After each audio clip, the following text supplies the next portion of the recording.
the usual speech before, don't they? So just don't want to get annoyed.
Generally,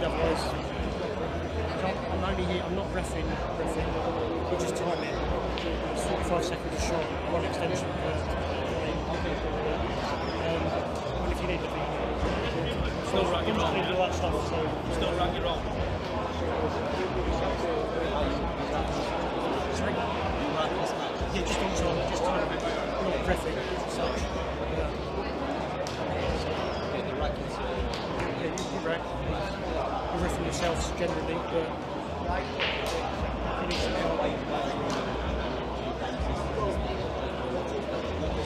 and there's other one for table. Yeah, I can't time.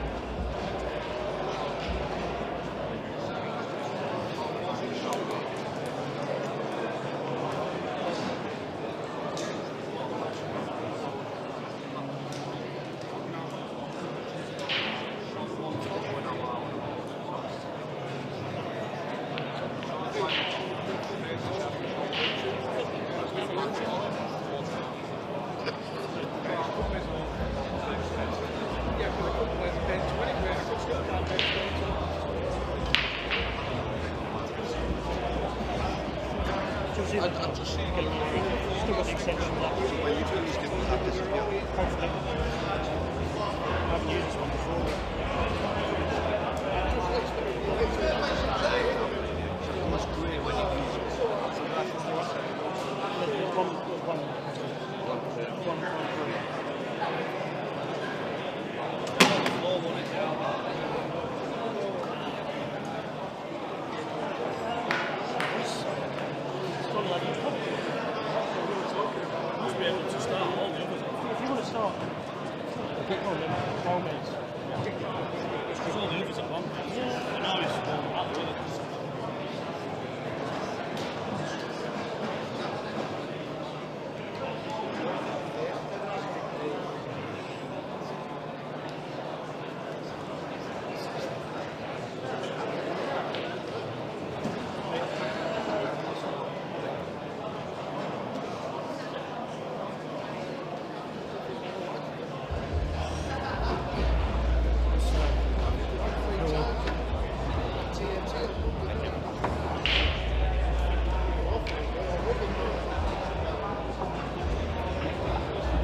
a noise for 5 seconds, but I'll count it anyway.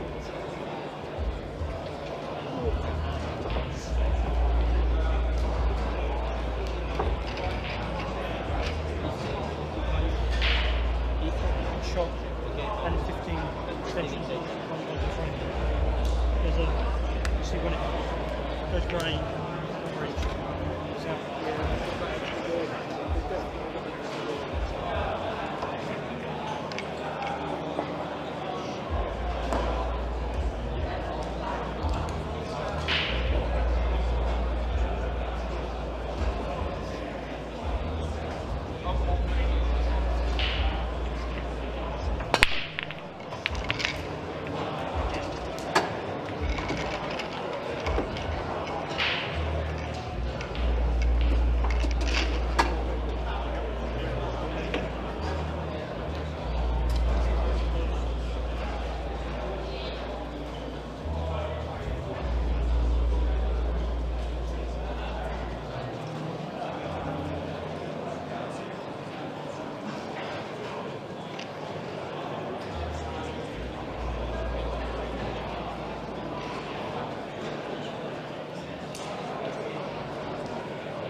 to get in 10 seconds, it's still on 45. What's going on?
license, but yeah, a minute ago, yeah.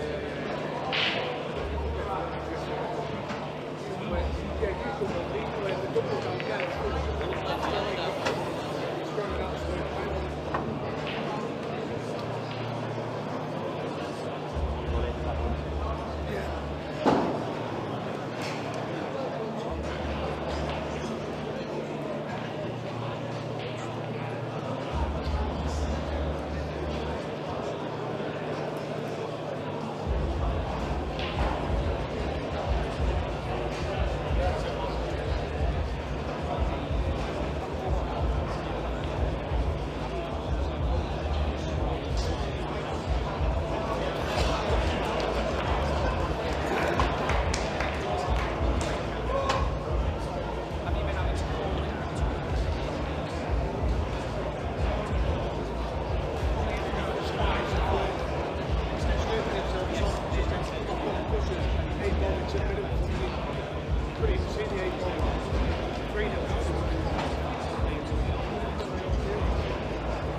getting to iron it anyway?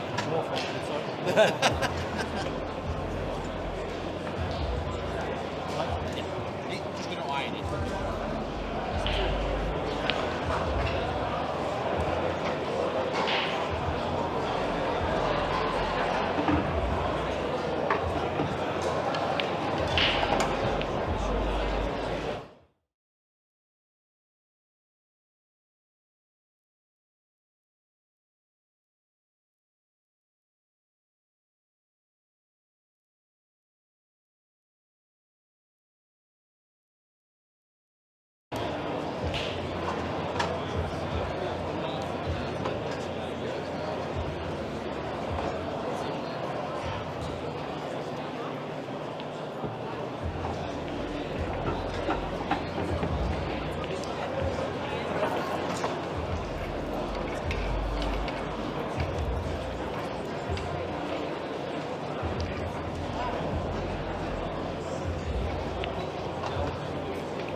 second one, mate.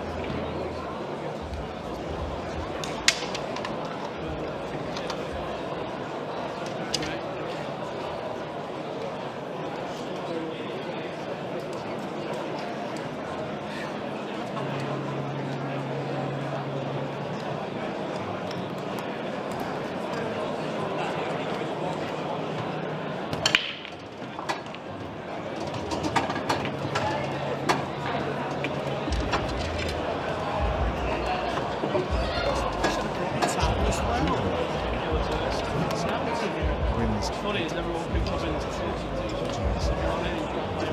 yeah, I thought you both I was watching people coming in from the car park and thinking, And also, we've got sure. to software engineers who work on. Well, I got changed in the car park. Yeah, I would say score through that match. We are just finding out the ground. We're just in the first hour of the event. Sort of thing. We'll be with you for the next day. Next day coming up. So within the next 4 months, next day, John comes from Chris Hampson. So stick around for that. We'll see you very shortly.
Hello everyone, are you okay?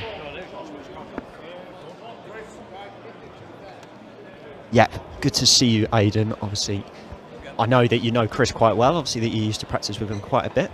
Yeah, we used to do like 4 or 5 sets every Tuesday and try and get the odd day in here and there if we could, extra practice. I've got a man cave built at home, so we used to travel over. He's not far from me. Well, he lives actually not far from here, but it's only like 25 minutes, to my house. Yeah, I mean, you're in quite a strong area, aren't you, Aiden? Obviously, you've got the kind of likes of Chris, Aaron, and a few of the other pros that are kicking around in the kind of Manchester and beyond area. Yeah, but there's even like your tier 1s, your Matt Brayleys, and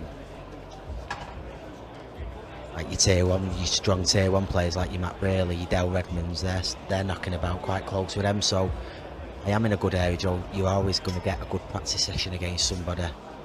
Even if it's short notice, there's always somebody knocking about that's going to give you a good game on the table to get you ready, especially for these events. And then obviously going to our other player that's at the table now, doesn't often need much of an introduction, John McAllister. I mean, one of the form players, was in the kind of top 4, the top ranked seeds for the last year or two. And just how strong's John, Aiden? Yeah, he's just so consistent. He's actually one of my favourite players to watch on the tour. He walks about the table without a care in the world. It's just good to see, because you never know. You could be 6-1 down, John, and you just think it was 0-0. Yeah. And it's like he's a good person to take on board for somebody who struggles with the mental side of the game. Yes. Such a good player all round, because he just never shows any emotion, and to what makes it even better, he's probably one of the nicest players on the tour as well. Nicest people on the tour, so to say. Yeah, I mean, obviously compared to a lot of players, I mean, John's whole life is revolved around pool. I mean, obviously his partner Danielle, and obviously they both play pool. They're both involved with Danielle's one of the pros on the women's series. So, I mean, it for John, it's just, I don't know, it might just feel like a part of the day job, I suppose. Yeah, I think it does, but I do actually speak to John. We do exchange quite a lot of conversations on Snapchat, and to be fair to John, I actually don't think he plays as much as what people think he does. Considering his practice, I don't think I think he might be doing now, but back in like 6 months ago, he wasn't. I know he wasn't practicing a hell of a lot, but it's different. His life's changed. He just had a newborn baby, which I hope everything's all good, and he looks really happy. So fair play to him. When you're happy off the table, it brings a whole different level of experience on the table, doesn't it? Playing with happiness, it's great. He's landed a bit tough there. Yeah, just a slight decel on that, wasn't there, Aiden? Yeah, I think he just wanted to maybe cannon the black a bit more and knock it, a bit further down the table to just land on the red to the top bag. But yeah, going back to the Chris situation, I think he's a very good potter, Chris, and even when I was practicing with him, he's a very, very good player, and he's got so many strong parts of his game in different points, and he's one of them players where I think when it all clicks, he could really go deep, in one of these tournaments. Yeah, I mean, I've seen Chris once or twice, and I mean, to be fair, I think I was kind of lucky to watch Chris in one of his kind of best performances with UP in the Players' Championship a couple of years ago. He was in a group with Gareth Potts. He got through the first group, played really, really well, and he pushed Gareth all the way. Yeah. And you could see even back then, I mean, Chris is an ultra-attacking player. He likes to go for his pots and kind of split the balls out. But you're right, it just feels like he's just that one step away, but he's just not quite found that last hurdle yet. Yeah, it's just like, I also played county for GMT last year, so I actually signed for Lancashire, but there was a lot of when I signed for Lancashire, I'd already booked a few holidays, so my holidays already clashed with county, so I didn't really get a chance to play on the same team as Chris. Well, we're gonna get an opportunity to see Chris here, kind of with the balls out in the open. I feel like this is normally where his strong point is, these kind of counter clearances, open tables. But it's like now sometimes I think he can be a bit too attacking, especially I know these rules are ultra attacking, but if you are going to be ultra attacking, you've got to be clinical, aren't you? Otherwise, it's 100%. It's a very kind of kill or be killed nature, I suppose. That's played a lovely shot there. But he's immediately taken the opportunity to open up his yellows. It's just going to be this one towards the left middle, isn't it? That just needs a little bit of work. He might go into it now. See, it's like, see, he had a shot there. He could have probably played the yellow to the top bag and screwed your white back. Even if you don't get the pot, you've got your white safe, and He's played it. Yeah, it's not a good shot at all, especially in the first frame of the match. You know, to go 1-0 up against John. Yeah, and the thing is that'll only settle John because he's had a couple of opportunities to the table, which is not what you want to hear in Chris's corner, especially when you've had an open opportunity at the tables and you've not taken it yourself. Yeah, especially when you're playing in such a big game like this. That first frame is absolutely massive, especially if you're breaking. If you get a chance off the break, you've got to be taking it, because that first frame, you get that first frame on the board and go 1-0 up, it gives you, sort of kicks you into the match then, and you feel good. Yeah. I think we're going to see John break off for the first time, obviously 1-0 ahead. I have got to bring into the situation though, I watched unfortunately I couldn't make it to the last man standing. Yes. I did want to go, but it was such an awkward time for me, because I'd just been down there the week before playing in the Players Championship. Yes. And then I was on the Monday night Stoke, so it was just all a bit too much. But watching John, and I felt like on the Saturday he were putting his cue in his case 2 or 3 times, and he seemed to get back, and I think his name's on the trophy. It's just, I mean, we were all saying the same thing. Nobody wanted to pick out John McAllister because of just the amount of run that he'd had that weekend. Not to say that he hadn't played well, because he had played brilliantly, but the fact that, you know, Rab had got the better of him, and then it looked like he was packing the case and going home, and then out of nowhere he gets the extra life and Rab calls him back out, and then he goes on and wins that. yeah, it was just insane, because I can't remember what shot it was, but there was a massive shot.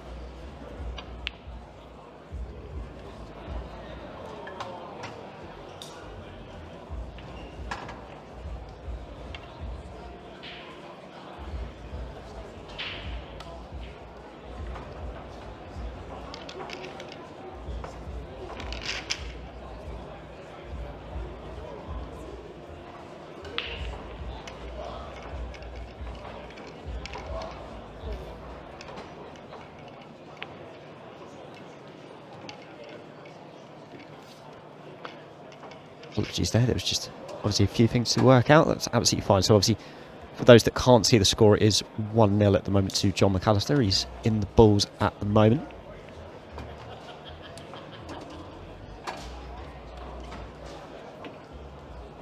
Even little shots like that, where, you know, he just played that ball into the middle to give the yellow a cat. He's played the cannon out. You know, a lot of players bump and crash into balls, and how many times you see people not get the outcome. He just plays at every shot. He seems to just put 1,000% on every single shot he plays. It's just so good to watch. Feels like John as well is very strong with those little kind of percentage shots. Like, you could have maybe played the cannon in a different way later on, but he just knows when to time those. Yeah, it's when to time him absolutely perfect.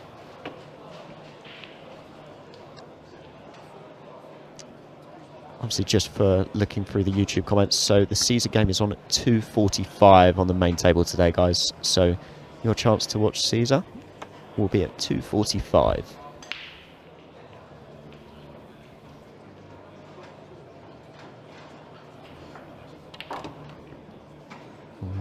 Maybe a roll short here. Just Just wanted to be a bit more. Do you know what? It's one of them though. Did he? The way he's hit that, then it looked like he'd hit it so hard he was trying to come out for it, you know, to the middle. yeah. Let's see where he goes here. He's just going to drop this in. Backs himself. These are the kind of shots that He gets absolutely, and he plays these so well. Let's not commentators curse it. I don't know. I was very wary just before you said it, but let's see. Can he pot this one?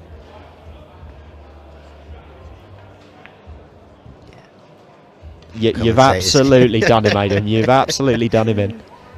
See, it'll be interesting again now. It's similar to the first frame. He's missed the ball into the same pocket and left Chris a massive chance again. So Chris really should be trying to take these out for 2-0, shouldn't he? But I mean, this has to go for Chris. It feels, because you can't miss 2 opportunities with the balls out in the open. no, especially against somebody like John.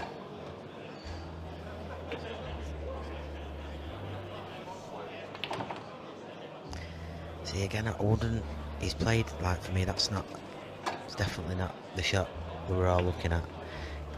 Tried to play the skill shot, so not the yellow in, but even if he did not the yellow in, he wasn't really, he was relying on, quite a bit of luck to get on his next red.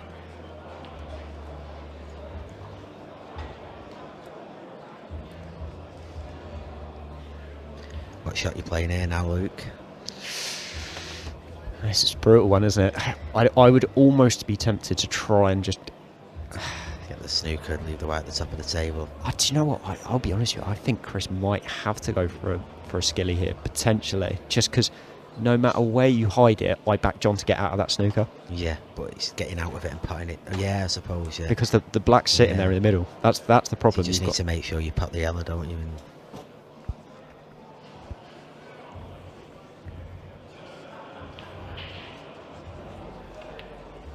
yeah, he's played my shot, but he's played. Oh man, he's left the yellow, hasn't he? He has, yeah. Yeah. I don't think he can actually. Sounds a bit. I don't think he can pot it clean, but it's just like an easy double kiss in it. Just double kisses the yellow in and leaves him straight on the black to the middle. It's just one of these like tentative ones, isn't it? That Yeah. you don't want to. If you overhit it slightly, you're either kind of trying to draw the white and potentially knock it beyond the red somehow, or it's just going to drop in the corner. I'm just struggling to understand what he's played there, because he's played the double, but he wasn't even on. He wasn't even on the. Do you know if he'd have got the double, he'd snookered himself in the jars of the pocket. I think he was maybe trying to leave it on that top cushion, maybe as a bit of insurance. But Yeah, I feel like John's got away with one here at the start of this game, but Chris, I don't know why, but there's just a sign to me that he's not confident. Maybe that's a bit harsh to say, but he doesn't look settled. He definitely doesn't look settled. I mean, going for that double and trying to hide the white up the top end of the table when you've got kind of the yellow hanging over the pocket and the black in the middle. Yeah. For me, it was the first shot. He's tried to play the skill shot to knock the yellow in over the bag, but he had 3 or 4 opportunities, after that, where he could have made sure he was perfect on the skill shot. Yeah. He needs a bit. It feels like he just needs an open table and a clearance just to give him some confidence, because I feel like I have seen this with Chris a couple of times where if he settles in early, he's quite quick to get going. But if he doesn't, it just feels like he goes 4-0, 5-0 down, and then he doesn't really recover. But let's see what he can do here.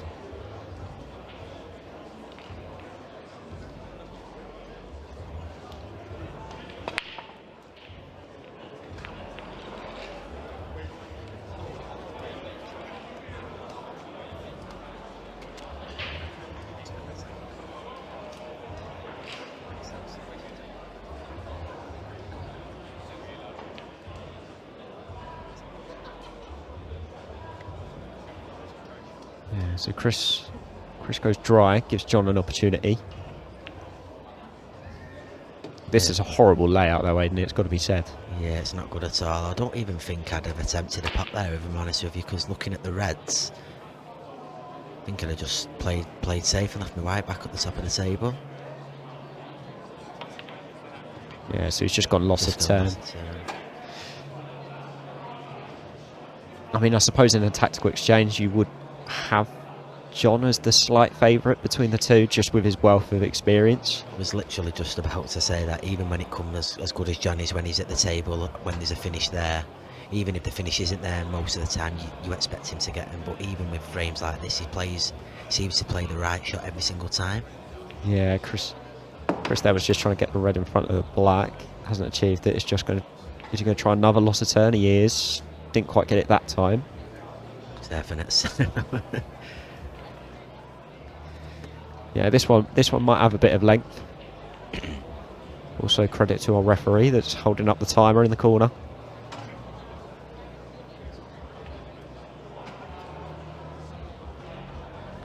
Oh, I didn't even realise, because I think I'm playing on this table at 3:30 against Deck. I've got Deck today, so tough game. But I'm sure when Growto put in the group, he said something about the outside stream tables aren't timed.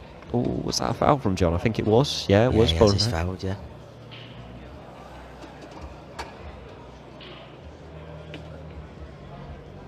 So I take it we are on a timer then on the extreme tables today. Yes, yeah. Raphael, the Caesars game, that will be going on the main table, so that's on at 2:45 on the main table.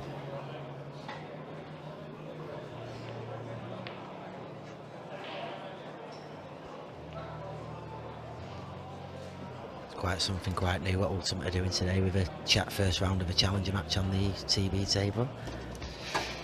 Yeah, I mean, obviously Caesar is such a big name now over in Africa. He's got such a massive following. Yeah, I've seen the game when he played Chris. Yeah. When he played Chris Melling, he seems to have quite a lot of following. I've not really seen much of Caesar. I've seen bits of him and see that he has got a lot of respect in the pool world. A lot of people respect him, so I think he's going to get quite a lot of support today on the main table. I mean, it's amazing, Aiden, isn't it? I mean, you think about obviously where Ultimate Pool started 2-3 years ago. Where we were hosting all of the events in Players Club to kind of get things started, and then all of a sudden we've got someone such as Caesar. He's travelled all the way from Africa to be here to play in this event. We're hosting it in a football stadium, Bolton Wanderers Stadium of all, as well. I don't know about you, Aiden, but I walked in and I had a little bit of nostalgia because it's my first event here. I missed the last one. Right, okay, yeah, but it's just unbelievable, mate, and especially to be like my first year as a pro. Took me 4 years on the Challenger Tier 1 and just so many battles and stress and thinking, do I carry on? Do I do another year? Am I gonna? And but to see the setup like this now, mate, and to be involved in I think the sport's just going higher and higher each time. It's just amazing. As soon as you walk through the doors and you see it, it's like, wow. So, I mean, not everybody's going to understand this nostalgia, but it's something that I personally really think of. I was a big Barclays Premier League watcher. Obviously, had all the old FIFAs, all the old PESs, late 2000s. JJ Okocha going up the wing. I'm just going to say JJ Okocha and Kevin Davies, Ivan Campo, all of those. And I walked in and there was another one, he sadly passed away. Was it Gary Speed? Gary Speed, yeah. To be fair, Bolton are one of them teams because, like I said, they're another team that's not far from me, and there was one of them teams when they was in the Premier League. I didn't actually mind watching, and I'm a United fan myself, so at the minute, watching anyone else is better than watching United.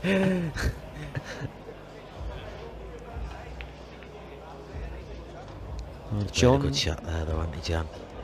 It's just clever from John, isn't it? Yeah, it's just such a clever shot again. It's almost like he throws the bait to you and then pulls you in. Yeah.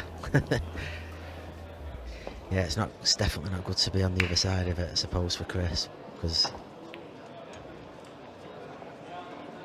to be fair, I think Chris has played quite a decent shot there. Just trying to mess things up for John a little bit, yeah.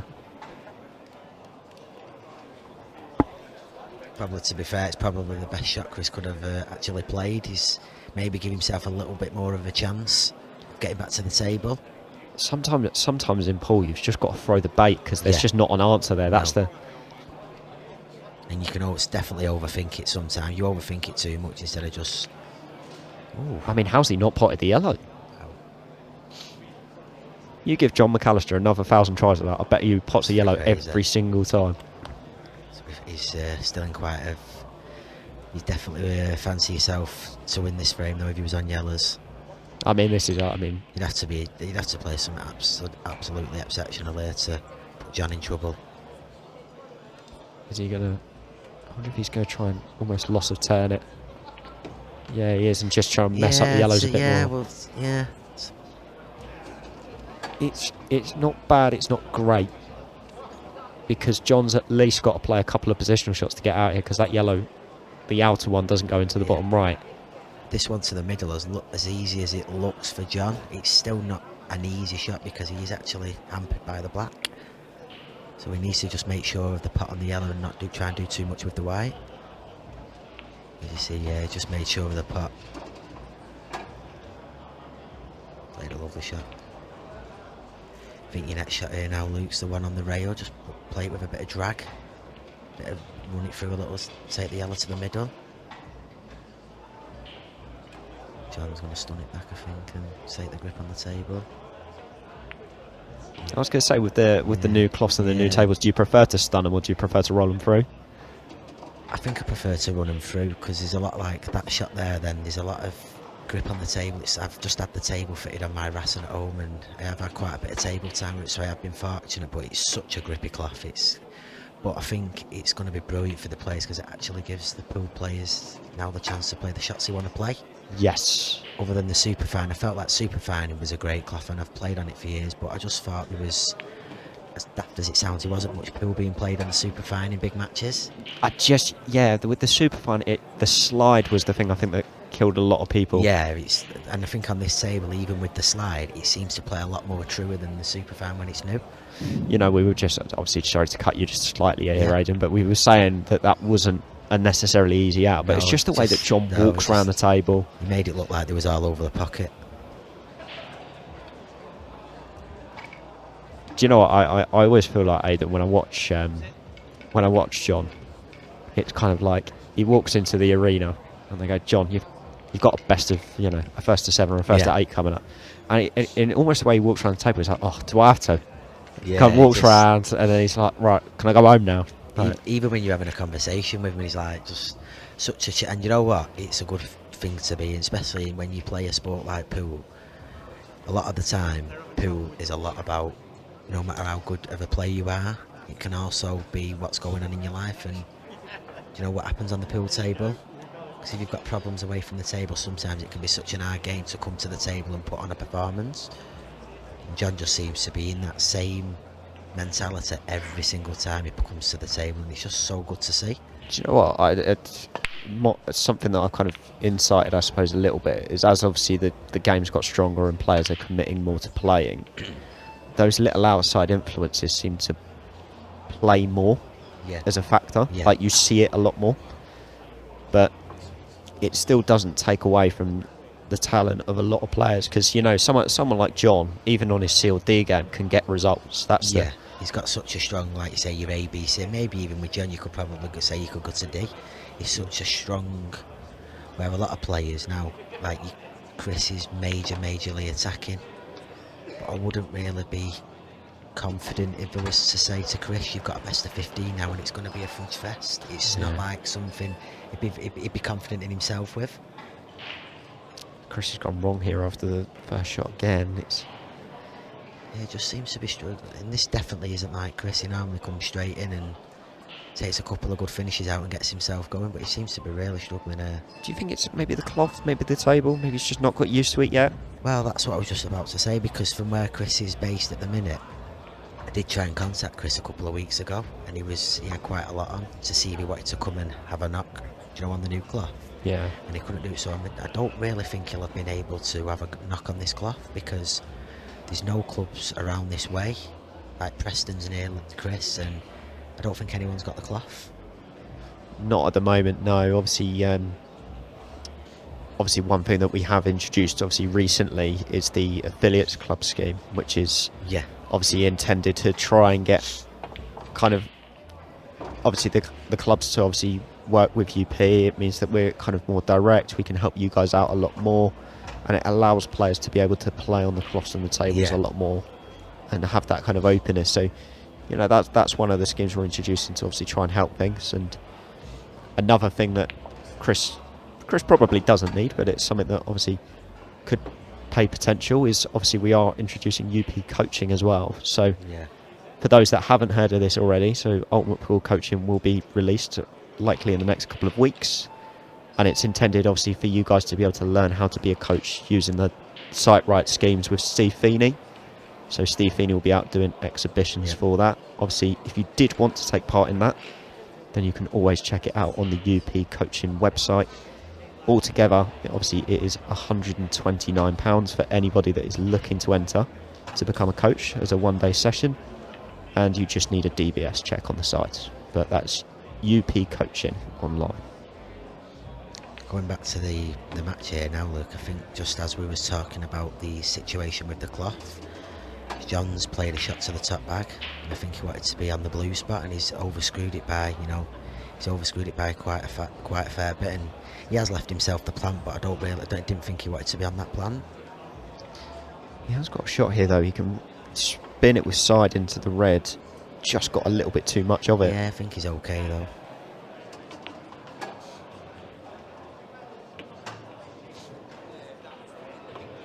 going back to the situation of about talking about, John's mental strength of the game, and you see it quite a lot, and which is good to see with Ultimate, Luke. You're not, even when you're walking around watching, your tier 3, your tier 2, you're not really seeing that sort of anybody lashing out at the game anymore, and No. people getting really, like you used to see it all the time back in the day before Ultimate come about, the big queues getting broke, and it's good to see, because these, like your Johns, your Tom Cousins, your Craigs, all this mentality is starting to fill the room. That's the thing. It's amazing how big higher influence is. Someone like Tom has changed the game for the better. With absolutely, without a shadow of a doubt. People want to try and replicate what Tom does, and it really does pay dividends. It's maybe not always been that way, but yeah, it's like anybody you start, even if you're just starting up, and it's the first person you go to, and is your Tom. It's just absolutely phenomenal. But they've all beat, like I say, just lost again in the first round. I think he's got something I think Josh has got a bit of a vendetta over Tom, because we went down to the Players' Championship and he beat Tom there as well. do you know what? I was messaging Josh actually a couple of days ago, and we were chatting around for it. And I remember, I can't remember exactly what it was he said, but he just said something like, "I fancy it," and I saw that straight away. And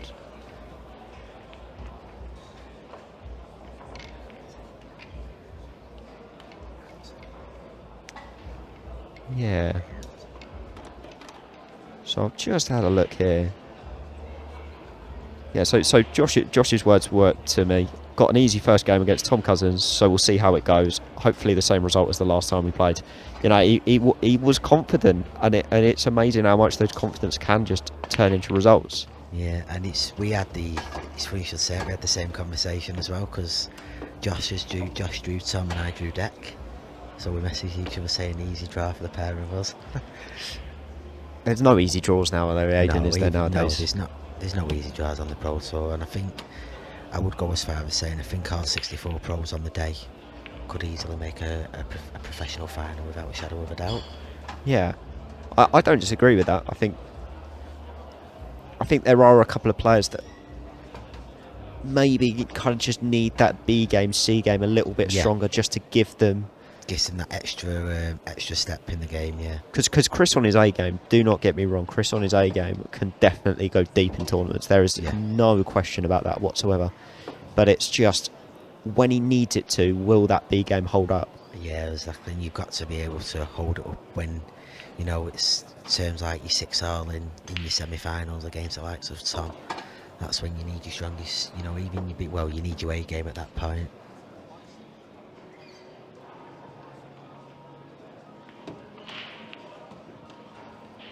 John's just floated for another one here. I think no matter what happens in this game, Aiden, I think Chris will just have to kind of brush off and go again, when it's just one of these games. It just doesn't quite happen for you. Your opponent's flying.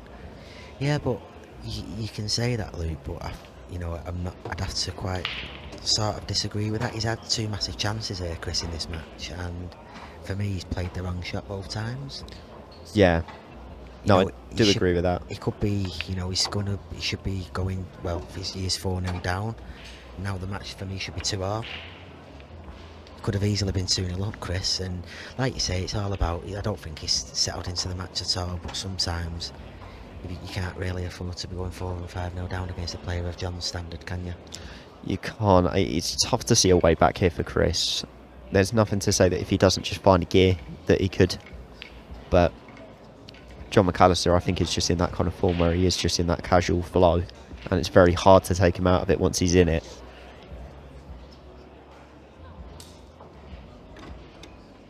One player who we have been impressed with on the tour, I've got to say, he has been a great player for a long time, and quite a lot of people, you're not really a massive Ultimate Pool fan and you're just sort of coming in from out of the way.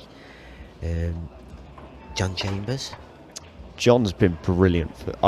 He's just such, you watch him, but it's a weird one, because when John comes to the table, and he gets down and he's queuing you like, sometimes you can be like, and he's just such a solid player. And I think he come into this season and a lot of players thought he would come in as a new professional, but anybody who knows John knows he's been a very good professional pool player for a long, even if not a professional standard for a long time. Yeah.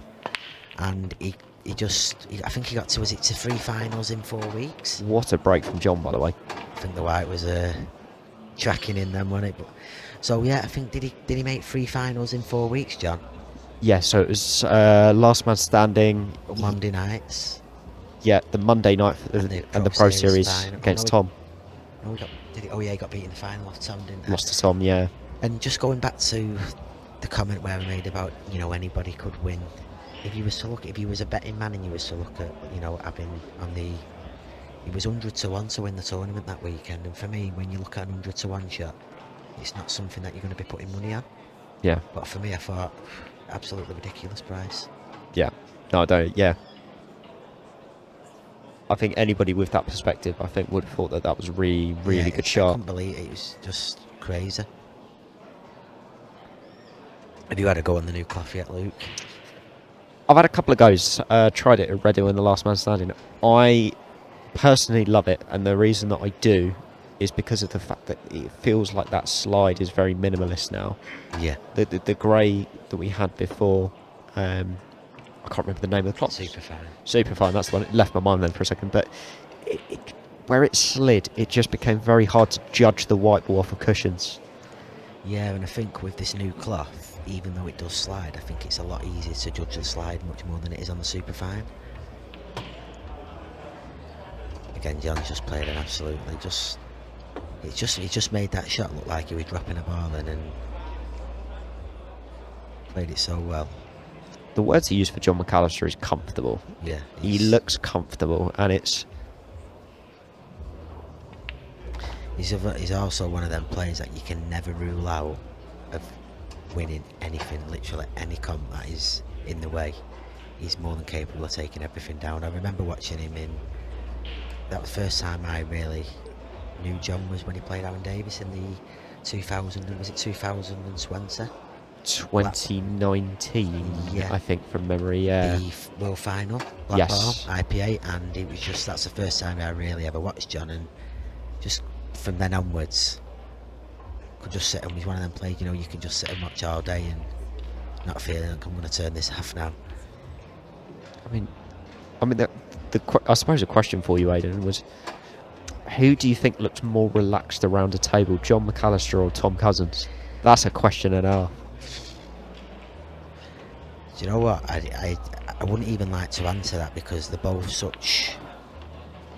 just both phenomenal, phenomenal professional players, and if you was to put them two in a room, you'd happily be happy to grace the table with them two all day. It's just they're both the nice people, phenomenal players. Obviously your Tom's your Tom's won literally. I think he's won everything you can supposedly win in the game, and you probably got to say you probably might have to edge it with Tom for what he's won, but again, John McAllister, he's just phenomenal.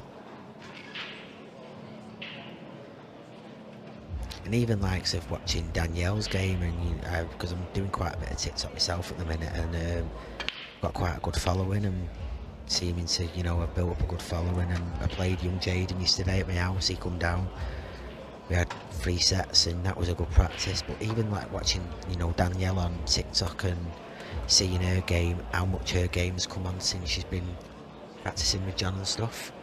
I was chatting to Danielle earlier about obviously the comeback that she's had, because you imagine, in sport we've seen it once or twice. There was kind of people like Serena Williams, they disappeared, they kind of had their kid and then they came back, and then you always had those kind of question marks of would they be the same player because they've had such a long time off. Danielle came back and just hit the ground running, and it's not easy to do, and it's a massive kudos to her. Well, it's definitely not easy to do, but it's even harder when you're coming straight into a field that is so strong. Yeah. And it was like she'd never been away from the table. It was just, but I like to see things like that because, again, going back to what happens in life, obviously she's in a good place in life. She just had a little child with John, and you know, they're both great people. And when it comes to people like John and Danielle, you just got to wish them all the success in the world.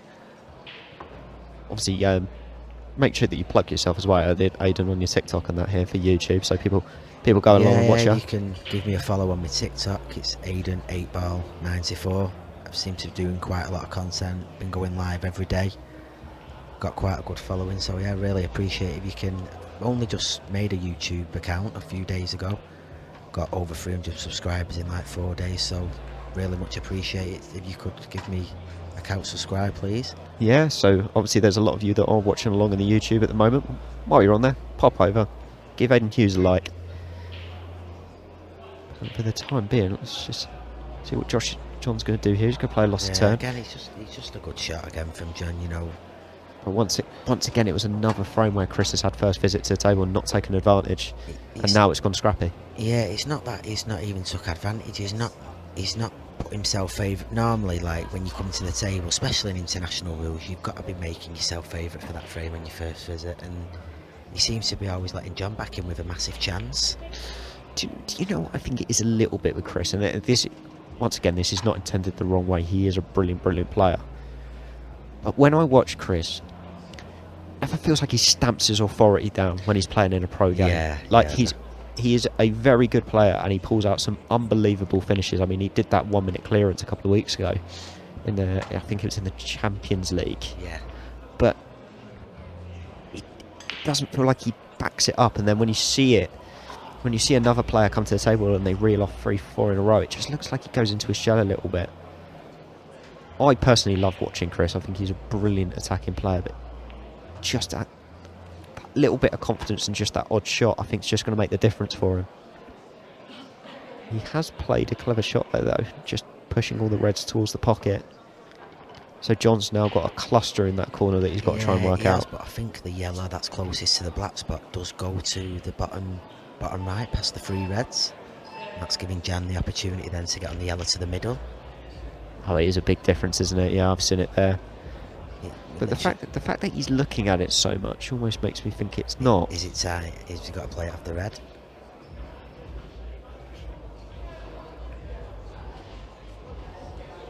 Let's see what's going. I think he's going for the pot now and going into it.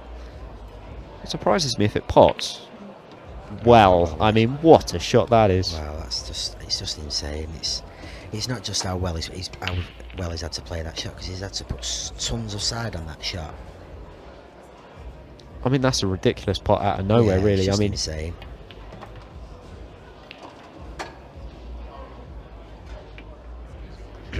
This is almost as the bit of an amateur player that almost slightly annoys me, because if I'd potted that ball, I probably would have been sprinting around the arena going, wow, like, what a shot. And John just walking around like it's just the first shot of the match. Yeah, I did that 5 minutes ago. But yeah, no, John's brilliant. I'm just glad I'm not involved in this one at the minute, Luke, because it definitely won't be a good birthday present. Yeah, I mean, obviously, it's your birthday as well, so... 25, Aiden, yeah? 18, mate. Still 18 at heart. 31, mate.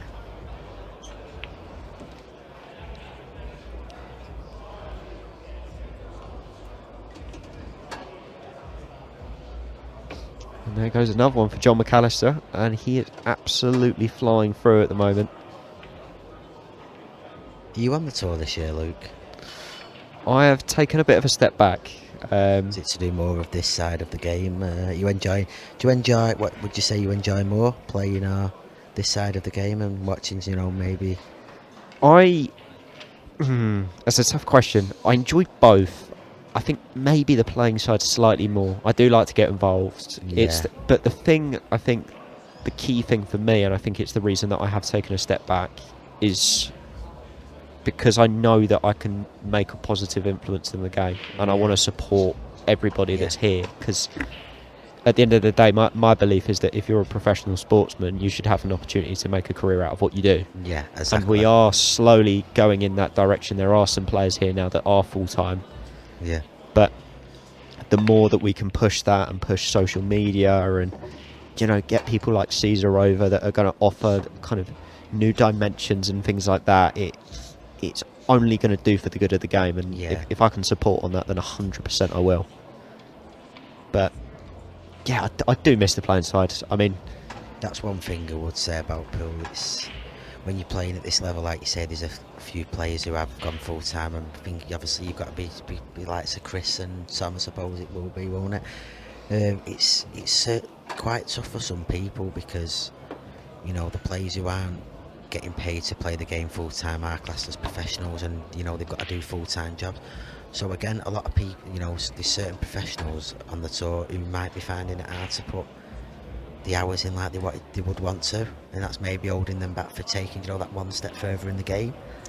I mean, the kind of thing that we're pushing at the moment is this kind of social media output. Obviously, yourself having a TikTok channel and other players starting to get involved with that as well, because we feel like the more dimensions we can offer players, the more likely they are to be able to make a career out of it.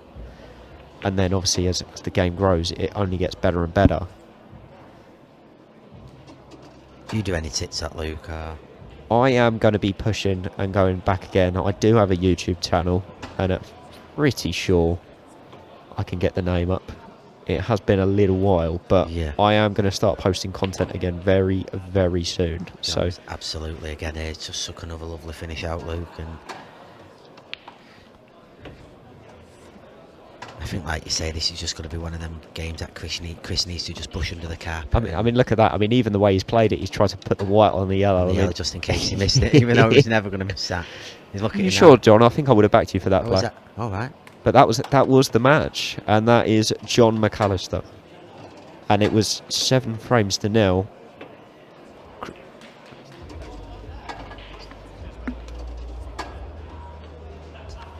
My apologies, it must have been 8-0, my apologies. But that is John McAllister, and he is through to round 2. Unfortunate for Chris Hampson, he just didn't take his opportunities.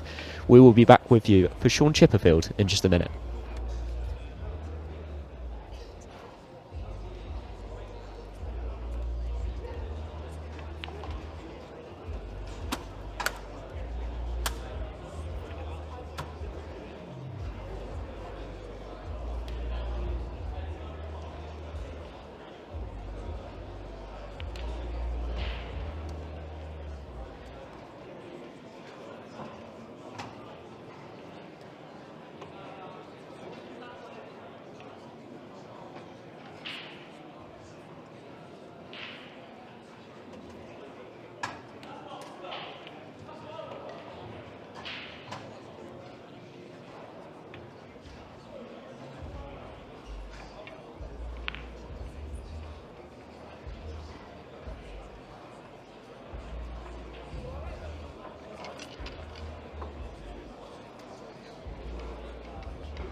Welcome back, ladies and gentlemen. Ricky Jones at the table taking on Shaun Chipperfield.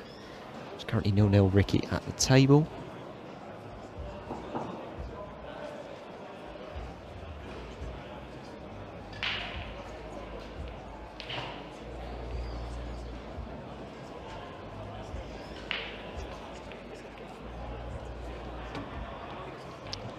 Just misses that red into the corner, allowing Shaun to the table. It's a tricky old layout.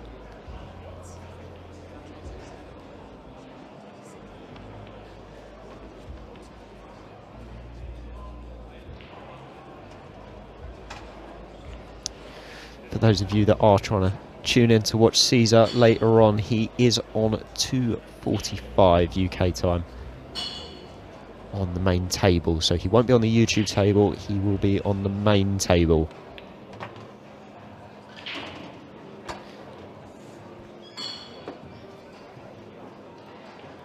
See what Shaun's going to attempt to do here. Is he just going to be playing the loss of turn? It looks like he is, because he's got a massive hiding spot on the top end of the table. That's a great shot from Shaun. And that immediately puts Ricky in some trouble in this frame. Getting so close to that yellow as well, blocks off the one cushion escape. So a lot to think about here for notorious Ricky Jones. See there, he's trying to bend it round. Tell you what, it was a great effort to nearly pop the red. The problem that Shaun's got here is that a lot of his work is kind of hidden away at the top end of the table. And it's not really something that can be solved in one visit either. But if he doesn't take it out in one visit, he's going to give Ricky a golden opportunity, which is why he's held back those so far.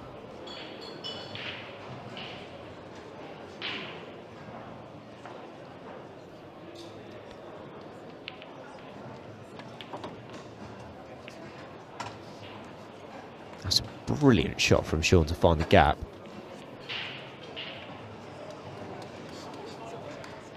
That's such a tough line to find, but he's found it. And he's going to run out here.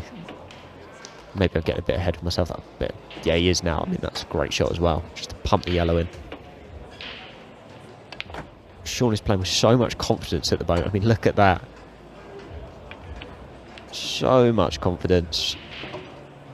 And he is very quickly going to take the first frame here, just as Shaun Chipperfield does.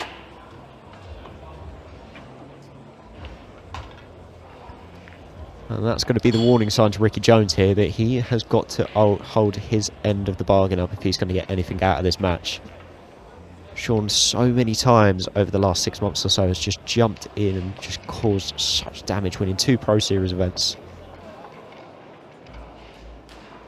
He has been absolutely brilliant. Ricky obviously is a new pro coming in this year, qualifying through Tier 1.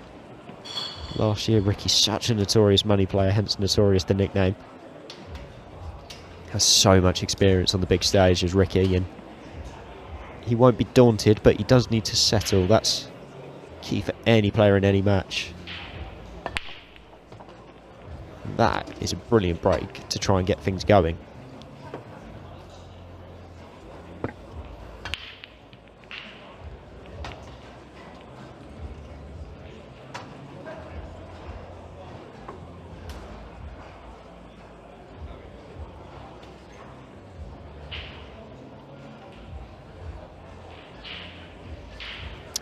Yeah, I see in the YouTube comments, obviously, a few people noting about the cloth. Obviously, the change of colour from the grey to the teal. It has obviously had a mixed reception so far in terms of the fact that people either love it or hate it. Personally, I love it. I think it's just a very natural flowing colour that I think really actually complements and shines the balls out a little bit more. People may disagree, people may agree.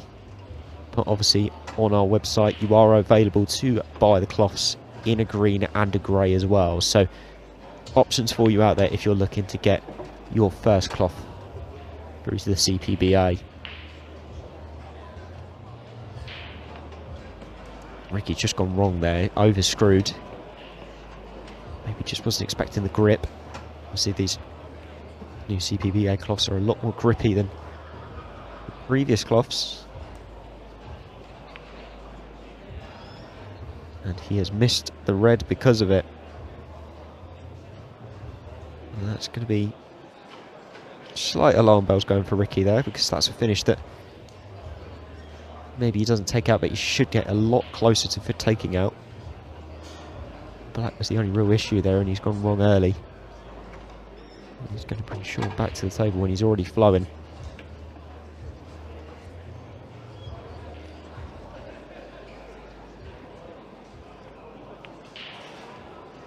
He's going to take the option here, I think, to go into the black and the yellow.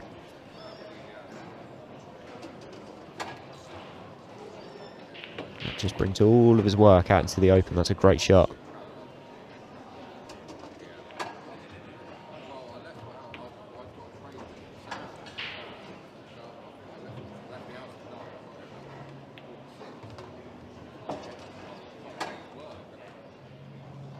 Just try and spread the white through the gap.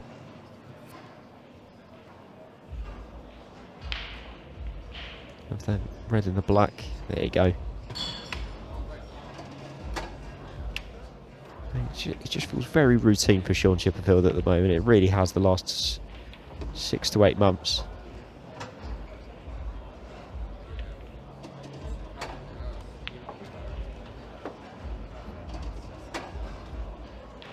That's very quickly going to be 2-0. Yeah, for those watching along, Caesar is on at 2:45 on the main table, so not on this channel. He will be on the main table, available through the Ultimate Pool app.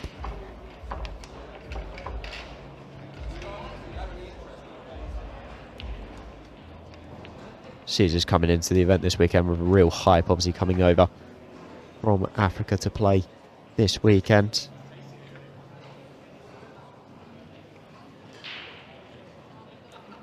It's going to be Shaun Chipperfield back on the break, 2-0 ahead.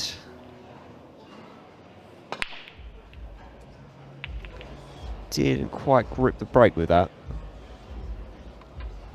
And that's going to bring Ricky to the table. And it's another fairly open opportunity for Ricky. He does need to make the first ball. This is not easy, this cut back on the yellow. But if he gets it, you favour him. And he doesn't make the yellow, that's it. I would have expected him to get it. And once again, he's left another open table for Shaun Chipperfield here. Not good early signs for Ricky Jones. Needs to get settled.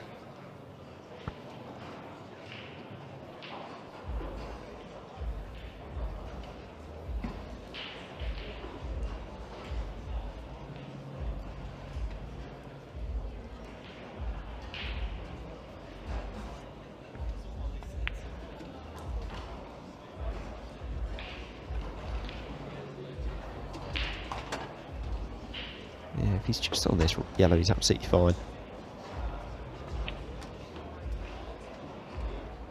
Ooh, not on the yellow he wanted. He has got the one up the top end of the table, but this isn't easy to control.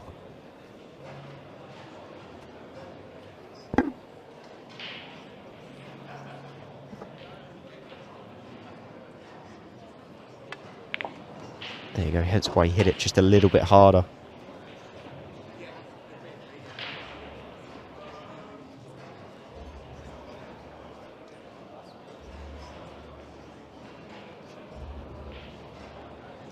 So that just means he's just going to have to go upstairs again later in the clearance as well.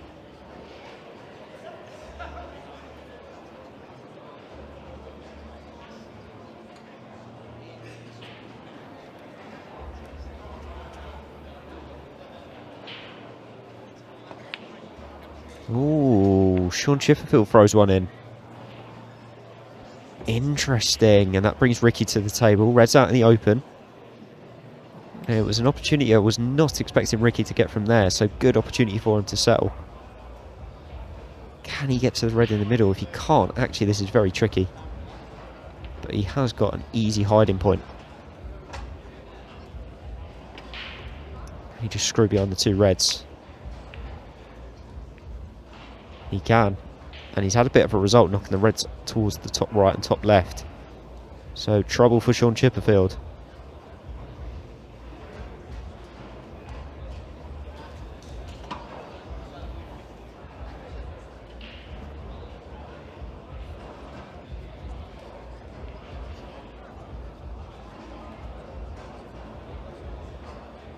He's going side cushion. He tries to play with side to cut the one into the top one into the left middle. Hasn't got it.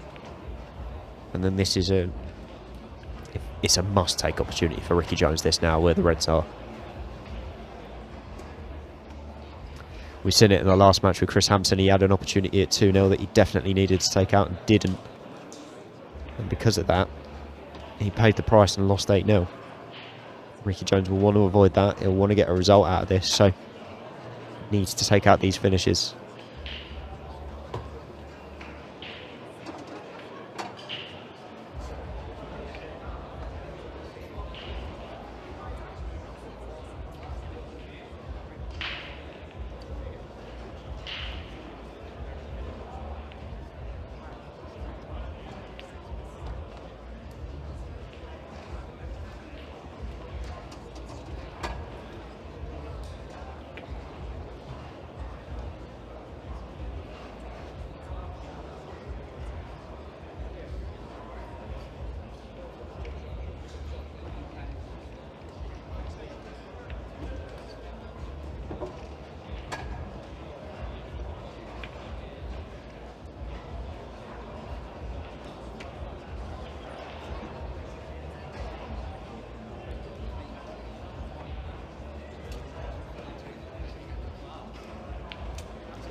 And just joining me in the comms box is the one and only Tony Holgate. It's been a little while, Tony, since they've put us together, but good to see you. Yes, this is my punishment, to come and work with you for a bit. Yes, you decided to clock in frame 3. Well, I just had to go and get a glass of water, actually. It's quite warm about the place, and rehydrate myself after I've just been on the Craig Waddingham match. He was in fine form in the second half of that game against Dave McQuillan. So I thought, you were on your own here. I thought I'd come and join you and have a look at Shaun Chipperfield against Ricky Jones. Yeah, the first 2 frames have been very interesting. Ricky did have an opening opportunity, didn't take it. Shaun put in 2 really good frames, 2 good finishes. And then out of nowhere, he missed a bit of a sitter by Shaun Chipperfield terms. And it's just allowed Ricky to the table. But Ricky has made tough work of this. And such tough work that he's just missed the red altogether. Yeah, that's not a great one there for Ricky. And when you're 2-0 down, just not what you want to do against. I was actually talking about Shaun when I was on the Craig Waddingham game, and was basically saying about how sort of players like Craig Waddingham and Shaun play in bursts. So if you let them get ahead of you in a sort of scruffy sort of start, you know they're going to have a burst where they reel off to 3 or 4 frames in the blink of an eye. And this man here is one of the best front runners there is. Yeah, we were saying about it in the last match as well. John McAllister beat Chris Hampson at 8-0, and with that, Chris had 3 open opportunities in the first 3 frames and didn't take any of them. And then from there, that was it. John just ran. And Shaun Chipperfield has just been in such good form this year that you just can't let that happen. Well, you know full well that he's going to win frames where you don't need to give him a hand. He's going to take them himself. So yeah, tall order for Ricky. And I've watched Ricky play a few times this year, and he's been in a match or in his match, he makes a mistake and he always looks very deflated. Yes, his head seems to drop quite quickly. Whether he'll hear this back at some point and say, "Oh no, my head never drops." And you just look at him, and his body language, looks deflated. Yeah, I agree. Can he just find something here, Ricky, on the break? He's made a ball. How's the split? Oh, that's that yellow hugging. I don't know if it's helped him. Yeah. Just sitting there, he was walking away to swap his break cue out. There's just a shake of the head, and it's... Yeah, you can see there the body language has already started to go a little bit. He needs to find a ball.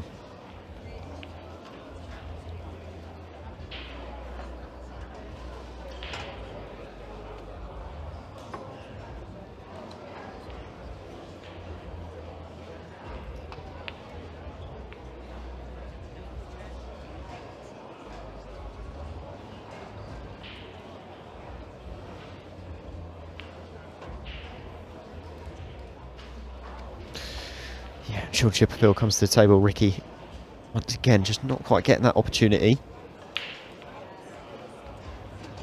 But it's amazing what happens when you just don't take a couple of opportunities and then it comes back and bites you. Because he hit a good break in this and he's just not been rewarded.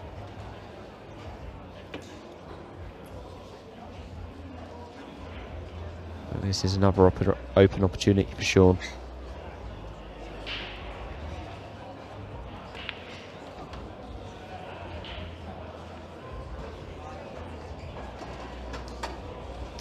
I like the idea of playing this to right middle now. Shaun's looking at it because you've just got a nice... Yeah, I thought he could have just rolled through there and landed nicely on that yellow to the bottom right and just worked up and worked down again. I would have backed Shaun to do that, but he's gone wrong. Just in the same way that my commentator's just caught his hand on the rail, Tony. Yeah, not a pull rail. There's actually a railing behind us here. Just bang my hand on it. Thanks for telling everyone about that, Luke. It'll be on the blooper reel after the weekend. Thankfully, it's not on camera. But anyway, Shaun back in position. He's just the ball stayed in the sort of bottom of the pocket there. Yeah, he's recovered this well. Just incredible how quick when he cues down and how quick he strikes the ball. Shaun, it's just one pull back and bang. Yeah, I mean, this is the thing. You can see it now. Ricky kind of shook his head, missed that ball. Shaun clears up, and that feels like it's a storyline that's growing. Well, the last time we were here, he was superb as Shaun. You know, he played just some outstanding pool. Phil Parkin was obviously in the final with him as well, and that was just an incredible game of pool. Brilliant. If you wanted two players in the game that are going to be quick, fast, and make it entertaining, those are two names that you would put straight in that hat. I love watching Phil Parkin now, I've got to say, because you just don't know what he's going to do. I don't think he knows what he's going to do, because he does dig so deep into that cue ball and he makes it dance around the table. And you look at a finish that, you know, let's say Tom Cousins was at the table, you know which way he's going to go because he does it time and time again. You don't know which way Phil's going to go, and I don't think Phil does from the outset. He'll put a ball in a fall-out position and play some ridiculous shot to get back in. Again, he's just a fabulous player to watch.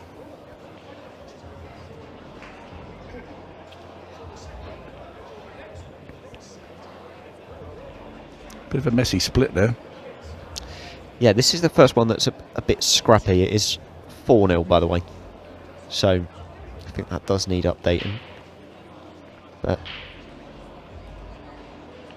well, at least it's working to a certain extent, the scoreboard, because I don't know in the first match it just said 0-0, which is Fitzsimmons and I think who he's playing now.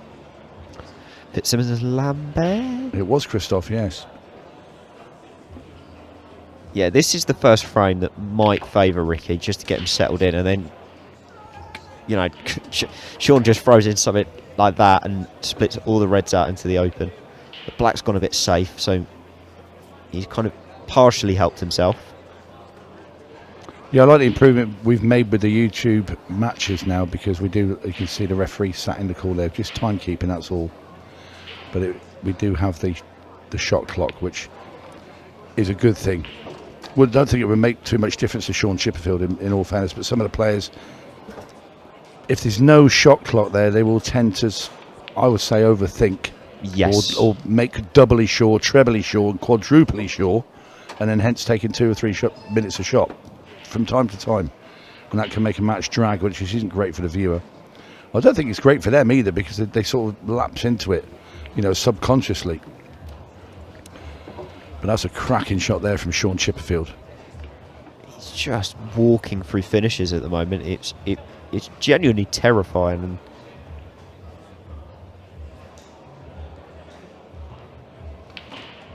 I genuinely love to see how quickly Shaun's brain works. I mean, the pace that he gets down to shots, it's almost just like a click bang action in his brain. It's crazy. Shotgun Shaun Chipperfield. He's just got a bit close to that yellow. He'd have liked to screw it, but pull it back a little bit nearer the middle bag there with the cue ball, so he wasn't bridging over this yellow. Yeah, he's just going to have to settle, isn't he?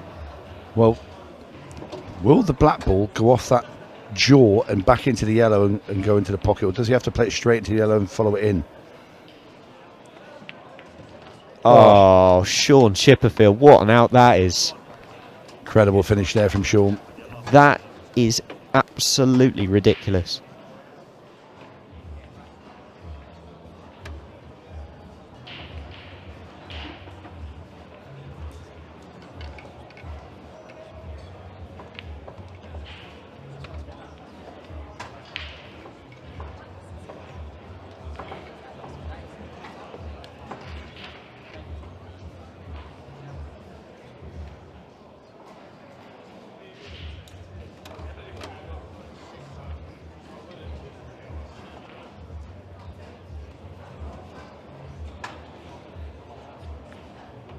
And that is not going to help the mood of Ricky Jones at all, Shaun Chipperfield knocking in a finish like that. I mean, that was, from start to finish, absolutely ridiculous. But maybe, being this far behind, it may also free up Ricky. Because at this point, he may have accepted the fact that he's so far behind that he's just playing for consolation. He's got the Reds right up in the open. It was a great split. Can he take advantage? Because these Reds are absolutely primed.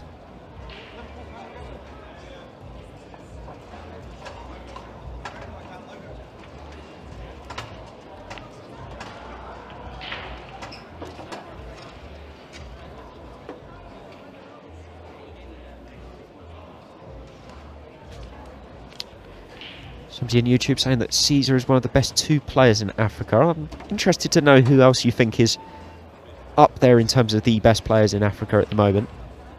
There's such a hype about Caesar becoming over. Obviously he's on at 245 on the main table. For all of you that are Caesar fans and want to watch along. Ricky just goes slightly wrong there with positional. He wanted to land on the higher red. So now he's just got 1 or 2 positional shots to play to get out.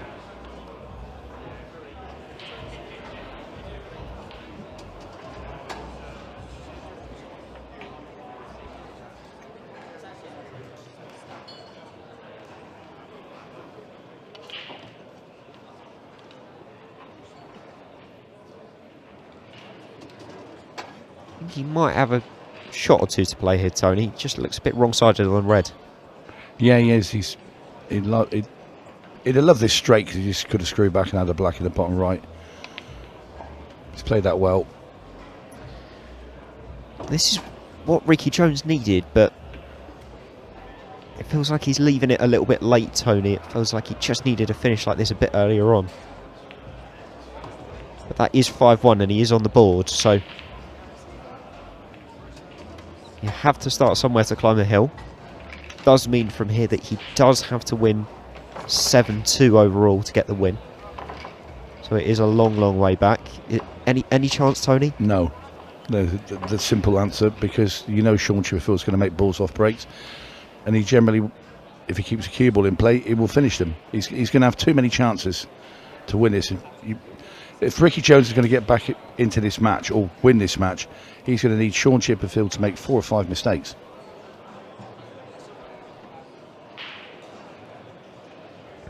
Here we go. This is good.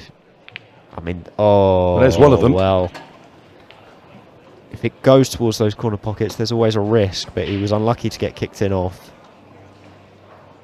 And Ricky's got another opportunity here with the Reds out in the open.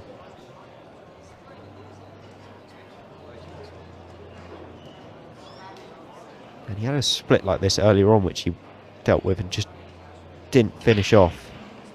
So in this position, 5-1 down, they have to go.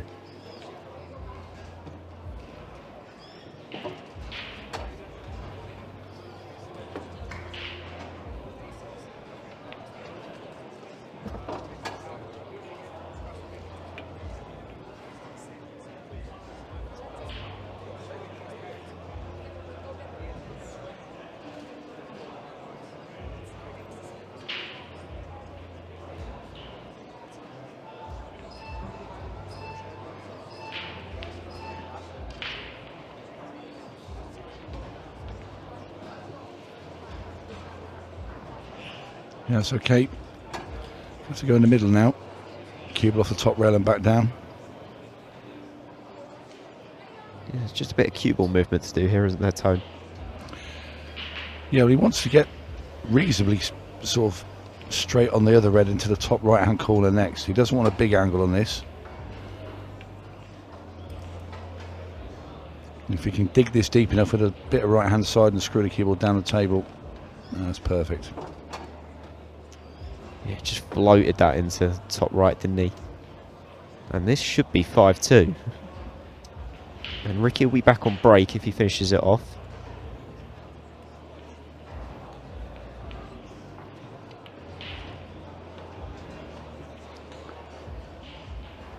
As long as he's got the angle there, he just bumps into that yellow and he cuts this into the middle. Looks like he has. Yeah. Oh, I'll tell you well. what. Do you know what? He was scared of hitting that half ball and snooking himself on the black. He played that really quickly as well, by the way. The other thing that I would say as well is that he left himself so much angle on it that he didn't need to. No, but he played because he's overcut that because he's thinking he was going to hit that half ball, that yellow, and he's well, he should have got back up. I know it's easy to say in hindsight, and to be fair, the amount of times I've done it and I wish I'd got back up, and I still did it again and again and again as well when I was playing, but it was one of them, and that will really hurt. I think that's the one that will cost him the match, Tony, in the grand scheme of things, because this is, he was just starting to build up a bit of momentum. He gets to 5-2, he's taken out 2 in a row, he's back on his own break, potentially 5-3. Yeah, that's a gimme. I mean, that's an absolute gimme. He's just handed the frame to Shaun Chipperfield, and this is going to be 6-1. So the man from Norwich. You know what Shaun's like, Tony, no mercy, straight down, knock all the balls in. He's come a long way down the table there. Not bothered though. There you go, he's not missing those. And that is 6-1 to Shaun Chipperfield.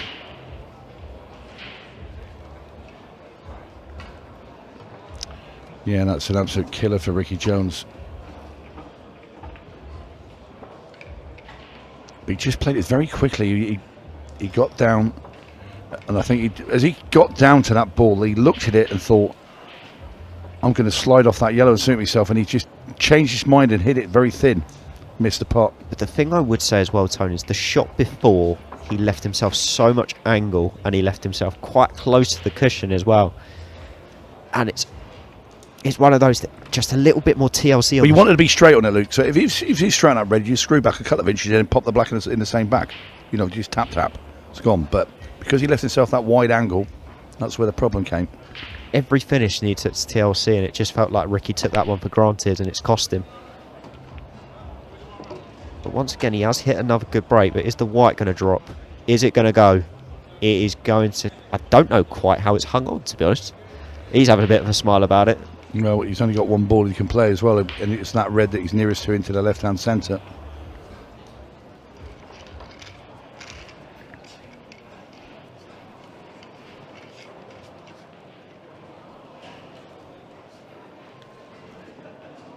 Let's have a look. He's taking his time on this one. Don't know how much of a pocket he's got. He maybe got to play a plant. No, I think you can put it straight. Yeah, we could. Slides past the yellow. It's a good shot. Very good shot.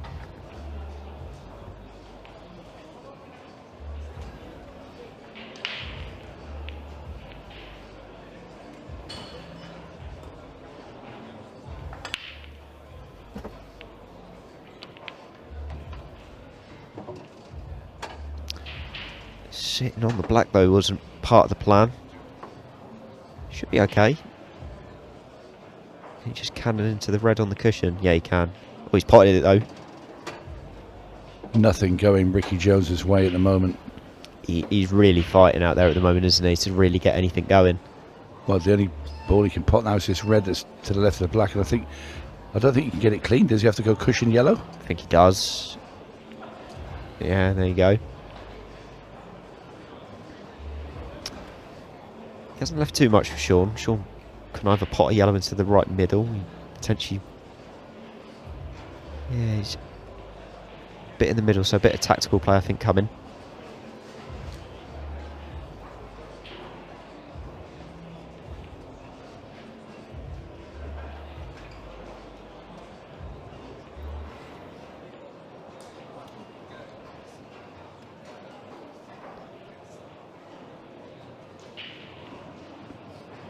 Yeah, there you go. Yeah, well thought out there from Shaun. But as he left a little gap, can Ricky get through to the red at the bottom of the table over the bag? No, it looks like he's going to try and plant one onto the other. Yeah. Yeah, this is tough. I'll tell you what, it's a good effort from Ricky. And he's still got control of that pocket. So Shaun's going to have to try and dig a little bit deeper.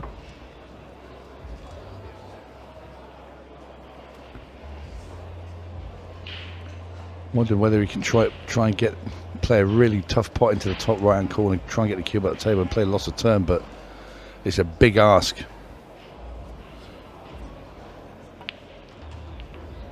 It would have crossed Shaun's mind, being the potter that he is.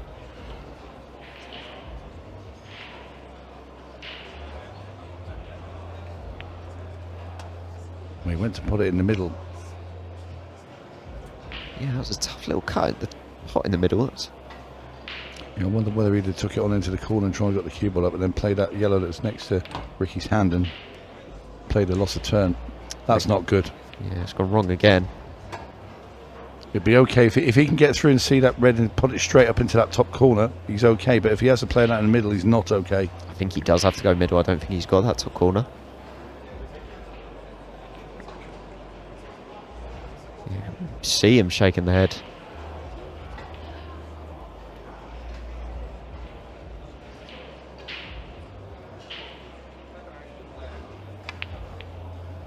Yeah, that is a shot of a desperate man. And white ball dropping in. Just about sums up Ricky's afternoon at the moment. Yeah. Sometimes it happens for you, sometimes it does not. And Shaun Chipperfield's got some open yellows here to go on the hill. I'd have played one of those in the middle of the table first. Yes, I thought so. Just get rid, because I know they're not awkward, but just having them both stuck together, just leave one. It goes in all six pockets now. Whereas when they were left together, you've got to negotiate going around them. Dot to dot finish now for Shaun. I'll say that. Where's that white ball going? Yeah, he's fine. I was just going to stick to the yellow then for a second.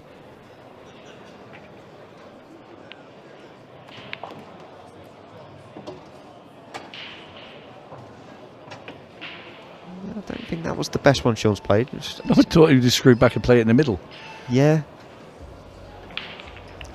It's very nonchalant. I mean, the problem is with Shaun Chipperfield. Is it nonchalant or is it just Shaun Chipperfield? That's the No, it's the way he plays, yeah. That's the thing. Shaun could play a nonchalant shot and you wouldn't be able to tell. You just think, oh, I can't believe he's missed that. But that's 7-1 to Shaun. It almost looks like he doesn't try. When you look at him, if you just walked in and he was in his civvies just playing pool in the pub and thought that bloke's just whacking around the table, not bothered.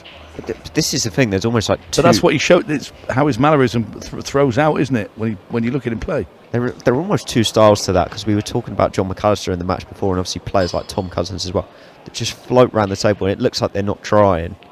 And then you've got Shaun on the other side that also doesn't look like he's trying, but also he's just going at 100 miles an hour. Number one, I'm saying, when you've got Cousins and Craig Waddingham, they look determined. You know, if you look in their eyes, you look at Shaun, he looks like he's just, I'll just go around here and bat some balls around the table, then I'm going to have lunch, then I'll have a walk down the park. Yeah, it's been a great day out.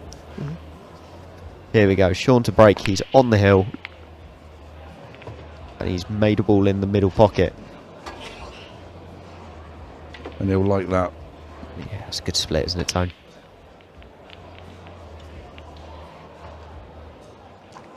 Yeah, you take them every day of the week.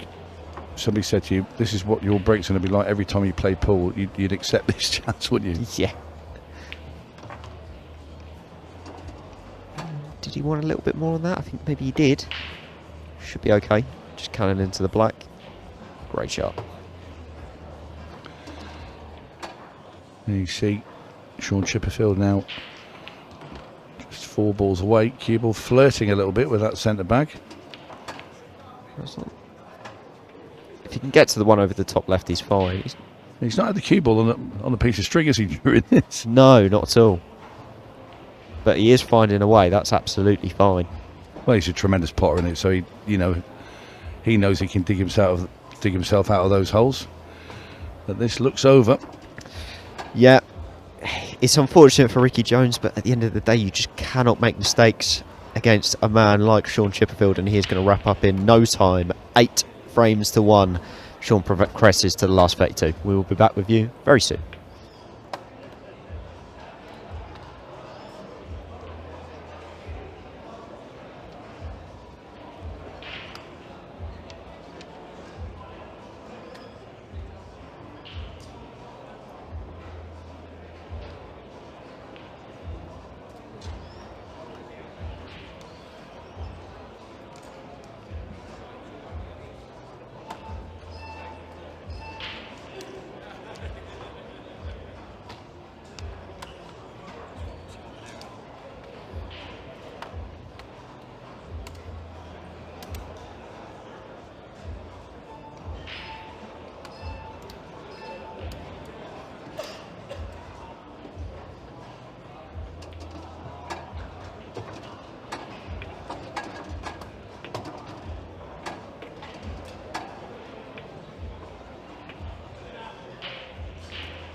gone for a win.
And welcome back to the action from Pro Series last 64. This match between Declan Brennan, man at the table, and Aiden Hughes.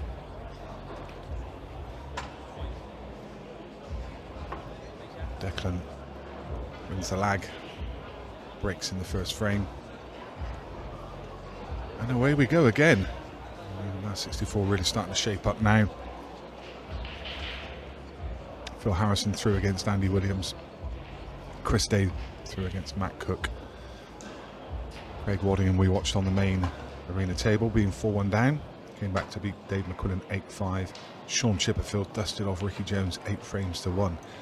And here we are in the bottom half of the draw with this game. Between the Irishman, the Destroyer, and Brennan, and the Nugget, Aiden Hughes.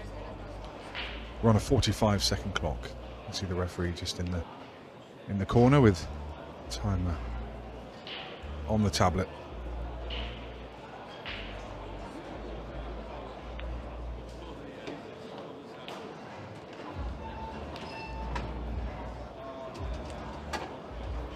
So I can tell you that you're mentioning Cesar Chandiga.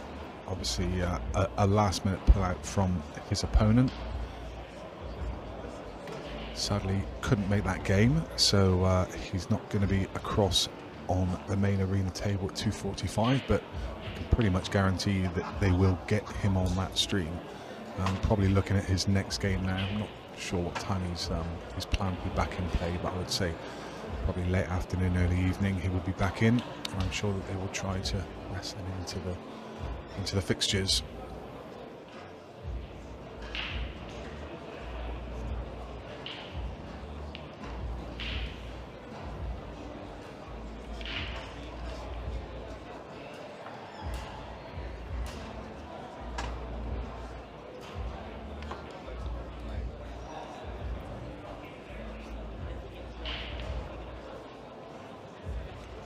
So a little bit clumsy there from Deck.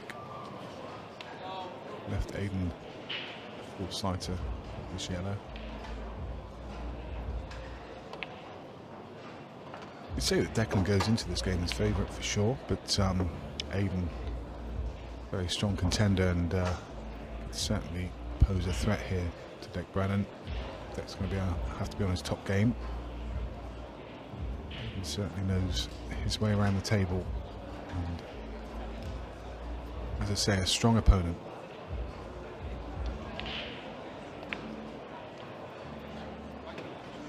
Wriggles its way into the pocket. He's left himself hampered on this next yellow, but should be absolutely fine. He could take either yellow. Actually, he's got the one to right centre, one to left centre. Take your pick.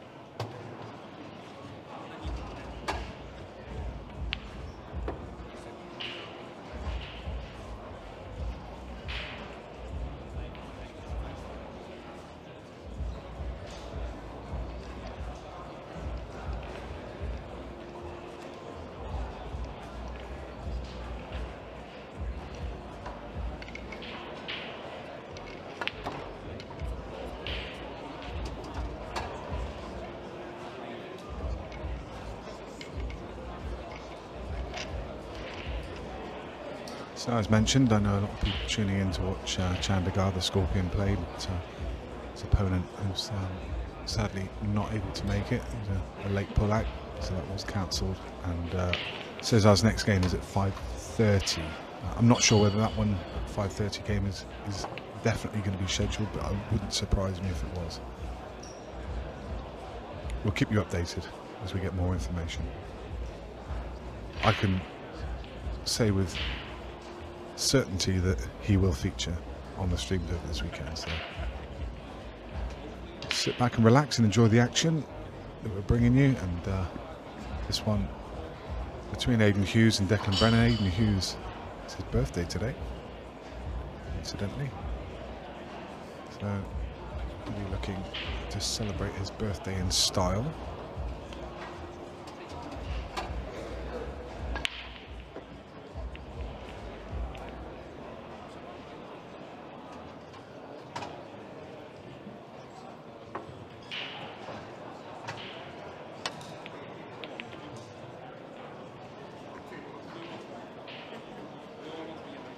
Aiden giving that one a bit of a punt. Needed to get the yellow moving, which is the only way to win that frame. Just came adrift, and Declan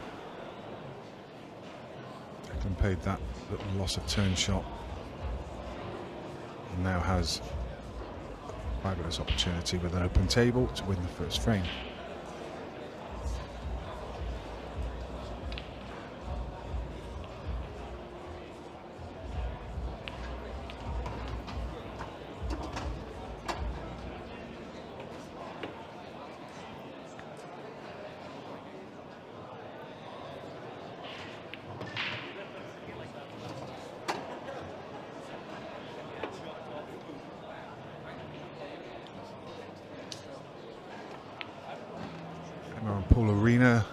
Actually, not Hable rules, they're playing international rules. Similar, very similar. No jump shots permitted. There's a couple of nuances, but very similar when international rules were introduced. Well, oh goodness me, they started as ultimate rules probably 7 years ago. They were purposefully made to be an international rule set, so they were made quite similar to the American APA rules and also the Hable rules, just to make this game. You know, obviously Ultimate Pool now is very, very big in the States, very big. Leagues jumping up in states right the way throughout the USA. They really are taking over in the States. Pool obviously huge over there. They're really starting to gather momentum. It's fabulous to see. Every event I see a lot of the top pros now joining Ultimate Pool ranks, and it really is just testimony to this rule set, because if it was if you think of world rules, trying to take that rule set across to America, just have absolutely no chance. The Americans wouldn't have a clue. They'd be scratching their head when you're playing the cue ball into space. It's just never going to happen. Aiden essentially dry. He just pots the 8-ball. 8-ball comes back up. Obviously no golden break in play. But yeah, it was trying to open up this rule set to the world. It means that pretty much anyone now can pick up a cue and come along to this rule set and know what they're doing. Think of some of the more complicated rule sets. You're scratching your head, wondering what was going on, but It's similar to snooker in a way, whereby, you know, if you were watching snooker without any commentary, just watching it on mute, you could work out within kind of 10 minutes what's happening. Pot of red, pot of colour, pot of red. Yeah, I get that. I understand that. And he's tried to simplify this rule set to be similar.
Lots of people asking for the Scorpion game and when's it on. It's not on. I can tell you that his opponent sadly unable to make it. It was a last minute pull out. He's forfeited. Probably intimidated by all you guys cheering on his opponent. Nicky Griffiths is a great player. That would have been a classic game to watch, and as I mentioned earlier, I'm absolutely certain that Cesar will be in action later today. His next match is 5:30, and I think they will probably try and schedule that one onto one of the stream tables for you. Declan Brennan's turn to run aground.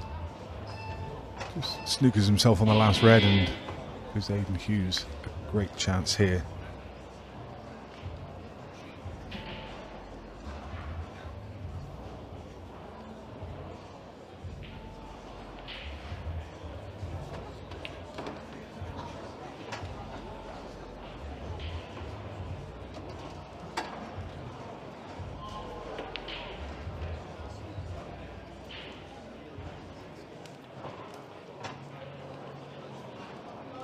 Very good chance here for Aiden. He's going to have to take every chance against Declan. You don't get too many mistakes from him.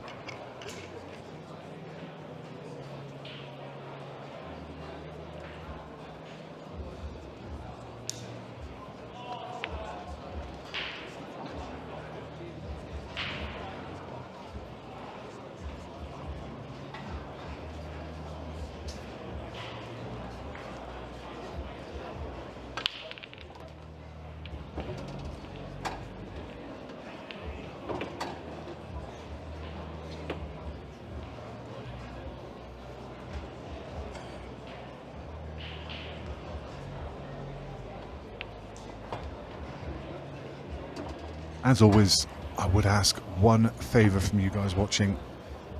Could you please give this stream a like? Currently, nearly 500 people watching, just 50 people have hit the like button. It does so much to help promote the stream. It pushes the algorithm, and it allows more people to watch over the weekend, and that's all we really ask from you over this weekend. It's the free weekend of pool streaming, and we just ask you to hit the like button. Be much appreciated.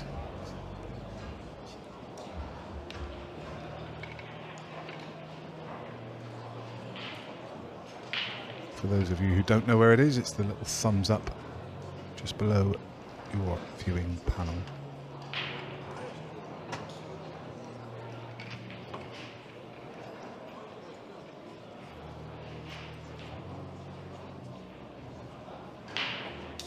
So one frame each. All on serve. Declan Brennan breaking in frame 3. I tell you that there's a really good game that's been happening over in the main arena table. Stevie Dempsey currently playing John Chambers. 6 frames to 4 in favour of the hammer. Stevie Dempsey. Declan Brennan finding a pocket with the cue ball. Ball in hand for Aiden Hughes. He's getting the chances. So ball in hand behind the line from the break. If there is a foul during normal play, it's ball in hand anywhere on the table. No further penalties, so no 3 shots, no 2 shots. Just ball in hand anywhere on the table. Which at this level I think is great.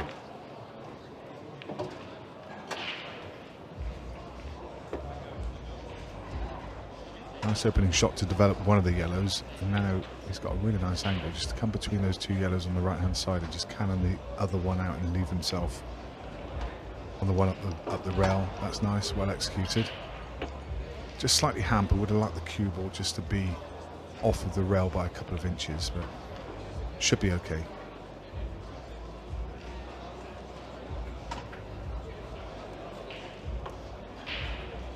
Yeah, he doesn't like the angle he's got because he can't really do anything with the cue ball with the one up the cushion, so rerouting, taking the ball to middle. Not sure if he's come far enough there, though. That could be a mistake.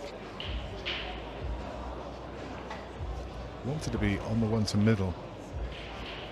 He's probably overhit it by about a foot. I think he was trying to pull up that side of the 8 ball you can see there. And looking, he wanted to pull up above top side of the 8 ball to leave a straighter yellow to middle to then take the one up to top left. Now it's a plant double. Actually, it's a treble. Misjudges.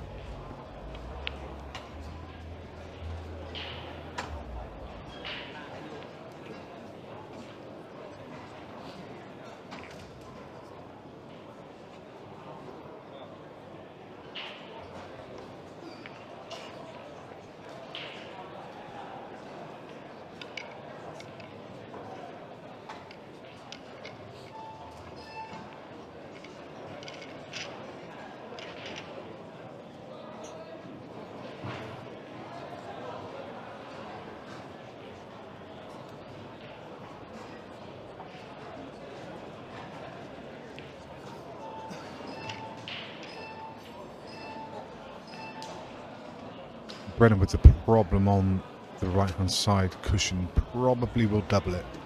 Doesn't have any obvious balls there to try and move it, so I think it will double past the yellow that's over on that left hand side towards the middle pocket.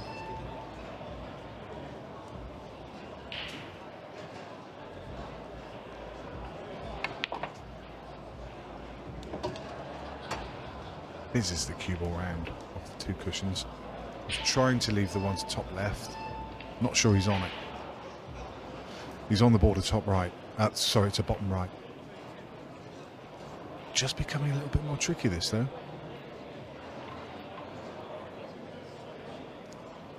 Looking at finishing low at playing a reverse double on that red.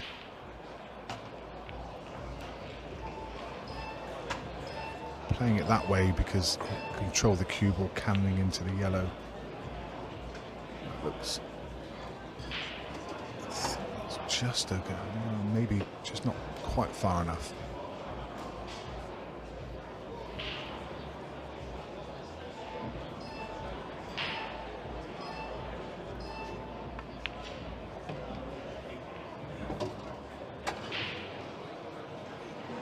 It's in a bit of an awkward place for doubling, so it's one of those that you want to double from below, but then the cue ball's going to be tracking. Oh, he's going to drop it. He's going to drop it down the row. He's absolutely perfect on it. Ball in hand perfect. Couldn't have placed it any better.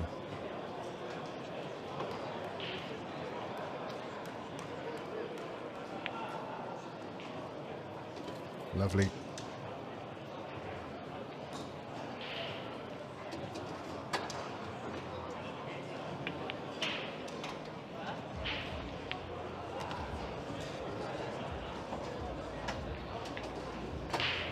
Declan Brennan leading 2-1.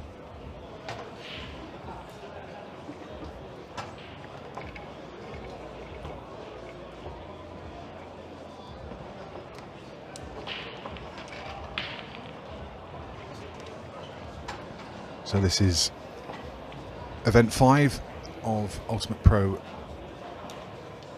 the third weekend series of the year. One more to come in September. And we're at Bolton Wanderers Football Club in an incredible arena just next to the football ground, just adjoining the football ground.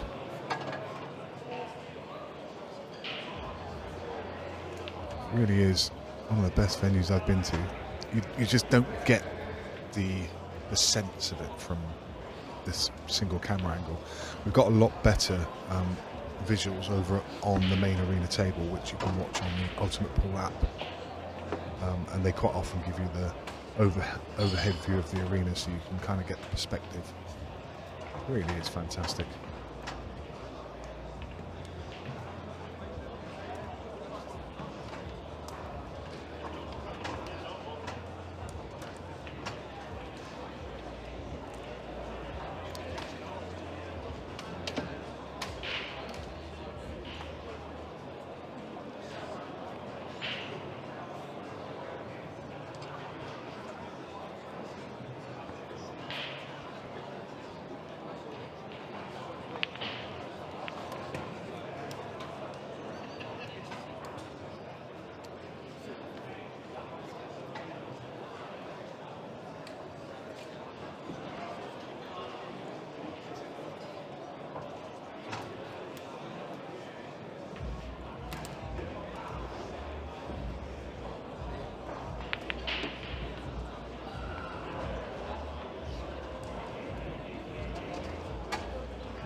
Okay, so I've got some news for all of you guys that are tuning in to watch the Scorpion. Obviously, he's had his first round match forfeited against him.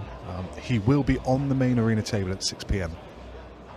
and he'll be playing Alex Cameron or Gary Carr, the Maltese player, Gary Carr. Both very good players, actually. Alex Cameron, another really good player. So that's going to be on the main arena table. You've got two options for watching that game. You can watch it through the Ultimate Pool app, but it's also going to be streamed on Facebook. So it'll be on the Facebook Ultimate Pool page. So if you sign up to Ultimate Pool on Facebook, you'll be able to watch the game there. And that's coming up at 6 o'clock, okay? So set your alarm clocks for all you guys that are tuning in to watch him now. He's through the first round by way of a forfeit, but he will be on stream from 6 o'clock on Facebook and on the Ultimate Pool app.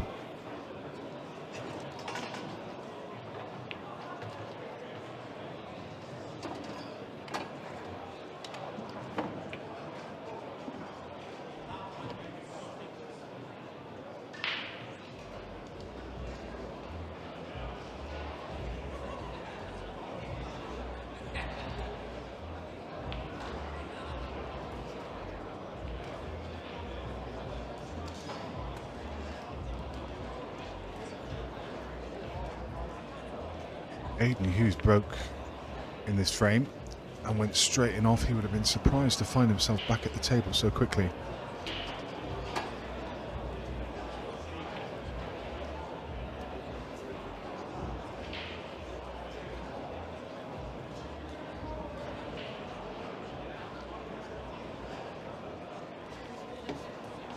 It's well controlled. Needs to finish this frame off. He's very much still in this match. There's a couple of errors now from Declan Brennan. He's struggling a little bit to settle.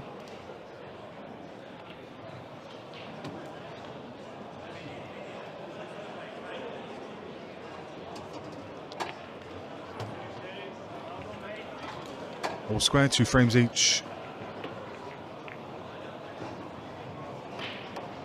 If you are interested in keeping up to date with all of the scores, then you can do so via the Ultimate Pool app. There is a live scoring system on there. Every table that's in play in this arena and there's something in the region of 84 tables, I think. Every live score is tracked via the Ultimate Pool app. And each of the tables has got a little pad in the background where they keep the score, and it updates onto that that scoring app. So go to live scoring on the Ultimate Pool app and you can keep up to date with every single table that's in play. I tell you that Hitter Patel's beaten Carl Cope 8-0. There's been a few 8-0s, but wow, what a performance from Hitter Patel. Stevie Dempsey's through. He just finished in the main arena. Beat John Chambers 8-4. That was a really good game. Next up on the TV table, I can tell you it's Shane Thompson against Dave Fernandez. Two England teammates sparring for a place in the last 32. That'll be an interesting watch.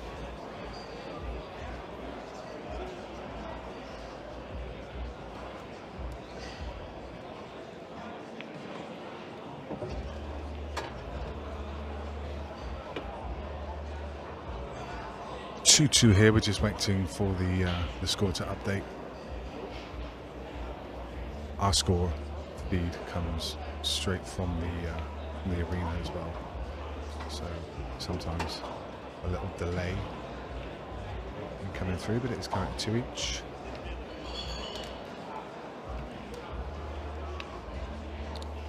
Looks like it's soon to be 3-2 to Declan, because you find it hard to see him missing here.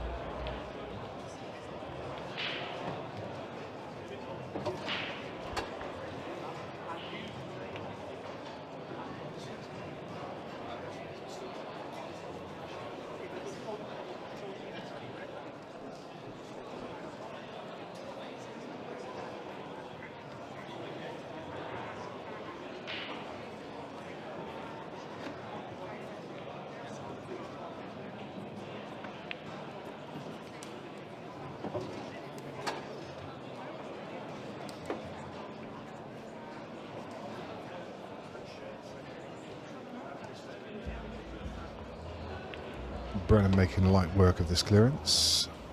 Judges that position shot well. And as mentioned, a simple 8-ball to retake the lead, 3-2. Been a couple of gremlins in the works on the scoreboard. And as I say, it's just lagging behind a little bit at the moment. It is 3-2 to Declan Brennan, I can confirm that.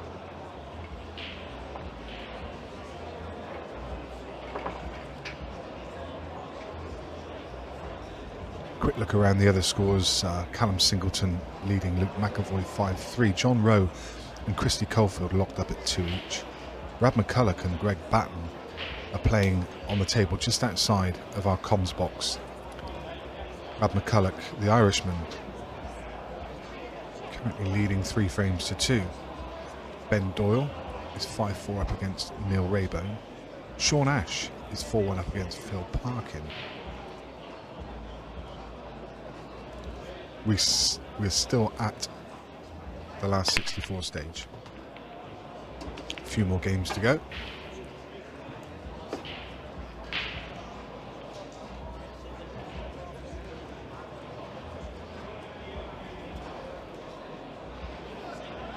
I can tell you at 5 o'clock, Chris Melling will be in action. Chris Melling versus Jimmy Croxton. You'll be able to watch that game. And don't forget, there's 4 tables available for viewing. We've got the main arena table and 2 side tables, all available through the Ultimate Pool app. And then you've got this YouTube table. It's going to be live with you throughout the whole weekend. My name is Nick Finn. I'm going to be on comms for much of this weekend on YouTube. So settle back and relax and we will talk you through the action. If you've got any questions, then please do fire them in. on YouTube. I try to keep an eye on it as the weekend goes on. Any questions about the event? We're all set the way things are set up here. For those of you who don't know, this is action from the Pro Series. We've also got 4 challenger tiers below this. It works like almost like a football league. As you've got the Premiership, which is the pros, and then you have 4 challenger tier 1, tier 2, tier 3 and tier 4. In those challenger ranks, 128 players in each one of those ranks. So plus ladies pro, ladies challenger, disability event, next gen. You can imagine how many players are here this weekend. It's phenomenal.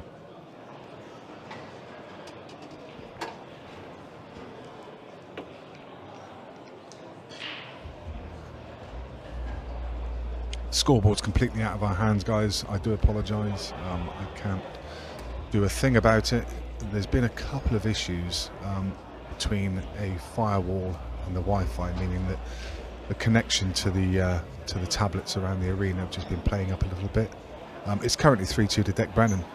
I'll keep you in touch with what the score is, but yeah, it's completely out of my hands what you see on the screen in front of you. Aiden ran out of position. Cue ball firing around the table and finds itself into the middle pocket, and Declan Brennan with another chance now to go 4-2 up.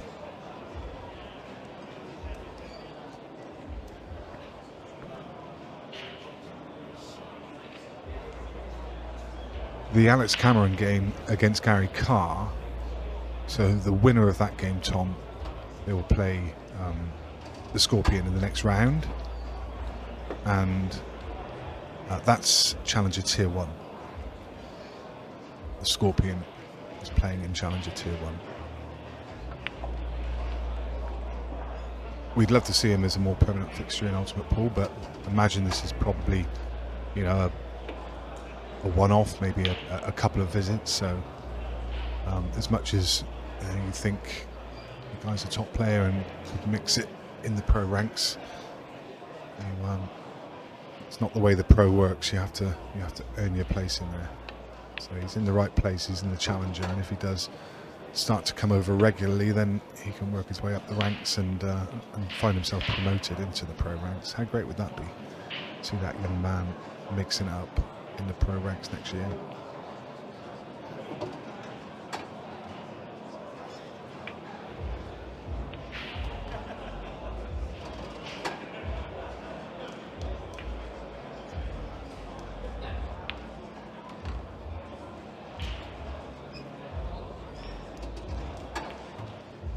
To Declan Brennan.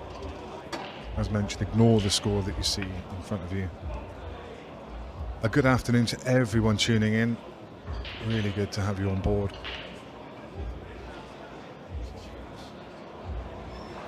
Good afternoon to David Hine, now known as Mini Marshy.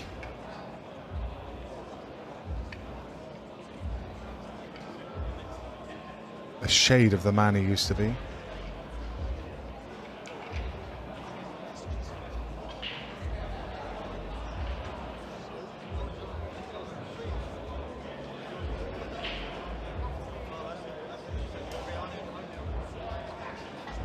I'm glad you're enjoying the stream, Obed.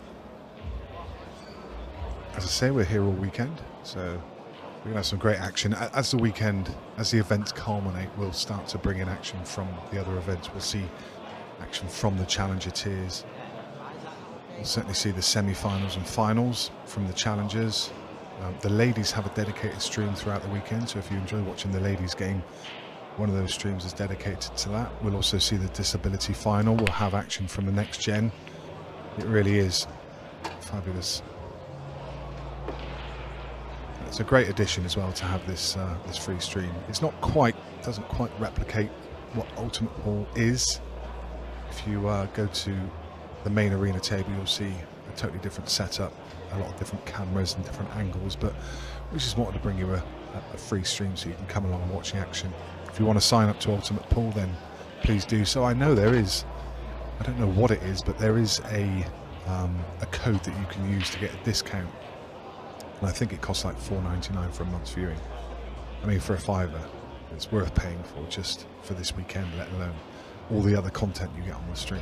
And there's a lot of content on there.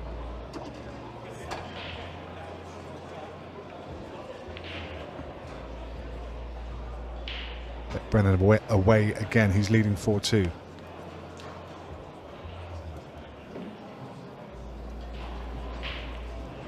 I'll just ask one more time as well, if you could please like this stream. Just click on thumbs up button just below your viewing panel. It really does help us. And it'll also help anyone you've got.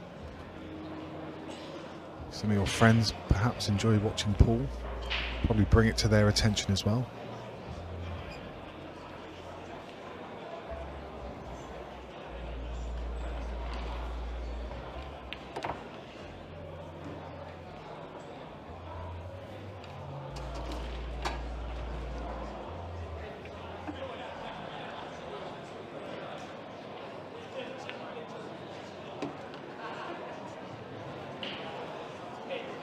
Declan in full flow now.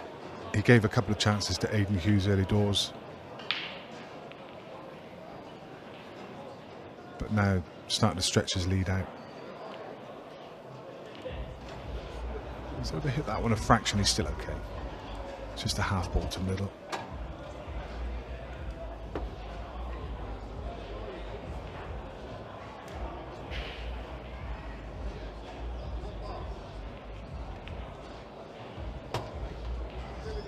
Clean as a whistle. 5 frames to 2 in favour of Declan Brennan. Again, apologies for the scoreboard not updating. Completely out of our hands. A few gremlins in the works.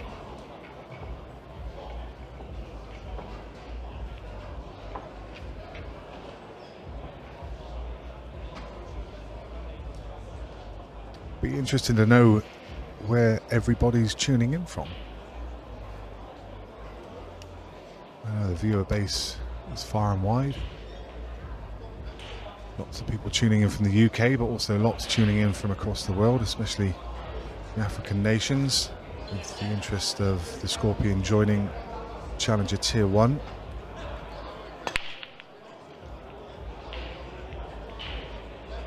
Wherever you are in the world, hopefully you are enjoying your weekend.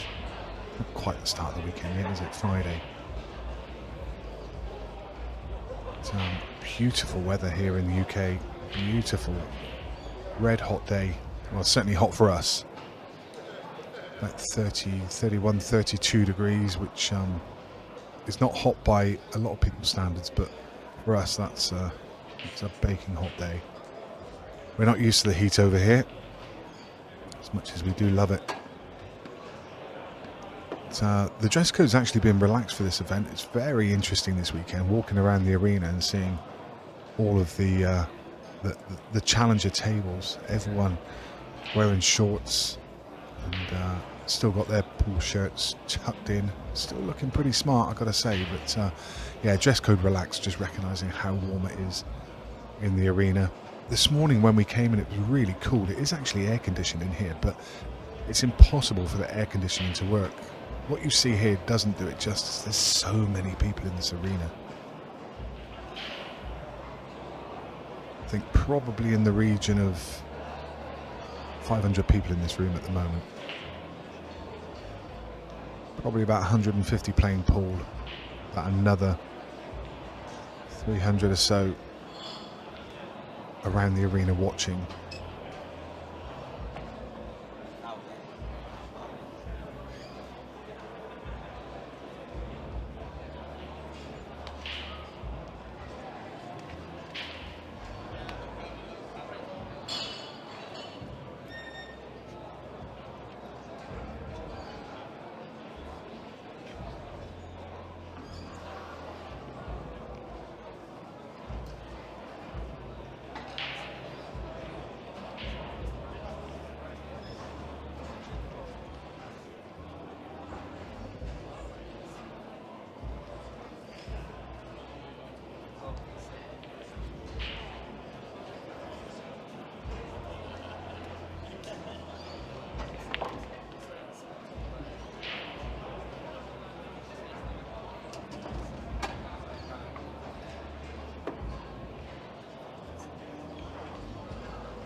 Declan Brennan on a mission.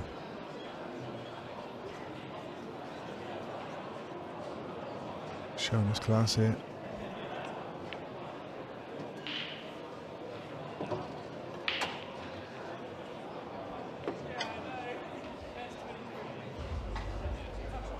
Main arena table, Dave Fernandez, Shane Thompson.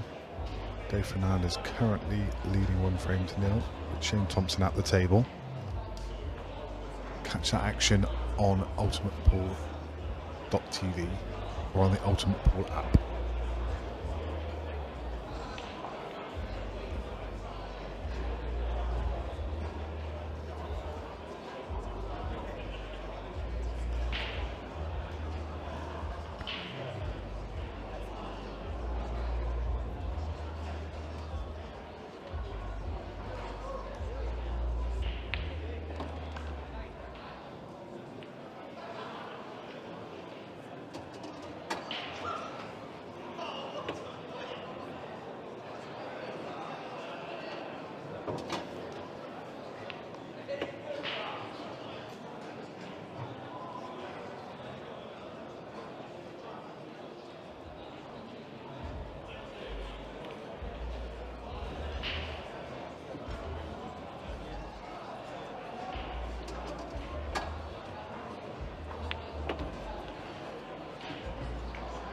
Very much in control of the match. A couple of hiccups early doors, a couple of missed balls, but understandable. Just settling into the event. You saw him mop his brow there. It is hot out there. It is hot.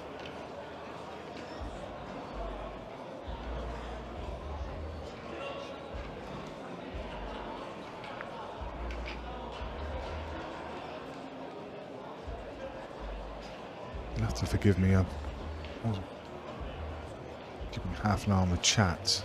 And, I think we're at 6-2. Just lost track for a second. One of the frames. 6-2 or 7-2, I believe. Again, apologies. Can do nothing about the scoreboard.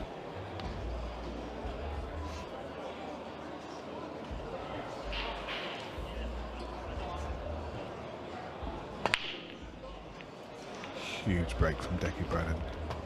Crunches the front ball, parks the cue ball in the middle of the table. Looking ominous for Aiden Hughes here. What a great break.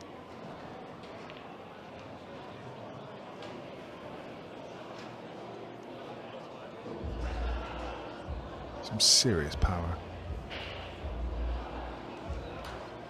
Forced into going for reds here. The yellow just below the 8 ball goes absolutely nowhere. Otherwise, the yellows look really good. The reds aren't actually that bad. They're just a little bit on top of each other. They just needed a bit more care and attention in terms of... They were a better layout.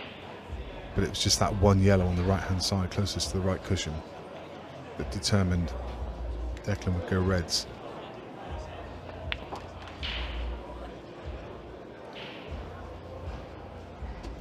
Hi Neil, nice to see you. So obviously, yeah, we've got the CPBA cloth on all the pro tables. All the outer tables have still got the super fine on. I believe that's going to change for the next event. So by the time we get to September, all the tables will have the new cloth on. Not an ideal situation, but you know the score. I mean, it's. I think it was just way too much work to try and get all of the tables sorted out for this event with the supply of the cloth. So yeah, super fine on all of the challenger tables, all of the outsider tables, and all of the, I think it's, I want to say 12 tables in the pro section. All of those 12 tables have the new cloth. We haven't mentioned the cloth that much so far. If any of you have ever seen it in person, you'll know that the colour is not represented well on a stream. It looks blue, but it's really not. It's very green. It's actually a teal colour, greeny blue. It's really good. That's Declan Brennan on the hill. So he now leads 7-2.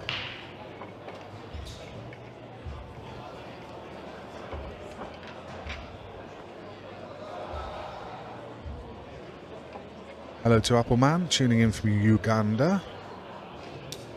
Hello, sir. Lots of people tuning in from across there. Wonderful to have you watching.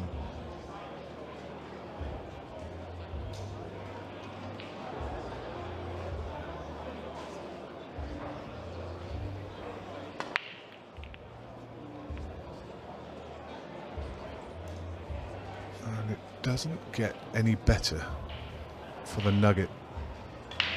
A dry break this time. Brennan with the first look at the table. Wafts his shirt. Starting to really feel the heat. Bit of a messy table. That's the only thing that Aiden can console himself with here. Yellows are okay, apart from that one yellow that's sat next to the 3 reds towards the bottom right. So he needs to work out a plan to either land on or extract that yellow. I'm pretty sure it will be extract. Tough ball to land on. All your potting angles are covered by the reds.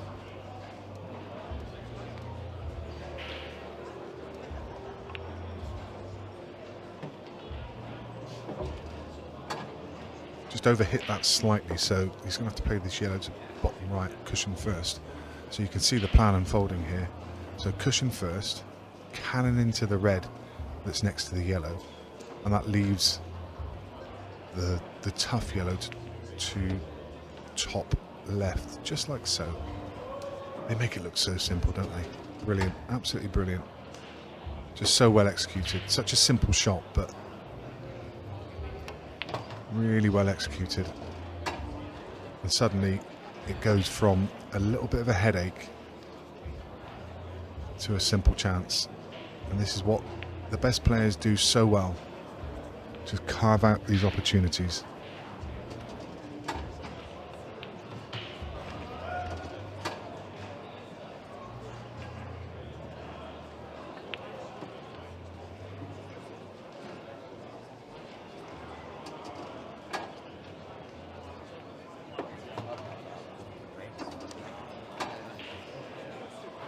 So, next game up on this table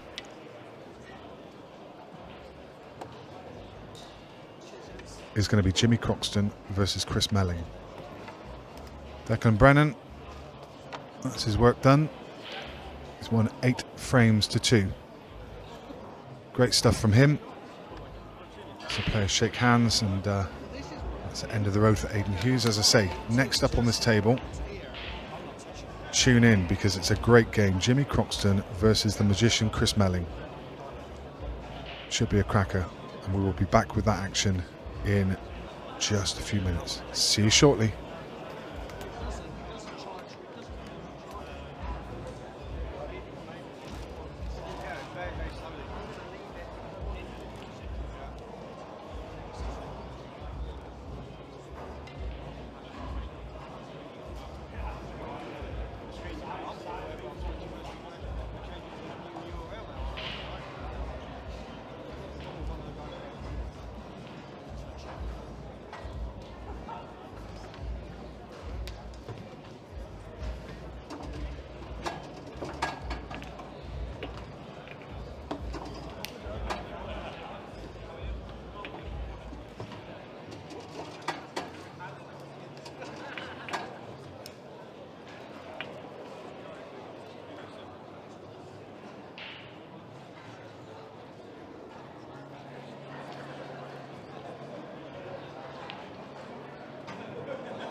in the ref group, there's a new website.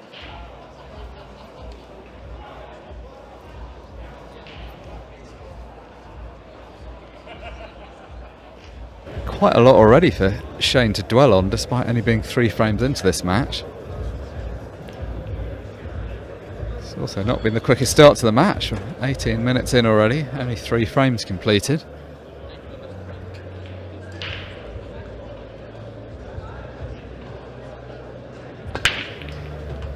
Well, that's a good break. A lot of power into that. Cue ball tracking up and down the centre of the table. So at what point, Mark, in this match do we get to the stage where it really gets uncomfortable for Shane? Is it now, or is it if Dave takes this frame out? Because he looks, very disgruntled sat in his seat at the moment, as Shane Thompson. I think he's got to split the scoreline disgruntlement from the way it's gone disgruntlement, because actually in terms of scoreline, 3-0's not really too much of a problem. We're playing a race to 8. I think that the danger here is that he dwells on how we've got to the 3, which has involved him making a series, not necessarily of howling mistakes, but it's just sort of added up the odd bit of bad luck and the odd slight error has just landed in a bad place from Shane's point of view. And this really should be 4-0 now.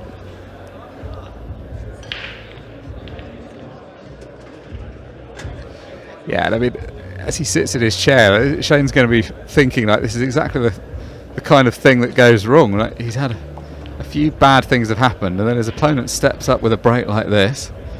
Even there, could have ended on the wrong side of the yellow, doesn't. And just a tap into the centre for Dave Fernandez, and this will be a 4-0 lead. Much more conventional frame that from Dave, much quicker as well.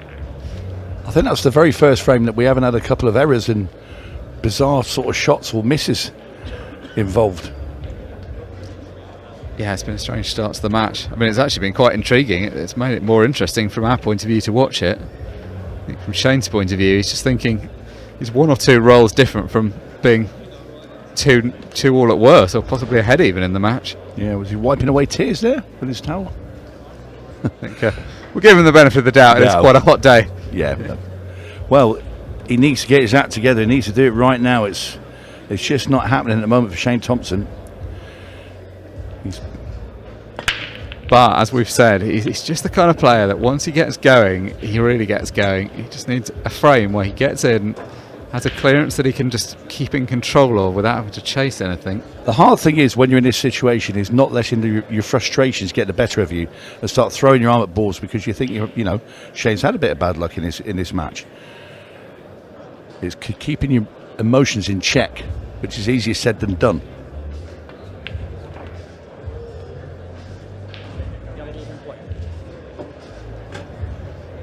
He's a player that's all about getting in and staying in control. I think that's the kind of clearance he wants.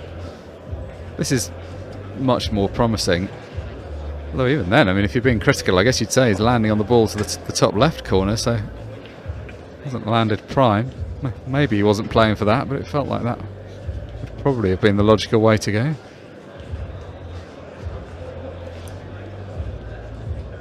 He's got alternative options. I think he's still going to have to play the ball that he was playing for. It's just got a bit more angle.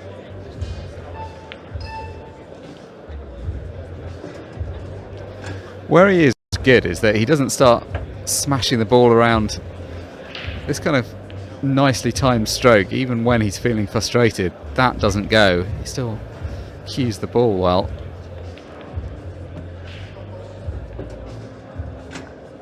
That's a lovely shot there from Shane.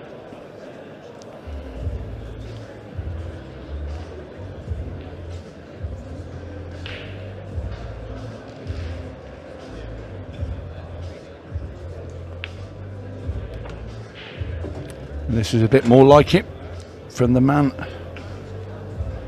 from Somerset. This is exactly what he wanted. Just a frame like this. Not just the fact he's won the frame, but just kept it simple, played some sensible controlled shots. And it's important that, opening his account, the longer he stayed on 0, the more problematic this match was getting, both in terms of the scoreline and in terms of how he'd be feeling about it. And you see just what a difference that is. I wouldn't say he looks delighted, but looks much more content sat in his chair than he did a frame ago. Yeah, it's getting that first one on the board, isn't it? It just feels so deflated when everything's going against you. You can't get to the table.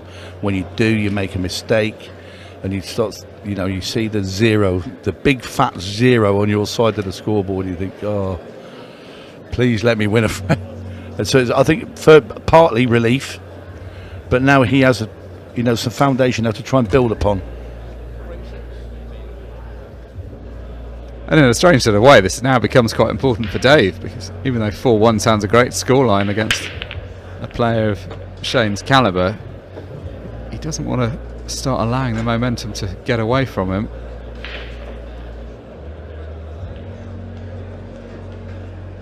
That's a pretty good reply though. Nice break, spread the balls out well.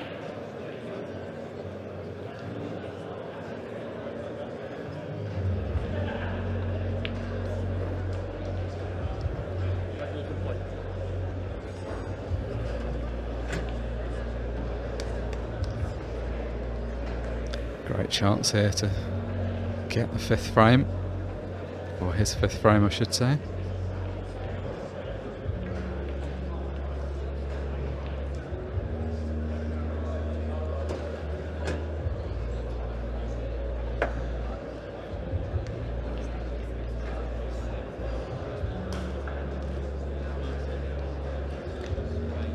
Taking his time here because this is important, and it's not one of those visits where nothing can go wrong. 2 balls at the top of the table, you've got to find the gaps to land on them. Maybe in a way, it's just the fact there's a lot of options as well.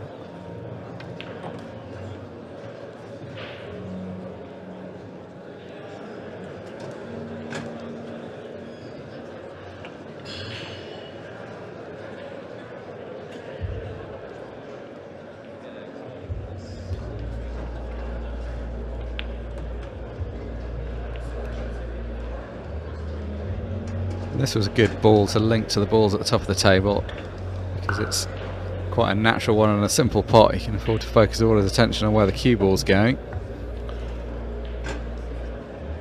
Just worried a second there when he had that little nudge, but he's okay. I think he thought he might have been short there. He's a tiny bit short, but he's okay again. But initially he looked in disgust, didn't he? Well, it was a really casual shot, wasn't it? If he'd have ended up short there, he'd have been very frustrated. 5-1 now. Still really all about Dave, but just feel that Shane's one of those opponents. He's always kind of lurking there. Just could kick into life. Yeah, you can't write Shane Thompson off. It's just at your peril. But at the moment, the pendulum is certainly swinging in Dave Fernandez's direction.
Well, despite being 5-1 up, and you would assume the more comfortable of the 2 players, that was a surprising miss.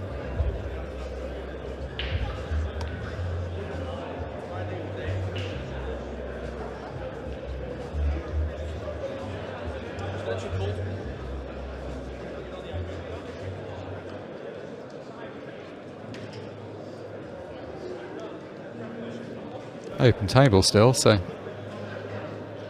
Shane can go for the reds. Yeah, he's trying to just dig this first red into the knuckle and bump the second. That's it. Perfect. Now he's opened up the rack. The reds are all potable, which is the way that Shane now needs to dissect them.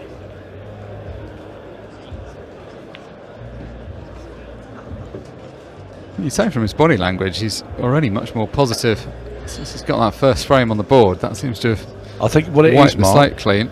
is the manner in which he lost those 3 frames, because he had easy chances in them. Dave also made mistakes in them and still snatched the frames away. He can take a breaking dish against him, because there's nothing you can do about it. And now he started breaking a dish in himself. I think it's just his whole manner and his body language now is a lot more positive, like you say. Yeah, it really does matter how you lose the frame, as you say. If it's something that you couldn't have done anything, like there's just no point beating yourself up. It's the ones that you throw away that are the harder ones to deal with.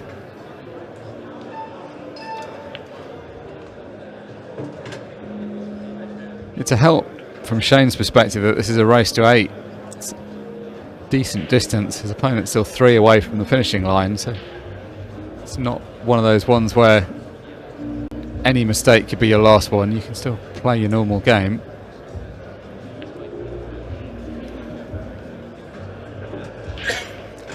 The difficult ball is always going to be this red close to the centre of the table. He's just going to have to mind his work here. All about the position onto the last red. Just goes the delicate route and plays it well. Yeah, he's left himself straight into the top corner. Now, this is more like the Shane Thompson of old, just when it's required the most. And this is going to be 5-2. Safe cracker, still battling. Yeah, much more like it from Shane, and he looks like he's up for this match. We never doubted he would be. 5-2 down, but showing signs that he's here to play. Into the second half of the match already. Slow first frame in particular, and quite a slow first 3 frames in aggregate. Not yet the point to be talking about the clock having a major impact, but if Shane's going to have an attempt at a comeback, maybe we will find ourselves into the last 10 minutes of the match, which will have that shorter 15-second shot clock. It's pretty warm out in the main arena. Shane is one of the players that you see looking hot a bit more often. You quite often see him with a towel even on a colder day.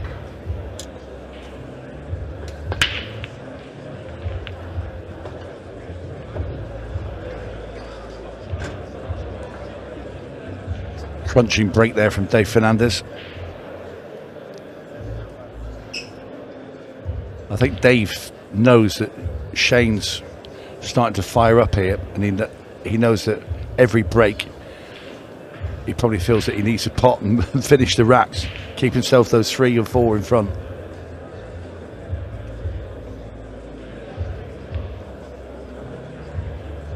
I think he will be well aware that you don't always get that many good chances against Shane, and to have a couple of slightly fortuitous frames at the beginning, he wants to capitalise on that.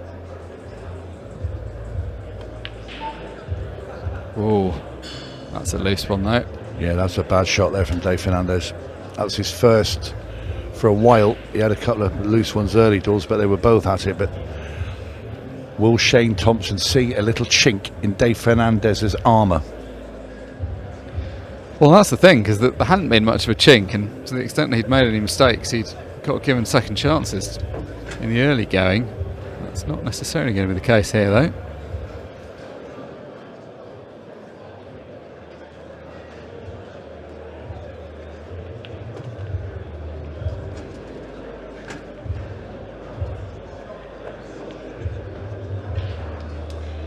Thompson now thinking, make sure of these 5-3. If you can get a breaking clearance, all of a sudden 5-4, and that is like he just comes zooming over the hill right up behind Dave Fernandez.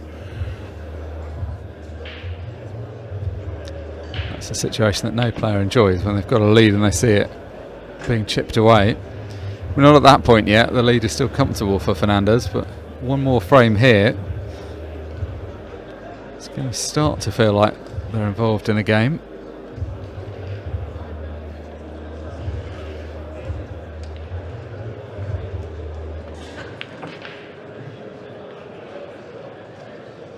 Has he come up far enough? That cue, but he want now. Surely the red doesn't pass the yellow into the left-hand middle, does it? Yeah, it doesn't look like it does from this angle, but it No, must it do from the doesn't. way he's played it. Oh, we just had to try and play it off the near jaw. Well, it was starting to look like Shane Thompson could be like the favourite at 5-3, 5-4 down. You know, as you look at it, because the way it looked like it was about to swing in the other direction, the match, but in that one shot, stopped in his tracks. Yeah, for sure. That was a big shot. But this is where Dave Fernandez needs to capitalise. Has to slam the door firmly in Shane Thompson's face here. Take out this finish. Yeah, these next few balls are massive. The way we've got to this point, it's a case of, can you freeze Shane out and make him feel terrible about it, or do you let him back in which case all the good work would be undone?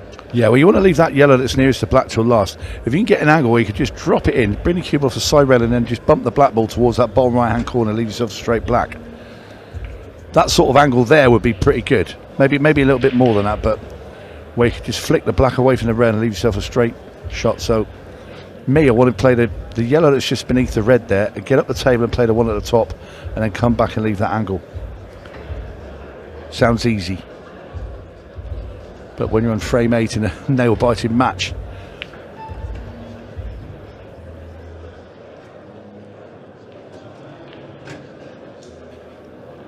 I'd like to come a little bit further out. I'm sure that's Dave's plan anyway. Yeah, that cue ball position is not entirely as intended. No. Well, he's deciding against us. See, this is where I want to be for my last shot.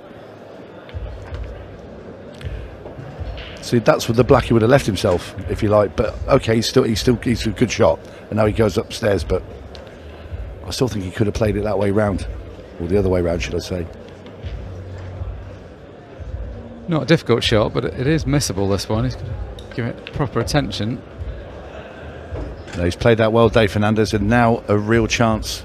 6-2 would be a fantastic lead for Dave Fernandez. And Thompson had his chance there. And it is Dave Fernandez now gets his 4-frame cushion back. And how much has that been the tail of this match? If you're going to look back at what went wrong, Shane Thompson's had decent chances, not just shots, in at least 3 of the frames that he's lost. And that has been all the difference. Dave Fernandez has played some good stuff and has pulled out a couple of big one-off shots, but it's been given those lifelines that's been so valuable to him.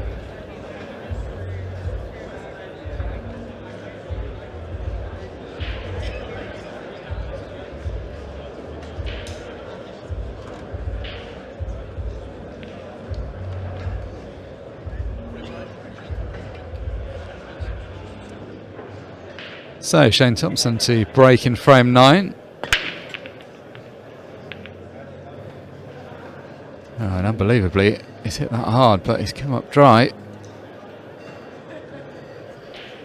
Yeah, that seems like a message from above to me. It's a great split, no balls, 6-2 down. Cue ball in the middle of the table as well.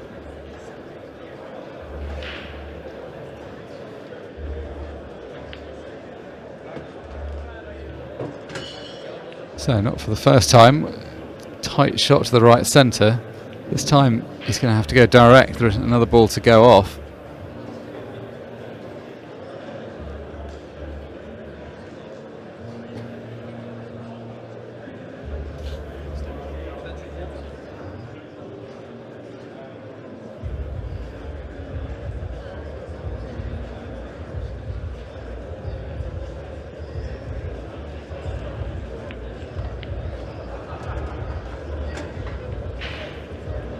Play that well because he's got an angle now. He can pop the ball to the top left-hand corner, and then if he needs to develop the yellow to the right, he can bump into it.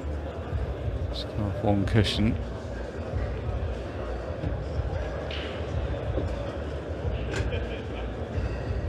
Well, it's putting this yellow into the middle, but the cubicle's going to come into that red that's nearest to him. He's just looking where it's going to bump it. It should push it far enough over that he can see those two yellows in the bottom left. I think it's with these shots, you're trying to do a couple of things in one shot, and it's easy to take your eye off these. He's missed it. Yeah, that was actually pretty tight. I'm slightly surprised he played it round like that. It seemed like the previous shot he could have decided to end up in a different position.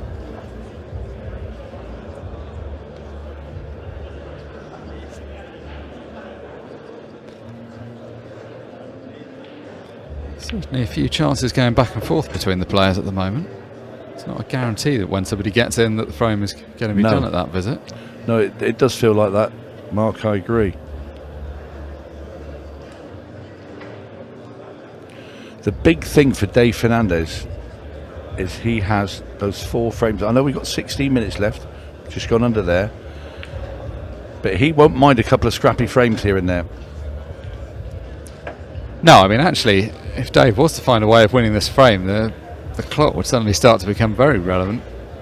6-3, still a decent lead, because there's only going to be 13, 14 minutes remaining in the match at that point.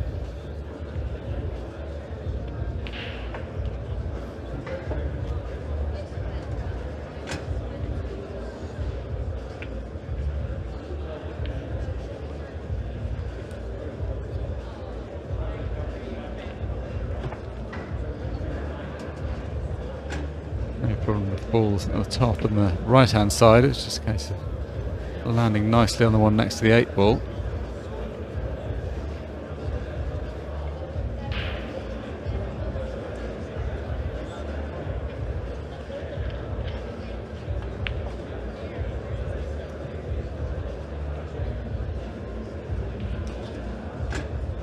Assume looking to play a bit further up the table. I suppose it's one of those ones where you better, if you're going to have the wrong angle, have plenty of angle. He does have the angle, that's the thing. If he could just bump into that yellow that's to the right of that cluster of 3, land on that. Well, he's going to try and go behind. Oh, I thought he was going to screw onto the red, the yellow that's nearest to the black. I don't think he can get through. Might be able to clip it, that's about it. And it's coming off the cushion. And that is the flailing arm. And what's he left? Yellow bottom right hand corner. And you think if he can make that, in fact he can actually take the one into the bottom left and stop the white dead. Yeah, he's looking at that. This is a shot to nothing.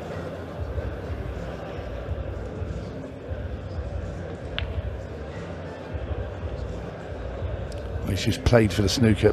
To be fair, he didn't attempt the pot at all there.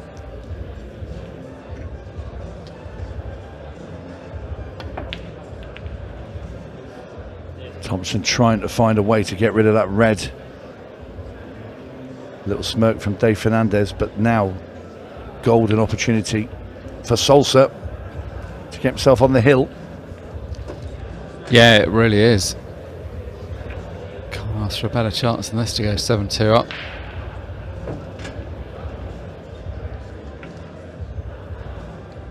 It's looking like a long way back for Shane Thompson. Where's this cue ball going? I don't know, but I didn't like that shot at all. He's just got far enough. That's, well, I'll tell you what, that was a massive risk. He got away with that. Why did he play it so quick? Strange choice of shot when he had a simpler position that didn't bring that red into play. No mistake though from Dave Fernandez. He gets himself onto the hill. 7 frames to 2 now.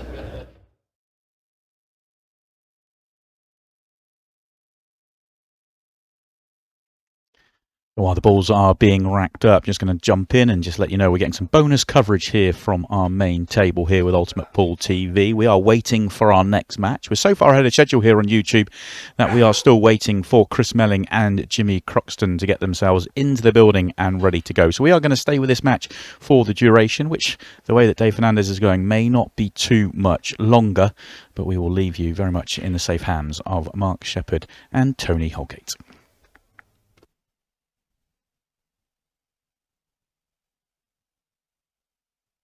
joining us on YouTube, in addition to those already watching on Ultimate Pool TV, as we round out this match.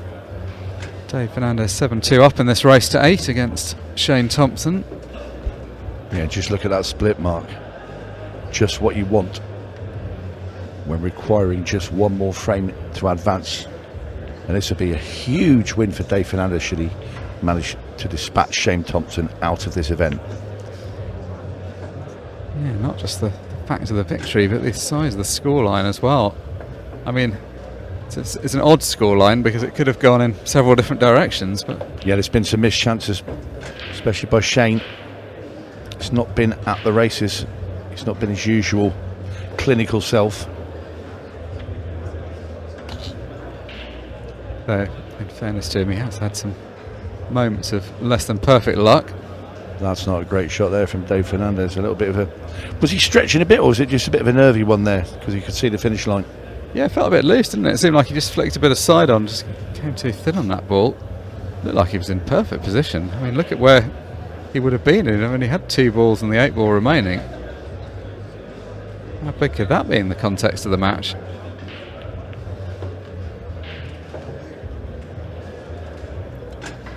Well, Thompson needs to get 5 frames here just to even think about getting it to a 6-red shootout. And he's got 11.5 minutes to do just that. He's also going to require some help from Dave Fernandez, as in dry breaks, in-off breaks, and probably a couple of missed balls. Not generally known as a fan of a 6-red shootout, Shane Thompson, but I think he'll be a fan of one if he gets here. I was going to say, take it now.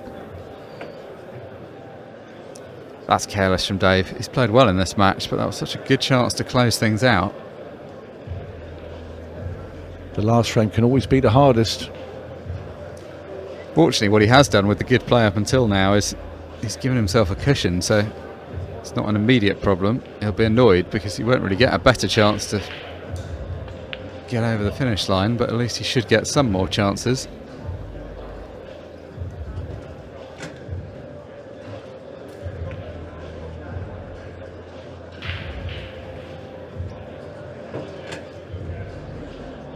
Nice angle here, just naturally take the cue ball on and off the top cushion, down for the remaining yellow. Well, he would firmly have been expected to be out of the tournament by now. This is a bonus for Shane Thompson, and that's how he's got to see it. Anything that comes from here is going to be a bonus. That gets it back to 7-3. Can he find the 4 frames he needs to force a tiebreaker? He's going to have 10 minutes and 7 seconds to do that. So he's going to have to get on with it. We're going to be playing with a 15-second shot clock after this next break. But then that suits Shane, I guess. He's got to win the frames quickly in any event.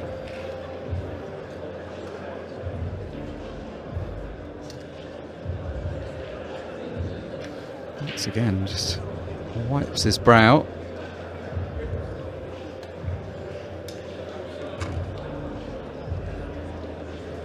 So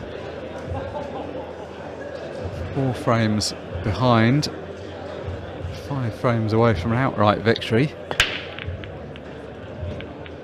And he's made a ball, he's made 2 balls, and at first glance, well, until the 8 ball stayed there, at first glance I was going to say this is a brilliant chance. That 8 ball a little bit guarded, but that's the only real problem on the table. Yeah, crunching break from Thompson. And like you say, that 8 ball is the tricky one out the lot.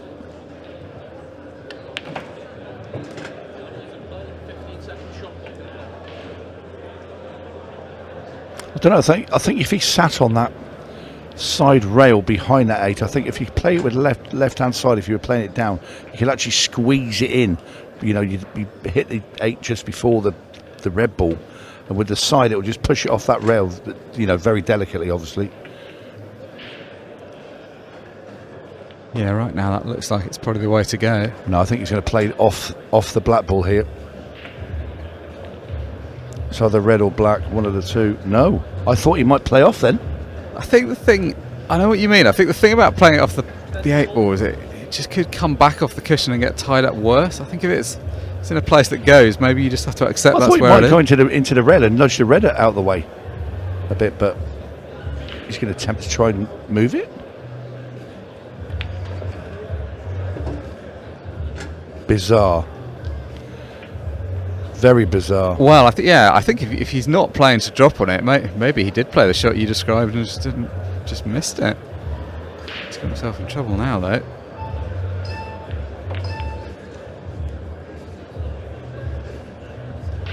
Well, he's in a whole world of pain now, Shane Thompson. And Dave Fernandez, time on his hands.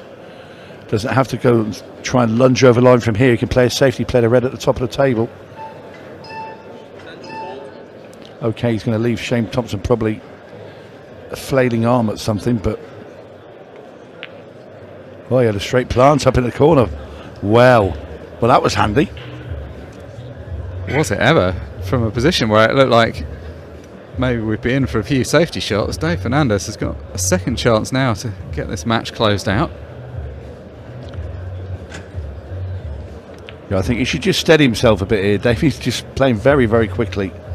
Make sure in position on these last couple of balls. I think it's that shot clock, isn't it? You just suddenly hear those pips behind you. It just gets in your head. I'm going to say something silly now. It's longer than you think. I know. Then people say, no, it's not. It's still 15 seconds. People panic when they hear the first buzzer. You know, then they strike immediately. You know, 5 seconds to cue a ball is a fair bit of time. Yeah, longer than 4 seconds anyway. I agree with you. And I think that's what the top players have got better at. They look a lot less rushed when they're finding themselves in that kind of position. Dave Fernandez has played well in this match. It was a strange match at the start. He got away with a couple of frames that he probably wasn't expecting to win. Shane Thompson is going to feel disappointed with that. At times he played some good stuff, and there were moments when you felt like the comeback was on. Ultimately, at the second time of asking, Dave Fernandez did get the job done. It's he that will book his place in the last 32 this afternoon. Let's take a quick break. When we come back, we'll grab a word with our winner.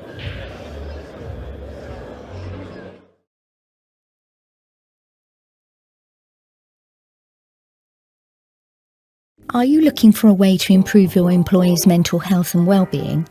Elevate your team with our quick and easy online training portal.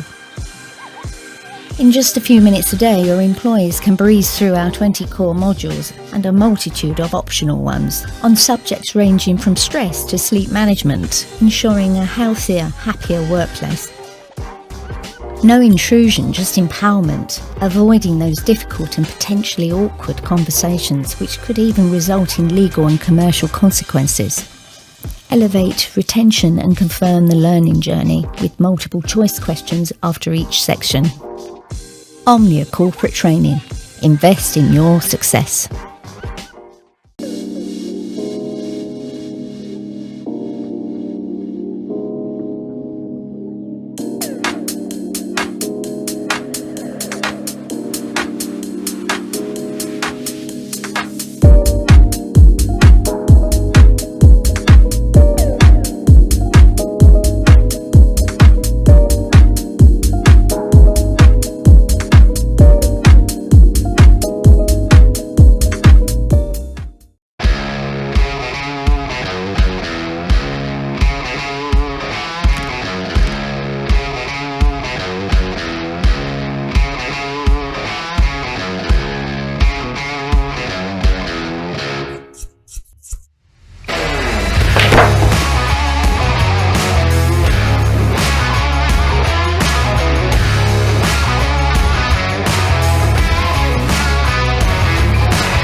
Welcome back, everybody. Dave Fernandez in the house, who just told me 10 seconds ago before we came to air, I've not done one of these before. It's overdue, Dave, isn't it, to get a match under your belt on the main arena table? It must feel pretty sweet. Yeah, it does. It's nice to finally well, play out here first and foremost, because you need to obviously win games to get put on the TV tables, but it's nice to actually win one when you get put on there. So yeah, it does help. So it looked like the pair of you were sort of struggling with conditions. It is hot and sticky in here. We're all experiencing that, but obviously I don't have to put a cue through my hand. So how did you find it out there? yeah, I think it's all right. I mean, like I say to you before, when you're hot yourself, it's okay, but when you've got to wipe your cue down, or you feel like you've got to wipe your cue down, but you haven't got time to, so it becomes a bit awkward there. But I suppose you just got to manage it because everyone's going through the same thing. So yeah, absolutely. And for yourself, coming into this weekend, where were you at, sort of hopes and dreams wise, in terms of where your practice has been? How confident were you feeling coming into this weekend? yeah, I mean, the last 2 weeks I've put in a bit of time, which I haven't been able to, which has been good. So I've felt good, obviously, but coming here and then doing that on the table here, obviously, with such a great field, is harder. But I'm aiming high. I always aim high. I wouldn't be here otherwise. So I aim to win, and if I don't, I'll go back and work on what I can. Really. So it's a good position to be in. I think it's the right mindset, because I asked this to a player earlier, Josh Duaz, and I said, when you see that you've got Shane Thompson first poke in the first event early on in the entire weekend, does that almost sharpen you a little bit coming into it, because you've got to be 100% from ball one? Definitely. You see some certain players, obviously everyone's very good, but there's certain players that stand out that you kind of just think that's going to be tough. So you need to just be on it, focused, good preparation, and just be ready to go, really. So. And into the last 32 you go. We might see you again on here. Who knows? But it has been that sort of season, hasn't it? We've just seen players who have been in the position where you were coming into the weekend put a run together, run deep, and cause some damage. I mean, it's there for you. I think it is, yeah. I think, table time's key, isn't it? Because if you obviously get used to losing for early doors, most events or whatever, you don't get table time. But if you can get a nice run, feel comfortable on the table in the conditions, I mean, everyone's really good. So just hope you take your chances, really. I made a few mistakes there. Shane let me off a couple. But I'll take it, because it's happened against me in numerous matches before, so I'm not going to moan about that. Yeah, all's fair in love and war and all of that, mate. Well, congratulations, Dave. We're going to let you go. Well played, and we will see you very, very shortly in the next round. In the meantime, we're going to take a short break. Well played, Dave Salsa Fernandez. And when we come back at 6 o'clock, we're going to see action for the Pro Series Last 32. We're also going to see on this here table at 6 o'clock someone by the name of Caesar Chandiga. He is playing in the Challenger Series. He will be up at 6 o'clock to open up our evening session. Very excited for that, and we'll get the Pro Series Last 32 underway on this table. Elsewhere right now, tables 3 and 4 or tables 2 and 3 I should say, on the Ultimate Pool app are live, and they have got some games on for you. So until then, we'll see you later.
Good evening and welcome back to the action on table 4. This is the last 64. One of the last games in the last 64 actually. The last 64 is just coming to a conclusion. And, this one is between Jimmy Croxton and Chris Melling. A little bit behind schedule on this one. I think Chris Melling recently flown in. Not sure where from, probably from China, somewhere around the world. It's Nick Finn with Mark Shepherd on comms. Good afternoon, everyone. Yeah, this should be an entertaining match. Both of these players like to go for a shot. I think Chris Melling may actually have been over in Mauritius. Was that Commonwealth game? Oh yeah, he was. Absolutely right. I saw he was playing the Scorpion, wasn't he? It's a pretty cool place to go to play pool. We're extolling the virtues of Bolton, but that probably is one notch up from there.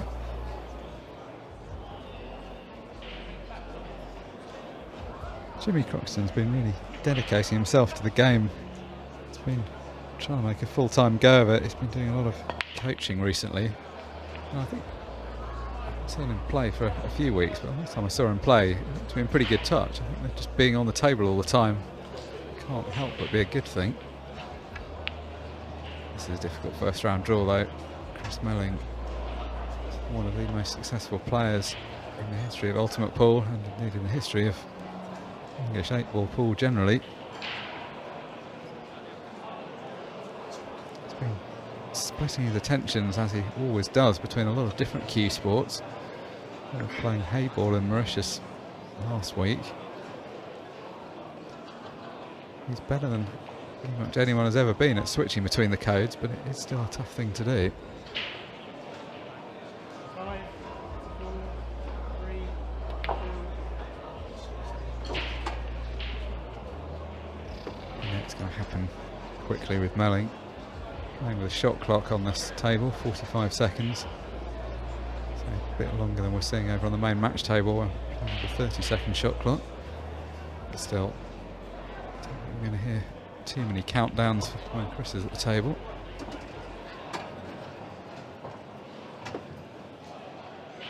Spent quite a lot of time at the beginning of this finish thinking about what he was going to do. He's unlocked most of this now. Could have been a case for playing the yellow that's close to his hand now, but it's going to go up the table. Really happy that red's gone in. Could have done that coming into play. This is where his cueing is so important. By most people's standards, well, even that eludes him. I was going to say, by most people's standards, he'd slipped quite badly out of position there. He suspected he was just going to carry on and it not be an issue, but that is what happens when you don't keep control of the white.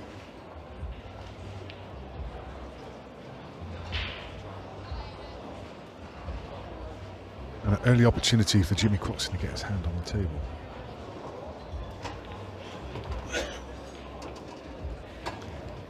Is there a case for playing the red that's just to the left of the racking line at the bottom of the table? It's a more difficult pot, but he's now going to have to come back and unravel things at the bottom, which is a bit messier.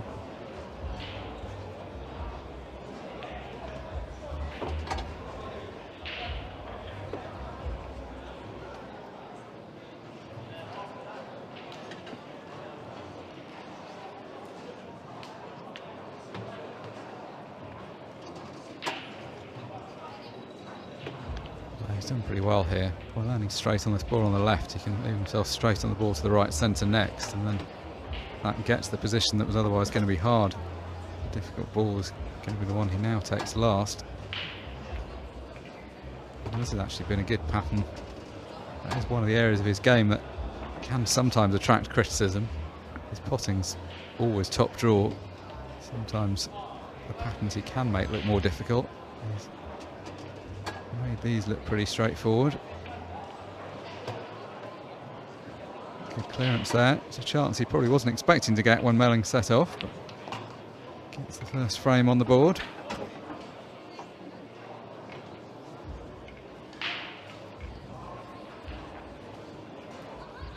Chris Melling currently holds the record for being the only player in Ultimate Pool to have won event in every completed season, 2021 through to 24.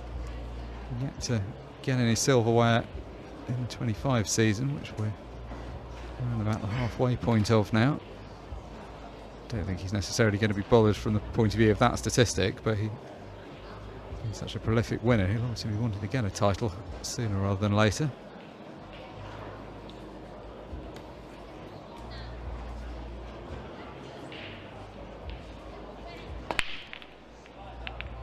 It didn't look like the best rack. He racked the balls himself, but he's hit it hard enough that he's still made a ball. And actually, if you can find a red to pot, these are sitting pretty well. Yeah, he's got the plant. The bottom left.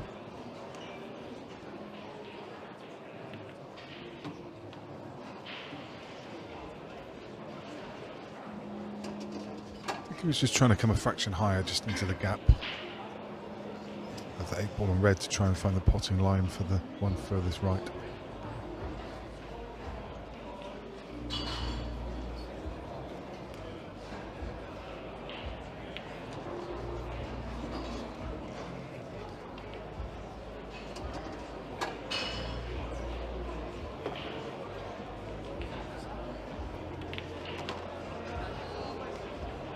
Just the planting.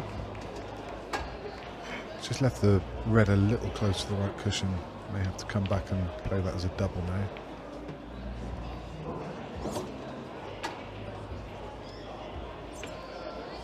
Just looking at the line that he wants to leave. You can comfortably leave that as your last ball to get onto the 8.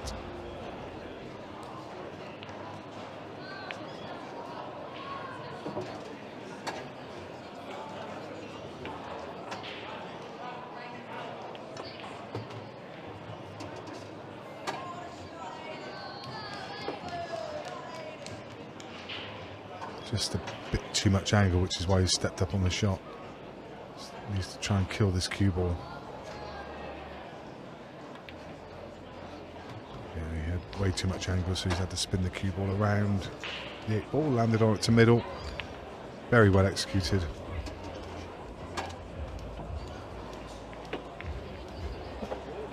Yeah, it's been some standard so far, hasn't it? 2 good clearances.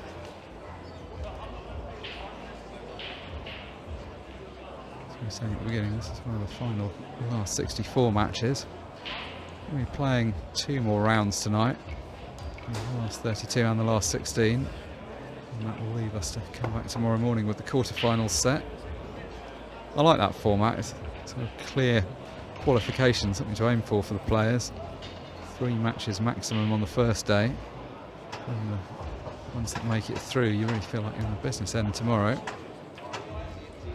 Parallel with that, we'll be commencing the second of the Pro Series events, Pro Event 6. Same format as this, same prize money, same ranking points. So 4 second chance for anyone that has made an early exit.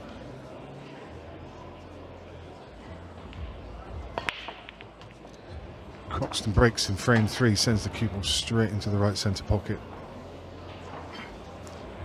Pros hate doing that. Well, anyone who hates doing that, when you just go straight into the middle pocket, it always just feels like you're to blame for it.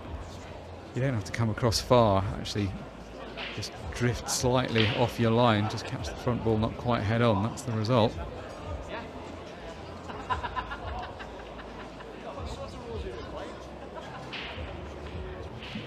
Chris amusing himself. He was trying to figure out if a ball had been potted, although it doesn't really matter in this situation. It hasn't. All the balls bar the white did stay on the table.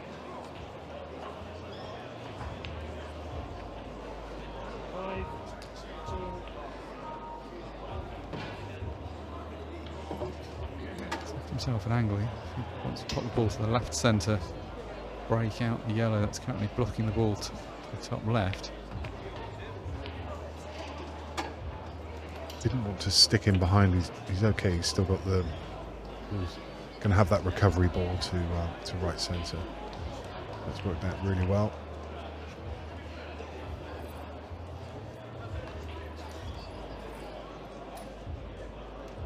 There's lots of people tuning in to watch the Scorpion play. Chandiga. I can tell you he won't be on this stream, not on this stream. He will be on the Ultimate Pool app. He'll also be streamed on Facebook. So you need to go to the Ultimate Pool page on Facebook. That game will kick off at 6 PM UK time, which I think is 8 PM across there for the viewers in Uganda and around that area. I have seen him in the venue, and I also saw him just having his dinner up in Chopsticks, and he's in good form and good spirits. So yeah, that game will get going in around about 45 minutes, but it won't be on here, it won't be on YouTube, it'll be on Facebook. Ultimate Pool Facebook page is where you need to go, or if you're signed up you can watch it through the Ultimate Pool app. I think his opponent has been decided. I know that game was in play. I didn't have a later score on it, but Alex Cameron was 6-0 up, so I believe he'll be playing Alex Cameron. That was a race to 7 against Gary Carr.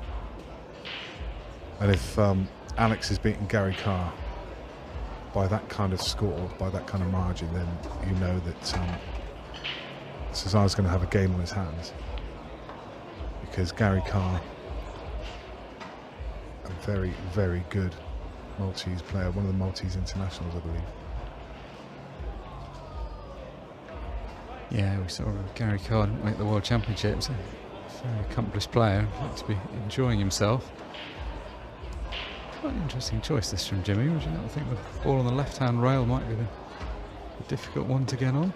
Yeah, I would have said so, but that was, I guess it's comfortable in leaving the angle, knowing he can't fail to be on something. Yeah, that shot made sense. It was when he was at the top of the table. It looked like he was about to pot the other ball, which seemed a strange choice. Yeah, absolutely. Yeah, he's got all the balls in open play. Good chance to get a second frame on the board.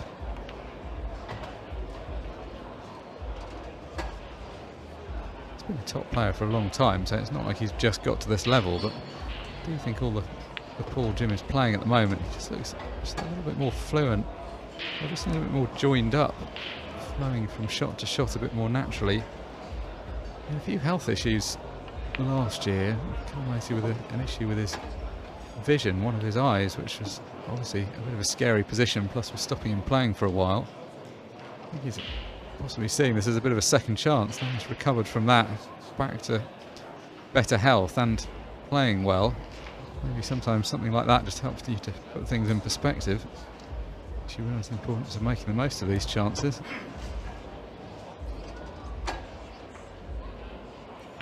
Good recovery. I think he just finished with slightly the wrong angle to be able to drop this ball in and then play back onto the one to middle. So he's having to send the cue ball around.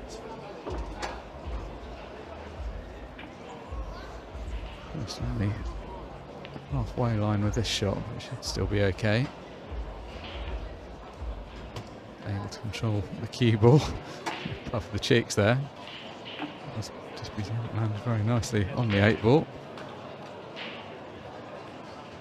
Match being played in a good spirit between these two. A few laughs and jokes already out there.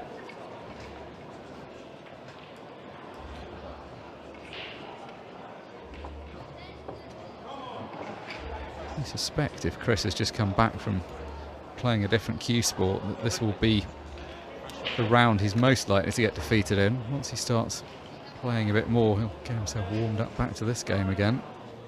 He's a tough prospect when he goes deep in a tournament.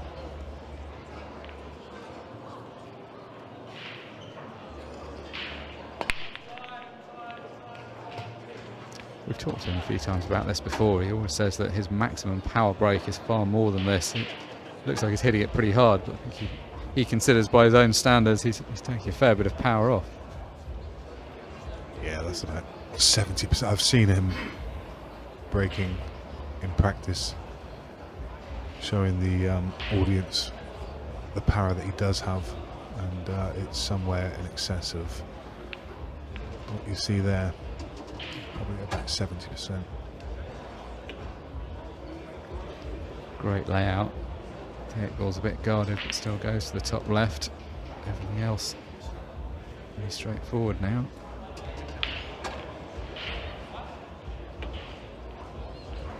Obviously depends how the balls turn out, but so far this has been a very open game. The players in and clearing up when they're having the chances.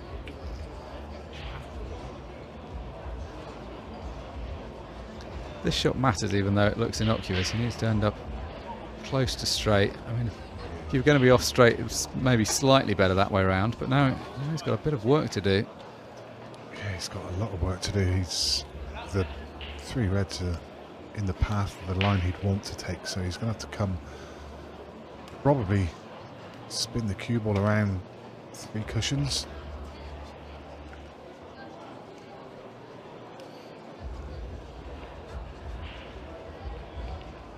Oh, he's playing the exhibition shot, trying to get through the gap.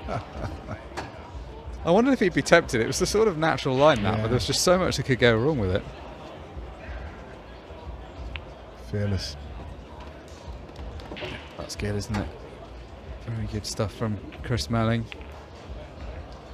Nice layout after that break. You're expecting him to clear up. It just looked like he left himself a bit to do at the end. Jimmy fully embracing the Joker nickname with this shirt that we're getting a clear shot of as he wraps the balls up.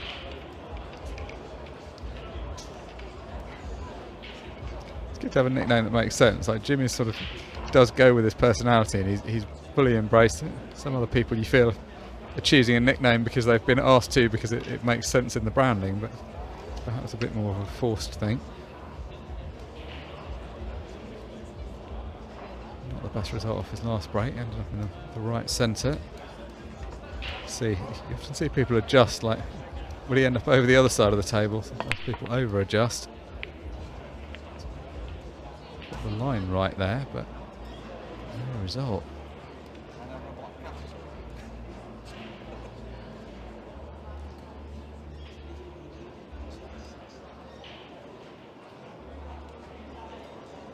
Not a bad split, but a slightly clustered layout.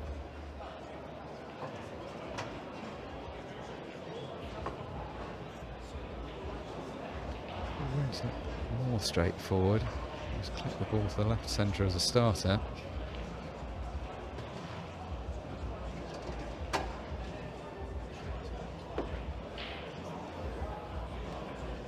That was the trouble with that shot, because it was quite thin. He wasn't really quite sure. He was just trying to play the white into an area. Coming to the left of that red.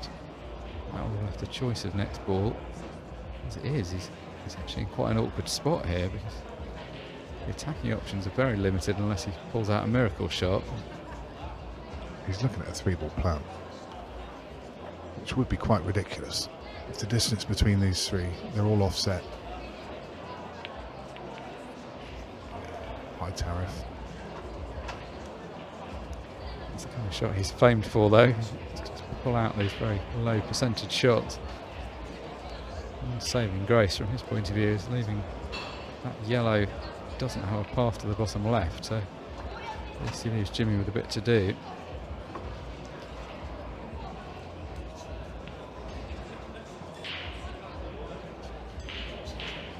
Just going around to look. If he can take the ball to the top right, I think that does go past the other yellow, then that'll open up all the other balls. And now just have one shot to play to get on the difficult ball in the bottom left quadrant.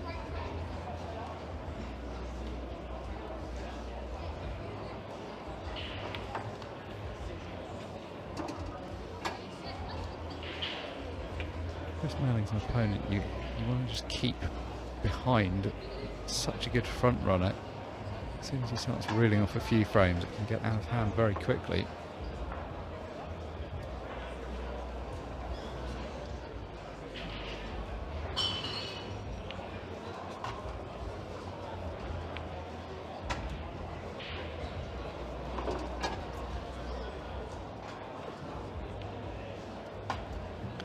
I'd really like to be able to pop the top right of the 3 yellows in the middle of the table. I don't think you can do that.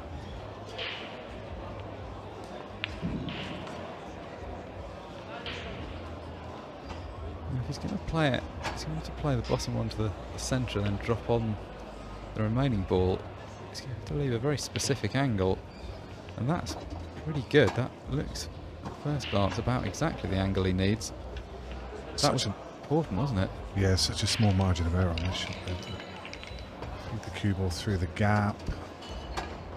That's okay. It's not perfect by any stretch of the imagination, and the angle's not great because he's going to be heading towards the reds, but he's left himself a shot. Just needs to get the cue ball out so he can get some kind of shot on the 8 ball. That was always going to be the danger, running into the reds. And now it looks like he's put cover across the right hand pocket. Might actually do him a favour, because putting this up into the top left, it looks a bit in off to me. That red may come to save him. Natural angle wasn't, it was much lower. Very good 8 ball.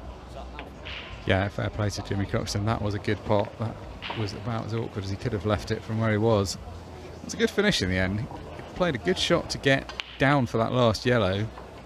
Was always going to be trusting to luck a bit with getting position on the 8 ball. I think that's something that really has improved in his game, though. There was a time when those kind of clearances where you needed fairly fine position could sometimes elude him, but he seemed much more in control of the cue ball the whole way through that one.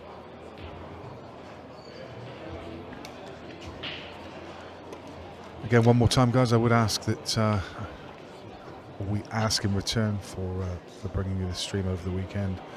A free weekend of pool is that you click the thumbs up, give us a like just below your viewing panel, a little thumbs up.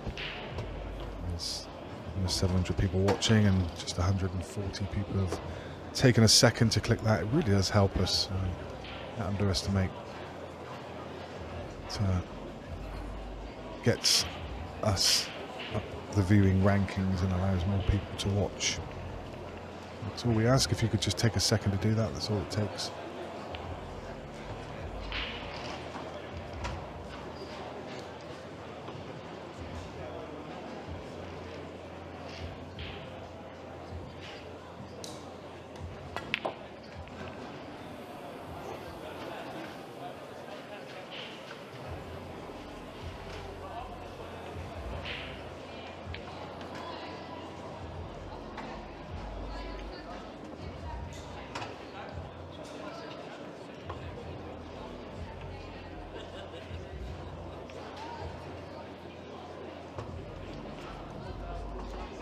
Another opportunity for Jimmy Croxton, and reds look good.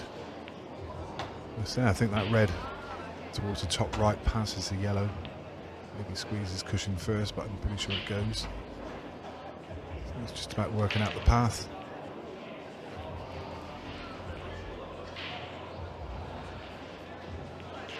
Maybe he thinks that red doesn't go because it looks like he's going to chase across there. No, he's just going to land it. Surprised a little bit, because he was perfect on the red this end of the table. Wondered if he might take that off the table first, but you can still see the pattern. It shouldn't be any problem whatsoever. Red to top right, and then red to middle. Then these 3 balls at the bottom of the table link up fairly well. We'll just try and drop down now into the gap between the red and yellow, and take the one far right to right centre. Let's come all the way down the table. Like I say, there's a number of ways you could play this. This is equally as effective. Can drop this into middle. In fact, that's perfectly as you could have played it in terms of the weight.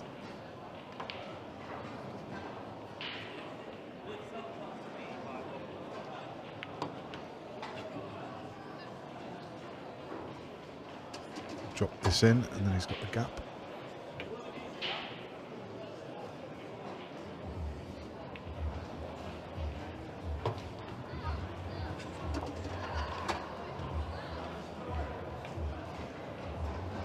Yellow on the side cushion, just in the way of that, the natural line of that shot. So you just saw him load it up with a touch of left side, just to send it low of that yellow. Lands perfectly on the 8 ball, and that's Jimmy Croxton into a 2-frame lead.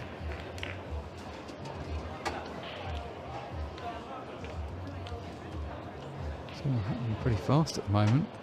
Chris Melling's known for his speed. Jimmy's been really getting through these clearances. And also the fact that nobody's really been missing much has helped to speed the match up. No match clock in play, but still makes for more entertaining viewing proceeding along at this pace.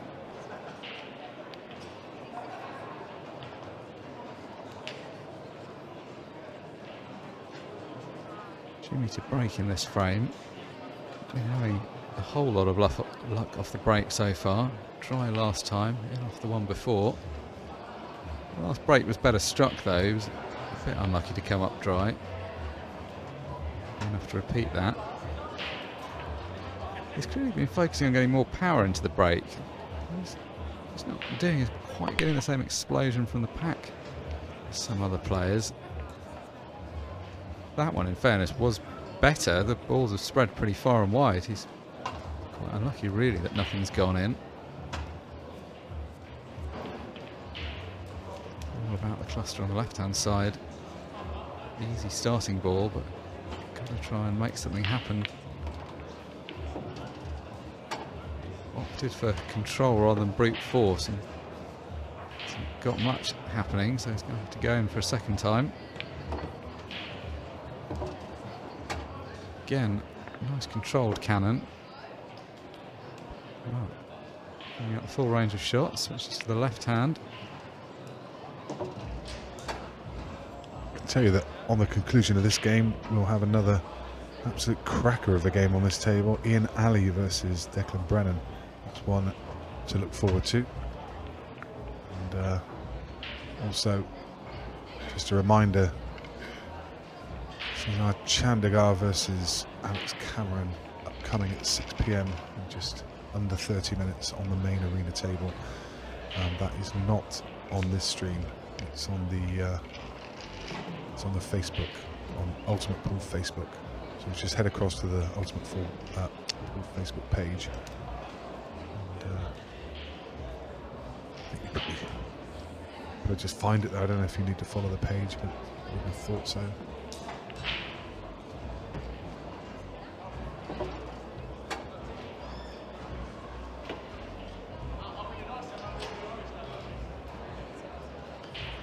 Pushing the balls, it was one of those situations it wasn't necessarily ideal to be in first. Chris had to try and make something happen. Jimmy comes to the table with some of the hard work already done for him. Got to do something with the ball on the left hand side. Could just leave it for a double for later on.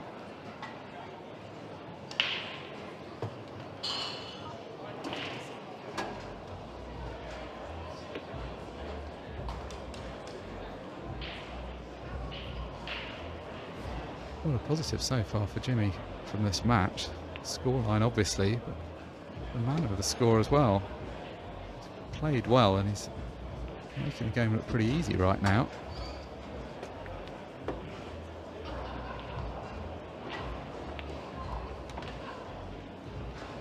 Left a nice angle there. Can drop in behind the yellow and push it away from the cushion if he wants to. Not really certain where it lands up.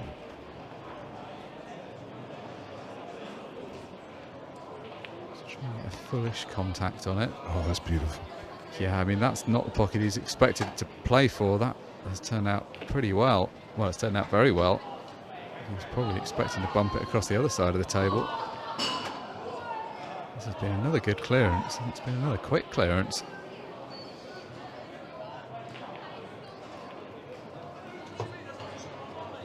Yeah, the players are playing, and the game doesn't have a match clock, but it does have a shot clock, 45 seconds. And I think if there was a referee out there timing this, I think he's probably given up by now, knowing that he doesn't need to.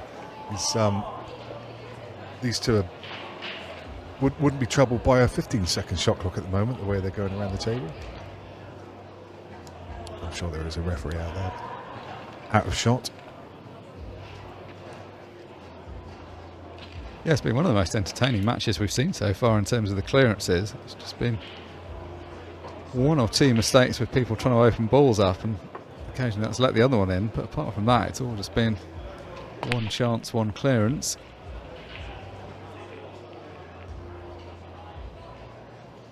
Surely he's not going to be up dry from that break, is he? Ball's flying around the table. Neither player having much luck passing off the break. I really think Chris could have done a whole lot more with that one. But as good as split as it started out being in terms of the balls moving, it's not ended up looking too friendly. So this time Jimmy not tempted by anything attacking.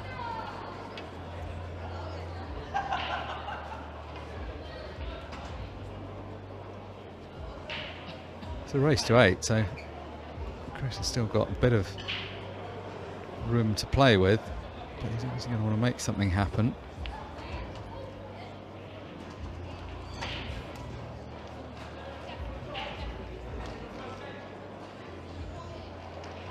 Neither of these players massive proponents of the safety game. As you'd say, Melling has probably got a bit more pedigree in that area. Both very experienced though, know what they're doing.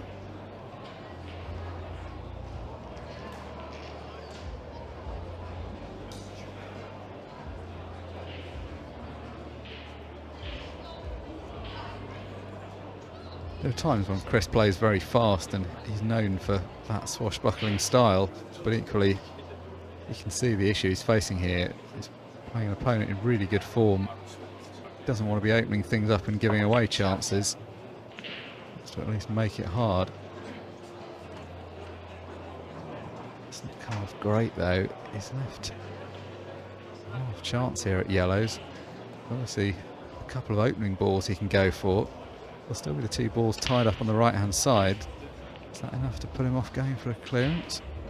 Or at least is it enough to put him off taking the colour set before going with a safety?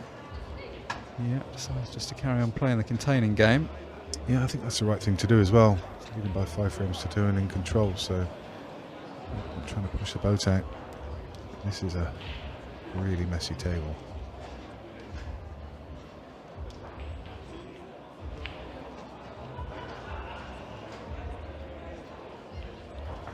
Just wonder whether one of them would want to establish himself on yellows, perhaps. Yellows do look the better ball. Yeah, I mean that was the thing I was slightly surprised about. I felt like Jimmy had quite a good chance to do that. I mean the thing is, they're both promoting balls in such a way that when now somebody gets a chance, it could easily be a chance to go for the game. I can see the reluctance to take balls off the table where the layout's this messy, but it's getting gradually less messy as they play these shots. Not sure what safety is going to be available in a shot or two's time, because once they get one of the balls away that's near the right centre, there's not going to be another one to play behind.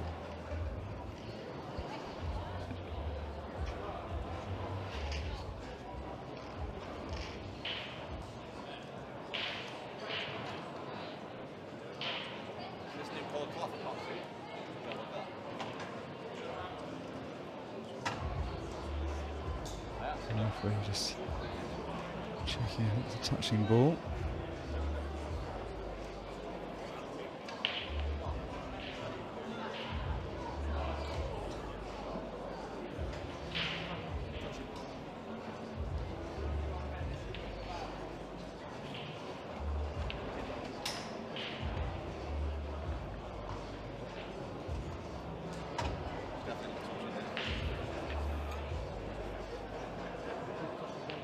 Strange passage of play this. Touching ball there, so just was able to play away.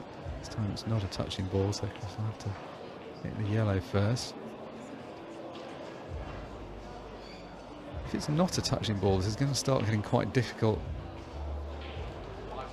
to counter this safety. Sooner or later, the player's probably going to have to play the cue ball out of this area. If this wasn't to be touching, to play this shot, you've got a very delicate touch, otherwise you play a push shot. I know this is not an area of the game where anybody's really going to get plaudits, but actually the last couple of shots have not been easy to play. The Cue ball's been so close to the object ball.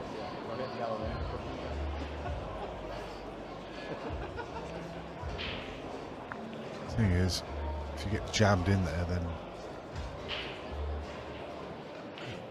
clearly not a touching ball there. Otherwise, wouldn't have been able to play the shot he played. Pretty good shot there. Didn't get the white right back in that area. He'd have left an opening pot. Jimmy's back to the old favourite of tucking him up behind the yellow. A strange match, really. We're going to spend longer on this fairly nothingy safety exchange than we spent on several of the attacking clearances leading up to this. That's where the balls have ended up, though.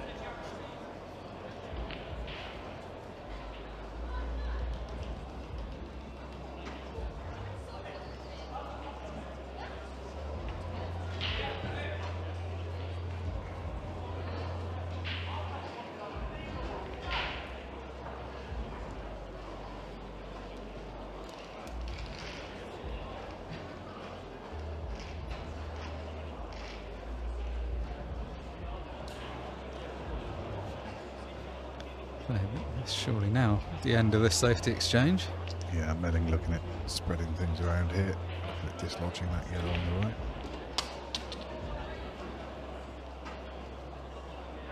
Just hit the red full ball, left that yellow awkward.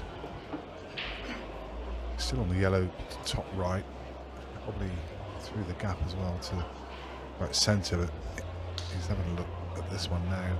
Almost certain this will be his next ball, yep.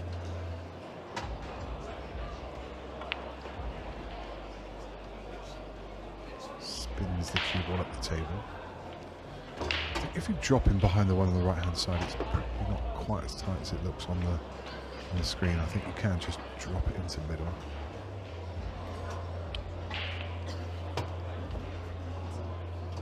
He certainly doesn't look concerned by it. It doesn't double, so I think he thinks that he can pot it.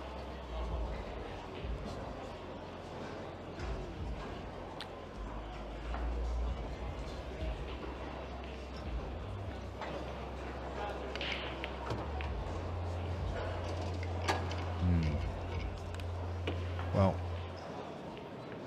that's not great.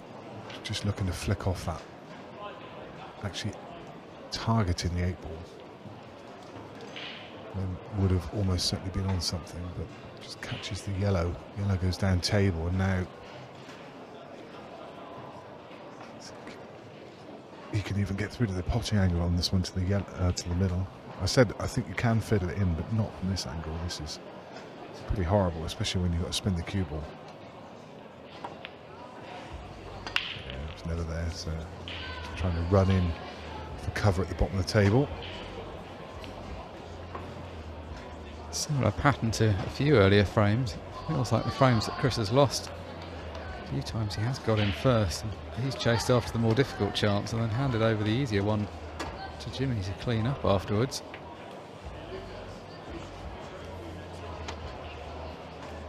He's got one ball to deal with, that one above the yellow bottom right. Clearly doesn't have a natural pocket, would have to be doubled if it was left there. He's got quite a few other balls though to manipulate this position.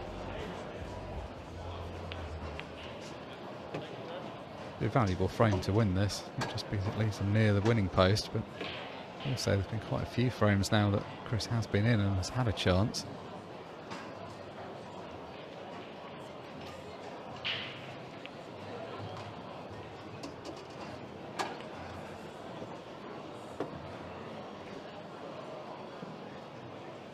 There's definitely a moment a season or two ago where Chris Melling would have started this particular matchup as a reasonably strong favourite, even though Jimmy's always been a fairly highly ranked player.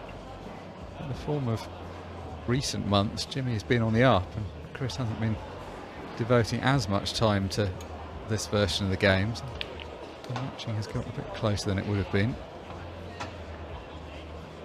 Tried to develop the right hand side of the table, it's not come out at all. I'm surprised he's not taking on the tough red on the right hand side, because the shot he's going to play here is equally difficult. He's had another go at trying to dislodge. Now, he's just nudged up the table, which does push it into a slightly easier doubling position.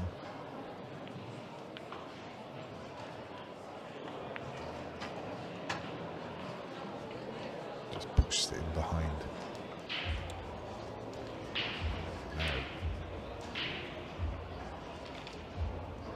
Can Chris find here? Probably just a safety.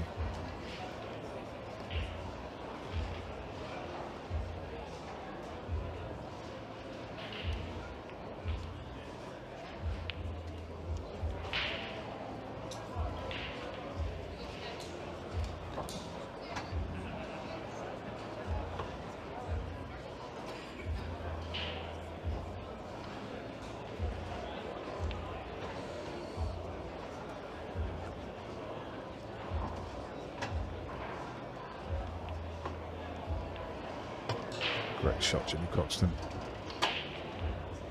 On cushion. Drops it into the middle, and this looks like it's going to be a 4-frame lead.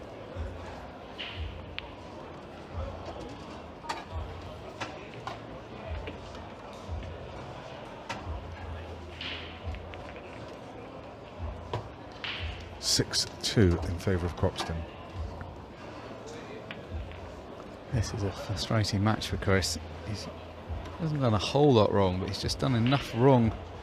It's just been the little things at the beginning of frames. It seems like he's been involved in trying to open up the frames, and then things have gone wrong. Just keeps letting Jimmy in at inopportune moments. Jimmy there is looking pretty ruthless at the moment. 2 frames now away from the winning post.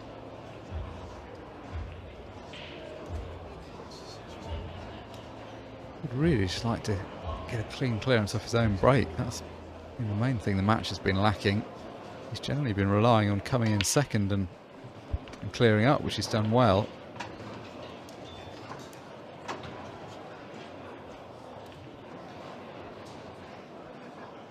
Croxton breaks in frame 9. Well, ironically, that was probably the least well hit of his last 3 breaks, but he's got a much better result. Catch that quite so straight, but often that is the way. Focus on getting a dead hit, and sometimes you don't pot a ball.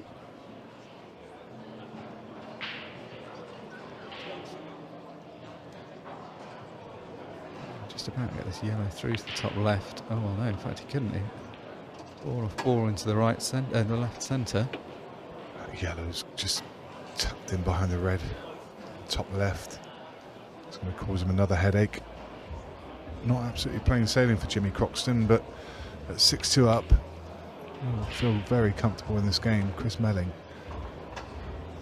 needs a big comeback here. We know he can do it, but he needs the chances. Croxton's been playing well. Don't forget, next up on this table, Ian Alley against Declan Brennan. Should be a fabulous game.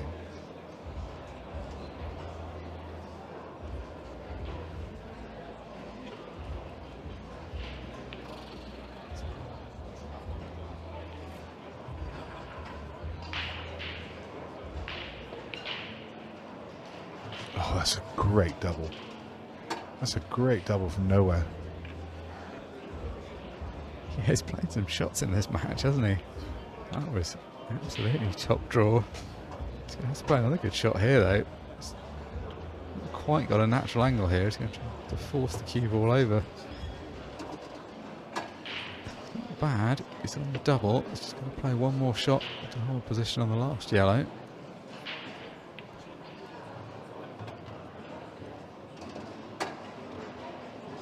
Big shot this.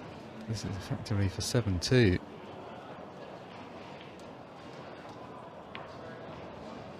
Oh, just a step too far.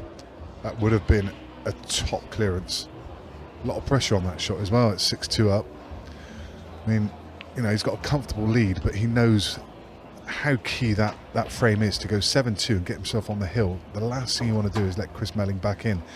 And okay, you know, you can argue that he's 4 frames up, he should be in a comfortable position. But you know, it's a different type of pressure. Then it's that front runner pressure that you have to keep your foot on the gas.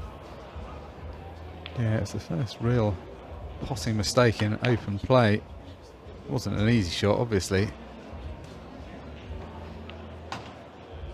Big difference there. If you go 7-2 up, you're quite there, but you're really not far off. Whereas when you're a couple away from the win, you've still got work to do.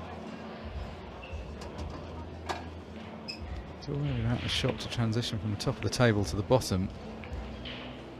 Just needs to get good position when he pots this ball top left for the ball below the 8 ball.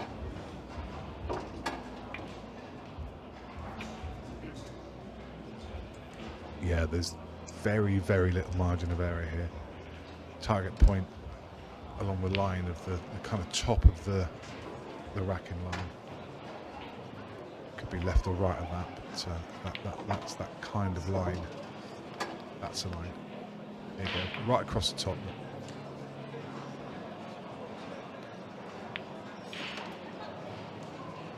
Very nice.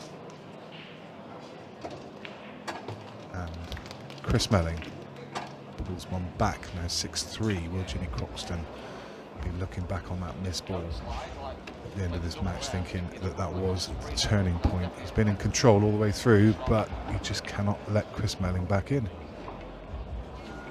Big moment, that missed pot. 7-2 would have almost sealed the deal, but you can see how quickly it could change with Chris Melling. Okay, that wasn't the most difficult chance he got left, but it will happen very quickly. He was in good position the whole way through it. It's Melling to break next, so chance to peg one more back.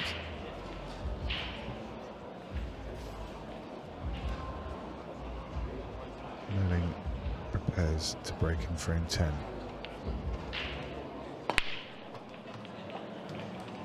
Oh, solid crunch. A solid crunch. Great timing through the pack. Just had a little bit more power. Still not at 100%, but that was getting up towards 80-85% of Chris Melling. Definitely put more into that one. Still work to do. Not an absolutely straightforward clearance. Yellow on the far left. Just needs some thought. Ball's around it, so he can move it.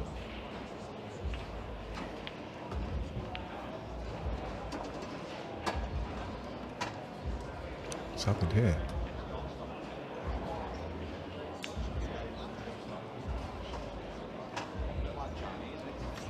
I mean, he's finished with slightly wider angle than he wanted. Maybe he just thought he got a kick or a reaction or something. I mean, it's landed absolutely perfectly. That was a fabulous shot, but yeah, something.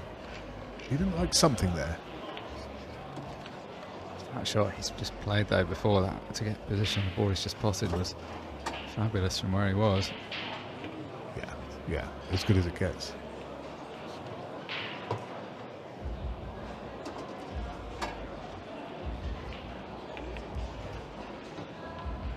Needs that to move.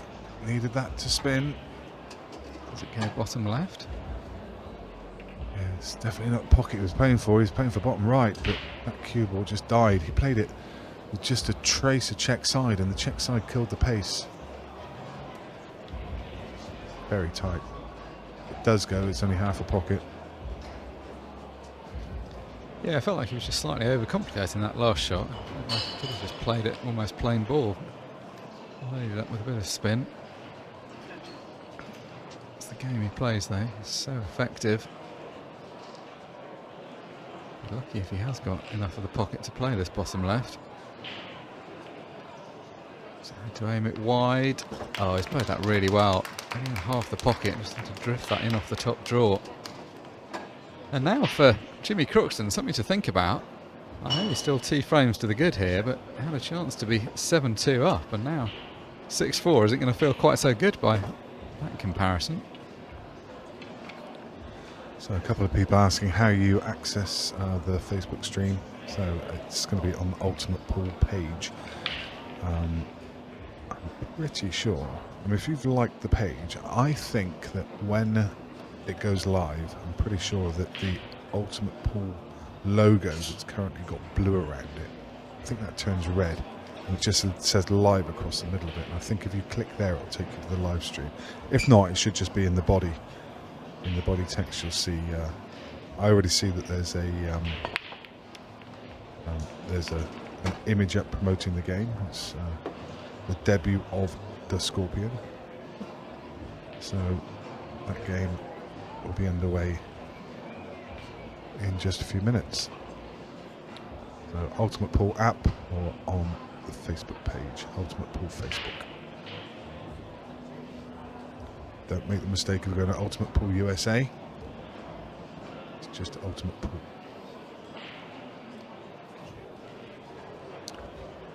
So believe they have now gone live across on Facebook. And indeed it has, so I've just refreshed my page. The Ultimate Pool logo, the circular logo, now has a red ring around it and it says live. So if you press where it says live, it'll take you straight through to the stream. There's a holding graphic there at the moment, but they will be going live with that game very shortly, and I can see the numbers already starting to build up in anticipation of that game. Incredible. I don't think there's been such anticipation over a challenger game in so long. I mean, I know that the Scorpion has such a huge fan base, incredible fan base across Africa. There's loads of people tuning in, and at the moment they'll be quickly tuning out and going across to Facebook. Enjoy your game. Jimmy had got left in for a half decent chance there, but that difficult red down the cushion comes up short. Not the easiest layout on yellows. Could attempt to play a combo shot bottom right, or could play it as a loss of turn. Combo it is. He's played that pretty well. Landed on the plant, bottom left. If he can safely dispatch that, he'll then be down to just one problem remaining.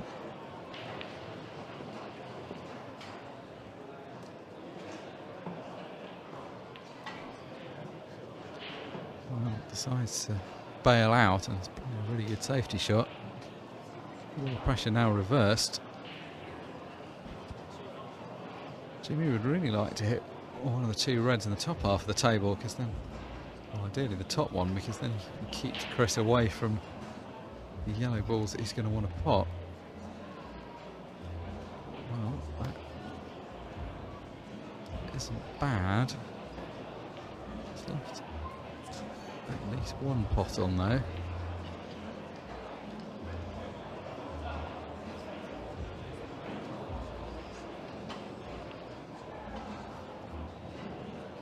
No surprise to see the safety there. If he wasn't tempted by the attacking option the previous shot when he was in probably easier position, he wasn't going to be tempted by it from where he was. More difficult now to play a safety off the red, because yellow's over the bottom left pocket. It's going to be quite inviting. With that in mind, Jimmy decides to go for the attacking option and uses all of the pocket. Good double though. In good shape now for this frame.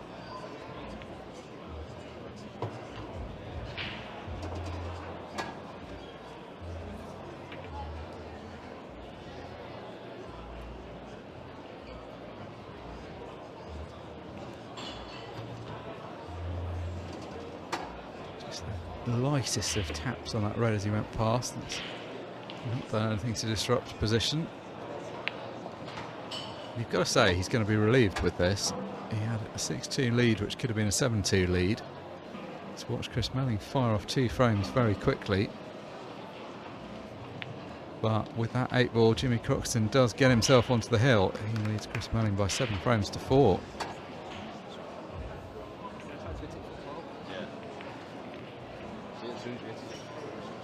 So, a potential 4 more frames remaining in this match.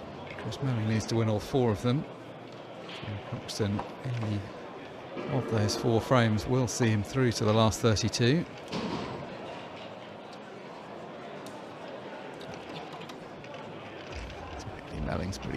fearless in this kind of situation. You wouldn't really know from his demeanour that he was meant to lose this match potentially.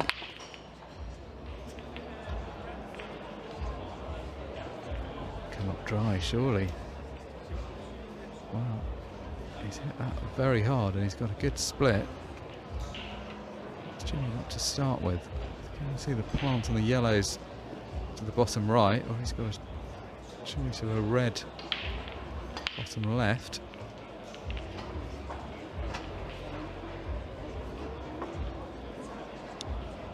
Won't be relishing the chance on either, to be honest. It's a mess, but he'd rather be in this situation at 7-4 with a tricky clearance than he would.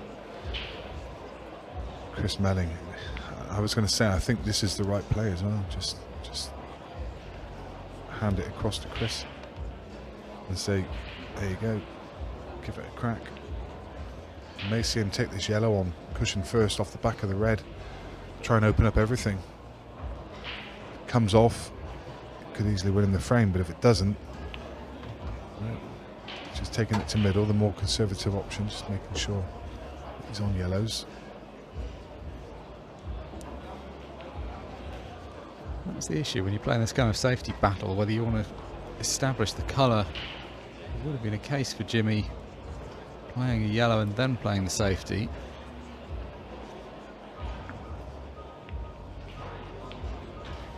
That's a clever shot from Melling. We're putting the 8 ball there. He knows that Jimmy's going to have to move that red out at some point, because it's not like you can play a skill shot through the 8 ball.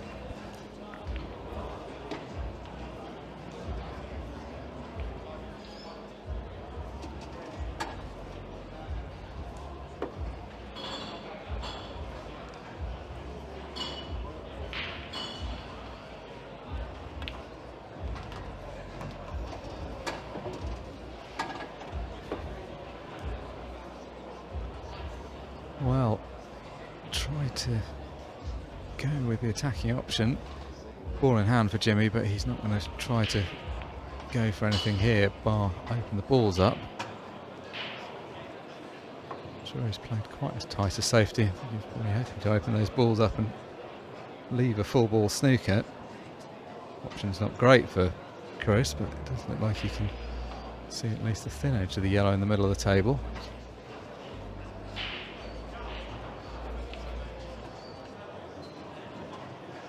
A lot of jeopardy for both players. It's the 8 ball over the pocket, which is obviously a risk if anybody was to stray anywhere near it. Chris is facing jeopardy in the context of the match, where he's got to win 4 frames in a row not to get knocked out.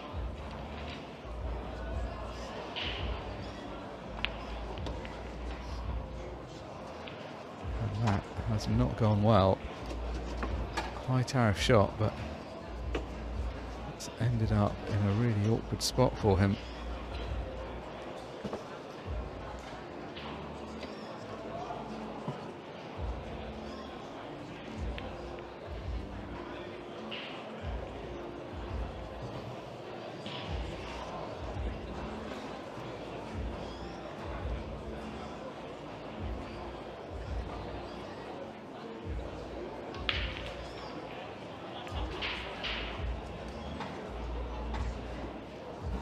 Fair option. Could have gone for something more attacking, but a decent safety. The only issue I was going to say is you don't really want Chris promoting that yellow. As it is, though, he's not got it in a great spot. Jimmy would love to get this red round the 8 ball. What he doesn't want is it... That's worked really well. What he doesn't want is it getting stuck too close to that 8 ball and not potting. And now red's a strong favourite for this frame. This is a really tricky spot on the yellow balls.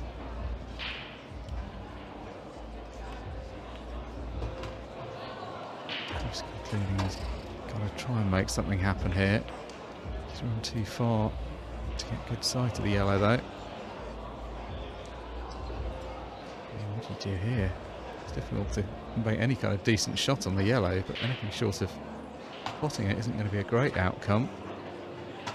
Even if you do pot it, you're still not in a perfect spot.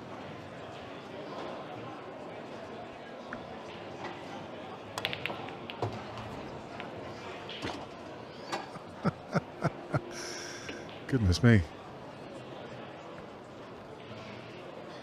Well, we could try and provide a deep analysis of that. I think the gist was that he hit it quite hard with the hope it might go in somewhere. Yeah. But I fear the worst. I think could well be the last we see of Chris Melling in event 5. Jimmy Croxton's played well though, he's been valued for the win. Gotta say, taken most of the chances that would come his way. A couple of errors here and there, but Chris, not quite at the races, but then having said that, he's just got off a plane and literally 3 hours ago, so hard to land, travel up here, go straight on and adjust. And I've seen him do this before when he's been pretty bad in the first event of the weekend, where he's recovering from some kind of jet lag or some kind of long journey, and then goes ahead and wins the second event of the weekend. Wouldn't be the first time he's done it, but it is going to be the end of the road for Chris Melling in event 5.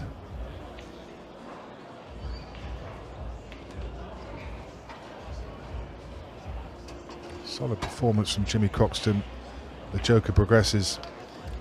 They shake hands and it's him through into the last 32. We'll see Chris in event 6. Just a reminder, guys, if you are tuning in here to see Cesar Chandiga play, you will not be able to watch him here. He is going to be live on Ultimate Pool Facebook page. So head across to Facebook to watch that game. The other option is it will also be streamed on the Ultimate Pool app or on ultimatepool.tv. You can also watch it there if you're signed up. If you're not, please do sign up and you'll get a great weekend of entertainment. But I mean, one of the highlights of the day, I think, there's been so many people asking about the Scorpion game. It's coming up for you in just a few minutes. It's going to get underway within the next few minutes. We're already live on Facebook. Head across to the Facebook page, Ultimate Pool. You'll see a big red ring around the Ultimate Pool logo. You can click it, it will take you straight into that page. Take you straight into that live stream. So do head across there now. If you want to stick with us, however, we will be back with the action in just a few minutes. We have Ian Alley versus Declan Brennan. That's going to be a blockbuster game too, so stick around with us. See you soon.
Welcome back, ladies and gentlemen. We are here for our next round of 32. It's the Destroyer, Declan Brennan, up against the Fav, Ian Ali. I am partnered with Davey McQuillan. Dave, how are you getting on? I'm very good. Good evening, everyone. This promises to be a cracker. I mean, these two have some history, don't they? They have played a big money match in the past. Obviously, that went in the favour of Ian, but I mean, we've seen the form that Declan's been in this year, David. I mean, it's ridiculous the level that he's got to. Yes, and he's out in the States now as well, so it's all happened. His game moved over to Liverpool. Do you think that made a big difference for him, David? Obviously, I understand that he was playing in Ireland, and you know he was brilliant over in Ireland. He was still winning UP titles, but it just feels like since he's made that move to Liverpool, I don't know whether it's because of the practice he's getting with Tom Jones and Dave McNamara kind of on a daily basis, but whatever it's done to him, he just seems to have found an extra gear. Absolutely, yeah. Sure, look at it. Has to, you know, playing the top quality players all the time on a regular basis. It's going to improve Declan as well, you know. Not that he needs it, he's just a top player anyway. Looking forward to this one. Yeah, this is going to be an intriguing race to 8, and it's going to be Declan Brennan to break first.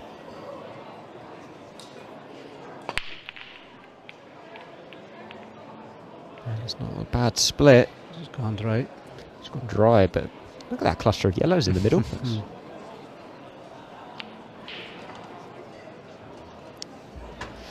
For those of who are watching along on the YouTube and are trying to find the game for Caesar, that is available on the Ultimate Pool app and on the Facebook channel. So if you do want to go and check out The Scorpion, go and check it via Facebook.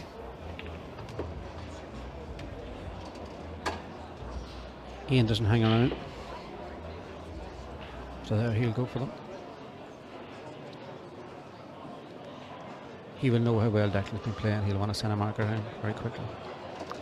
Ian relishes, the thing that makes Ian so dangerous, David, isn't it? Ian just relishes these challenges. You know, if there's ever anything kind of put into question about whether he can beat a player, that seems to be when he plays his best. Absolutely, yeah.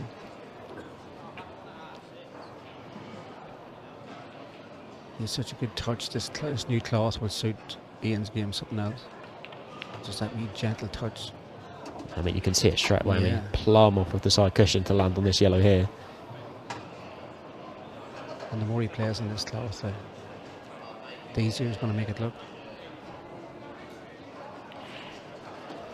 Look at that. Loads of side. Oh, doesn't want to run too far. That's a little bit awkward. Come round and take it into the top pocket.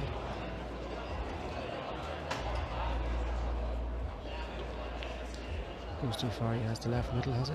He's going to cannon, isn't it? Is he trying to screw into the red? Oh, he Ooh, miscued. well. I'll tell you what, it could have been worse. He's had a bit of a result where the yellows landed, but yeah. Where was he putting it? Was he taking it into the bottom? I think left and go around the table with the white. I think he was trying to screw into. I think he was potentially trying to screw into the red below, and if he did that, he might have been able to flick off it and come off to the black to the bottom left. But it was a tough shot, and yeah, that miscue hasn't helped him. But Declan's still got work to do here with that. Where that yellow's landed.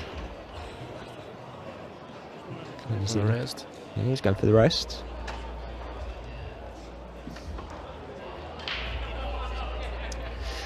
Obviously a few questions coming in on the YouTube, so I'm more than happy to answer them for you. So at the moment we have had a couple of technical issues today with the Ultimate Pool app.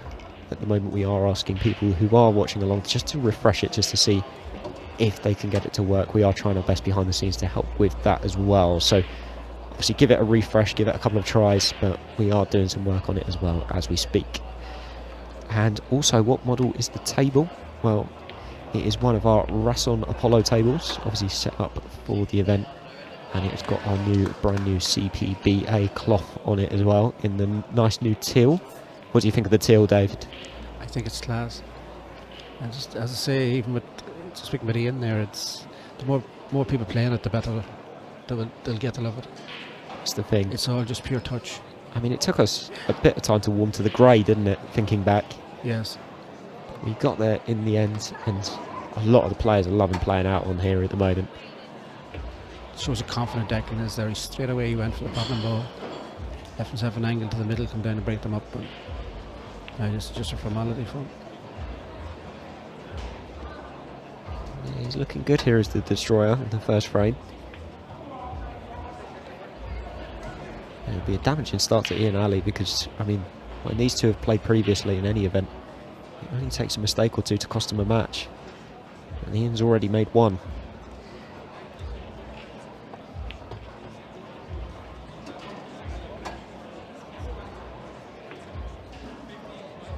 His chance here now is try it in or bounce it out, take it into the same pocket. Try it in, let it keep it simple.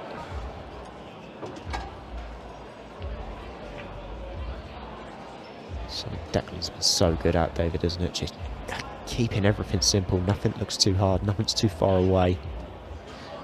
If you watch the top players, it's the simple finishes to focus on. They miss very little of the simple finishes.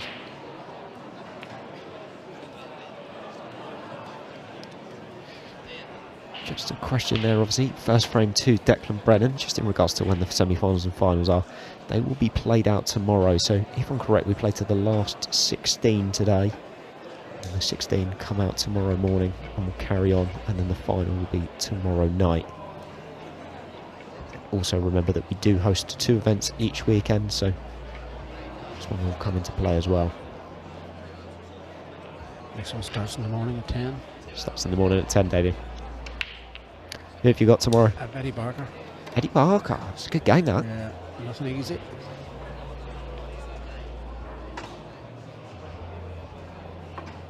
Whichever one of us win, it's we have Tom or I'm not sure who Tom's going to. So a nice easy draw no matter what, David, yeah. Exactly. Another dry break. Yeah. Not the ideal start for Ian. No. He doesn't want to let Declan get a foothold here.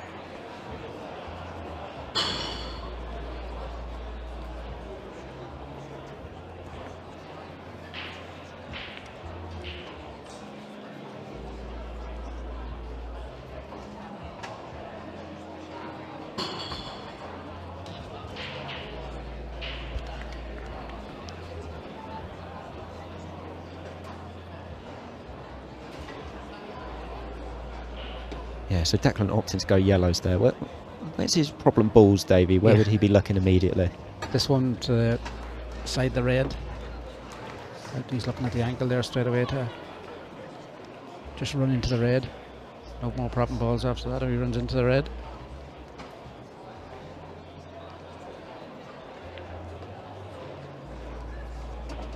He's landed a bit straight on it. Yeah, he would have wanted to just slip past that red, wouldn't he? Yeah.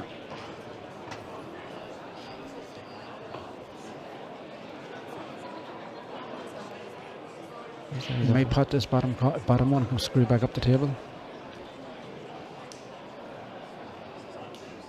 I mean, he has got a gap for it, hasn't he, to the top left, but it's just an awkward angle to land on it. Yeah. He might just have to play it.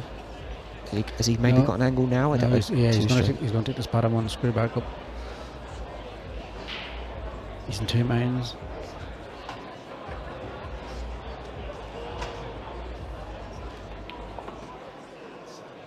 Oh, he has gone for it. Oh, that was the danger. He has the middle one, I think. He can still trick the middle one in. Yeah, just a hint too much pace to land on it nicely. It's a bit unlucky, but it was unlucky because it looked perfect, didn't it? I don't know if he can see this yellow. If he can't, he's in trouble.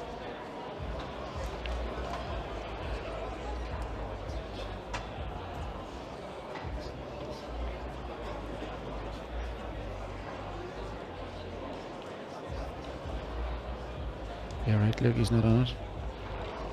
Can he get to the yellow to the bottom left? Or is he coming off the cushion? He could. That's a great bit of queuing. And he keeps the chance alive. It's not an easy pot to go for next, but still a chance, David. Absolutely. If he runs it, has it, get the red as a holder, some shot. Just pat it and run into the red on the cushion.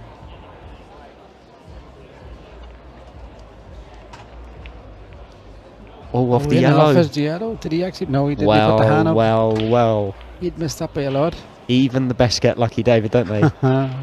Don't I know it? Decky, you lucky boy. And he's perfect now. Absolutely plumb. Yeah, he's absolutely plumb here, and I'm sure that'll really lighten Ian's mood. And this will hurt Ian Alley.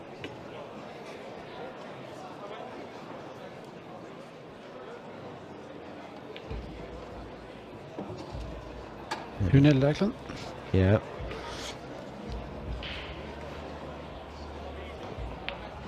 It's a great start from the Irishman. He holds up his hand again. Yeah, you better hold your hand up, Declan. He'll have a laugh about that one. But you'll find over the match now that'll even itself up, I'd imagine. Well, Ian hopes so anyway. Yeah, I mean, the form that Declan's been in, being that break up, it's going to be very hard to break him back. You know, he's just, whenever he's in these competitions now, you look over at him, and I mean, I commentated on him in Red Hill at the Last Man Standing, and there's just this, it's almost like this aura of focus about him that it's very hard to snap him out of now. Just pure practice that he's getting. He's obviously putting a lot of work in for the UK tour as well. Oh, well. That was a horrible kick in off. Now Ian has to take this out. And he will. And this is where the momentum shifts, because he's hit that. He's actually flushed that break. The white was going straight down the middle and gets kicked in off in the top right corner. And now it's a chance for the Fav to get going.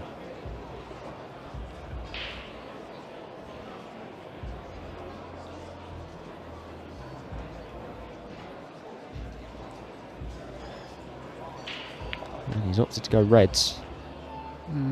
Issue being the one towards the top left, isn't it, David? Absolutely.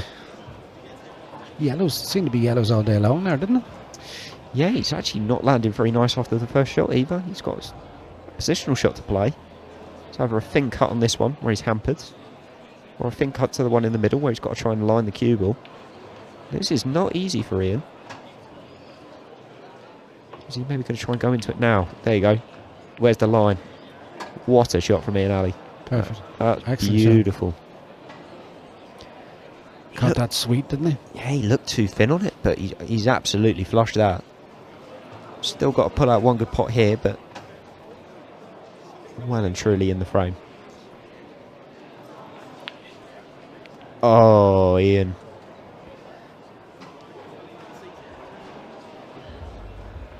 Such a shame. He played such a good shot to land into that position and just slightly over-cued it.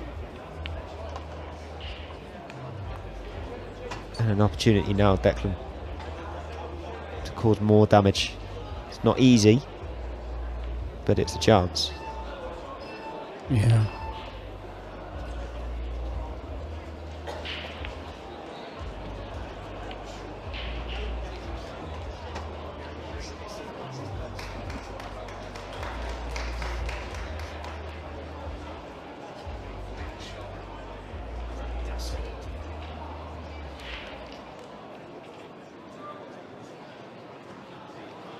Declan's going to go for the problem ball straight away. Shows the confidence he is, just putting from anywhere. Yeah, these Russells play tighter down the rails as well. And it did come away from the cushion slightly, but he cued it so well that it was going to drop in anyway. The way that Deck cues those ones, just with the kind of bit of spin he's got on it, it just throws the ball in. So that's really impressive there, how he took them two real shots first, got them out of the way, and he cued them both lovely. Thing is, him and Tom Cousins are two culprits for it, aren't they now? Every single time you see them come to the table, that problem ball is their target straight away. Yeah. And it's almost like it frustrates them if they leave it a couple of balls.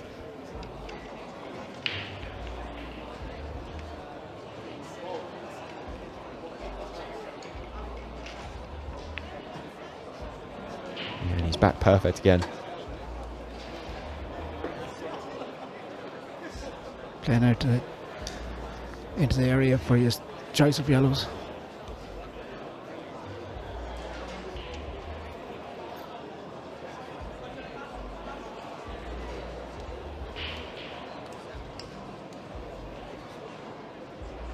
Deciding to come down straight down. Yeah, this feels like the shot. If he can land plumb on this yellow in the middle, then that should be the frame. And he's over-cued it, but he's fine. He had quite a large margin of error there. Yeah. He might be a bit hampered, but it's just one good pot. Struck this into the top left-hand corner.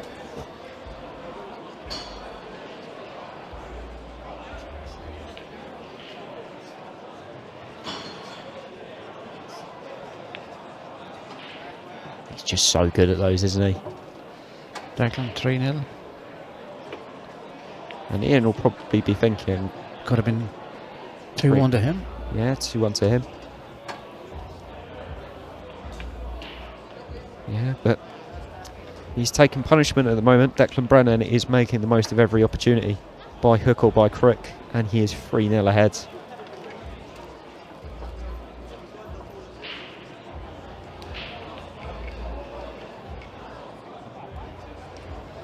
But if there is one thing that Ian Ali does love, it is a good comeback. It'll not faze him. If he gets a run at all, he can knock them. He can knock one frame off after another. He's that good, you know. Yeah, obviously when he made his final up here, he had a really good comeback, didn't he, against Tom Cousins. Was that here or was that in Wigan? Ooh, I can't remember that. I think it was Wigan. Question. It might have been Wigan. Yeah, it was. Oh my word! Ian, leave a few on the table. And nothing easy. Look at he's potted what? I mean, how many? Yeah, 3 and 4 balls, and he's. Was that only 4? It felt like more. 3 yellows and a red.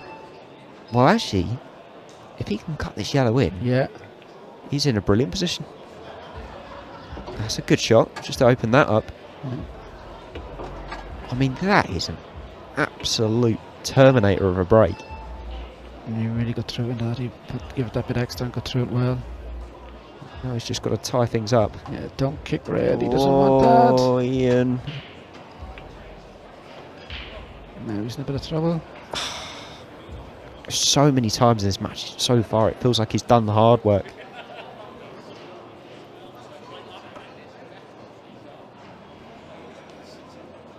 Where do you go from here? This is the question. He's going to go cushion first and try and pot this in the corner. This would be a hell of a shot. Oh, is it? Is it? Not to be.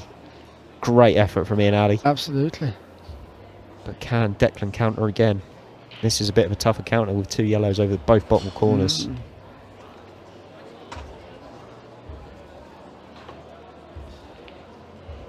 Which one does he play the last turn from? The one beside the black to free up the black? It's a good question, isn't it? He has to play last turn on one on, I imagine.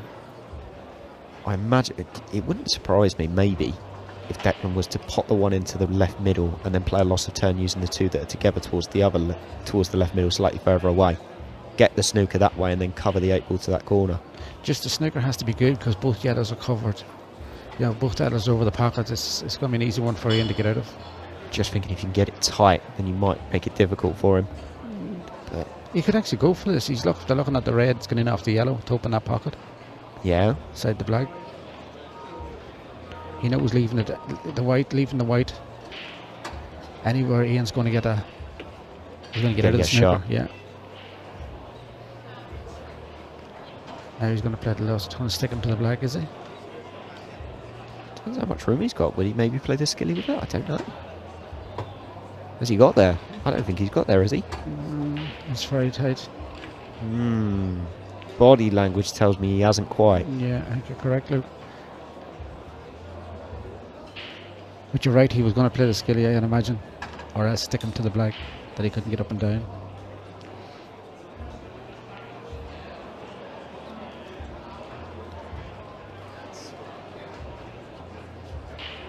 He's going to go again at it. There's this better angle this time. Yeah, he's gone for the line again. Is he there? This looks better. Yeah. Brilliant shot. I think he's playing the skill shot here. He is, absolutely. Because if he can just screw back past the 8, he's got that natural angle, hasn't he, Davey? Come down to the corner pocket, yeah, absolutely.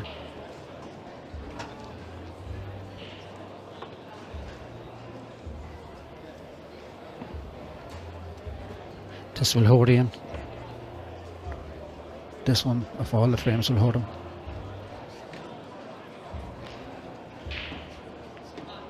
Was it going to reach? Oh. He didn't really get through that, No. I felt. He played it very gentle. I mean, he's still got the snooker, but Yeah, it's definitely not the result you wanted. Was he in two minds? He was playing to fancy you get this all day long. Yeah. Just touch the cushion first to come out. He's played it. No, he He's hasn't. missed it.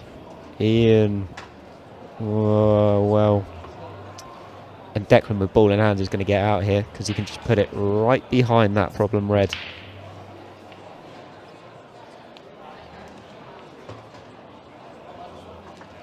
Ian's had his chances in every frame. Yeah, this is what's going to hurt Ian the most, because Ian is such a kind of, I was about to say professional, but he's such a constant clearer of the table. You know, he reels off 5-6 in a row like it's nobody's business, but to have 3 out of 4 opportunities and not take any of them, it's very unusual, and that'll hurt him a little bit.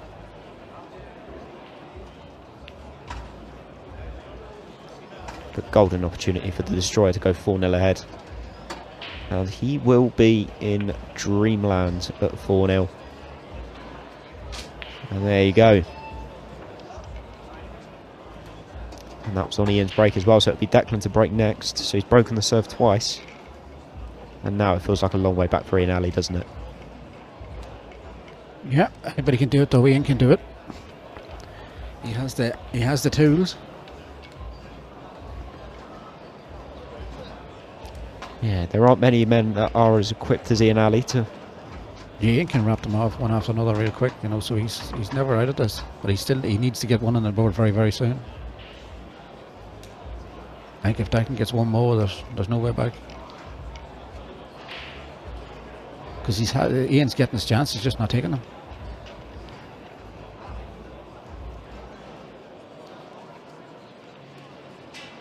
Let's have a look then. Declan Brennan to break frame 5. There you go. He's finally got that ball. Look at them yellows. Yeah, those yellows doesn't look pretty good for nice. Ian. They are pretty good if you're a Declan Brennan fan.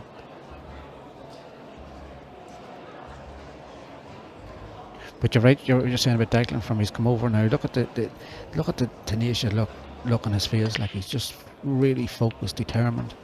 I think that I would say about Declan, because Declan actually came down to kind of my neck of the woods, kind of the southeast towards Gatwick, for a kind of Memorial weekend, and he played in that event.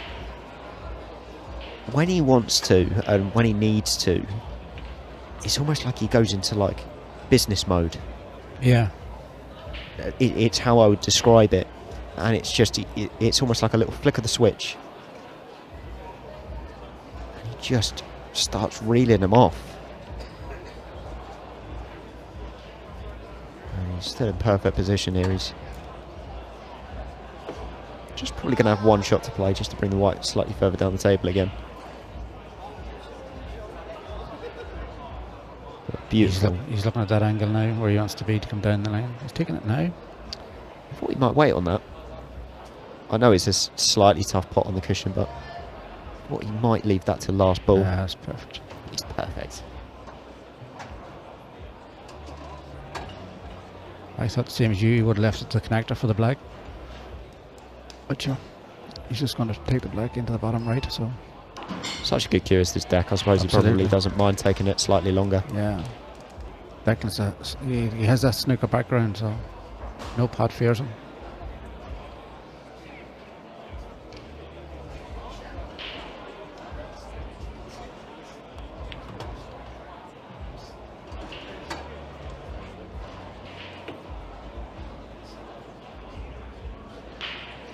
I'm actually delighted to see Declan going over to America. I think he has. I think the talent he has. He needs to. He just needs that. He will excel. He'll just be, like Tom. He'll just be. It'll be fantastic for him. But this is the thing. I think he'll thrive, and he'll be. He will be. He'll just be a top player over there. But this is the thing, this is what Ultimate Pool has been so good in kind of bringing to the forefront, is this now internationalisation of our sport. and having Declan and Craig and Tom consistently going over to America now shows the standard in which we're getting to. So if you are a big fan of watching UP UK and you do want to start checking out other places, then Ultimate Pool USA is throwing out content that is brilliant with the likes of Shane Van Boning, Skylar Woodward and all of your favourite UK pros.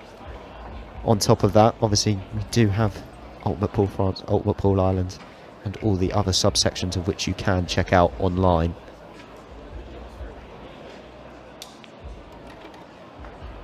But Ian Alley, back here in the UK, back in the Bolton Wanderers Stadium, has got a big job on his hands, and it needs to start with this break.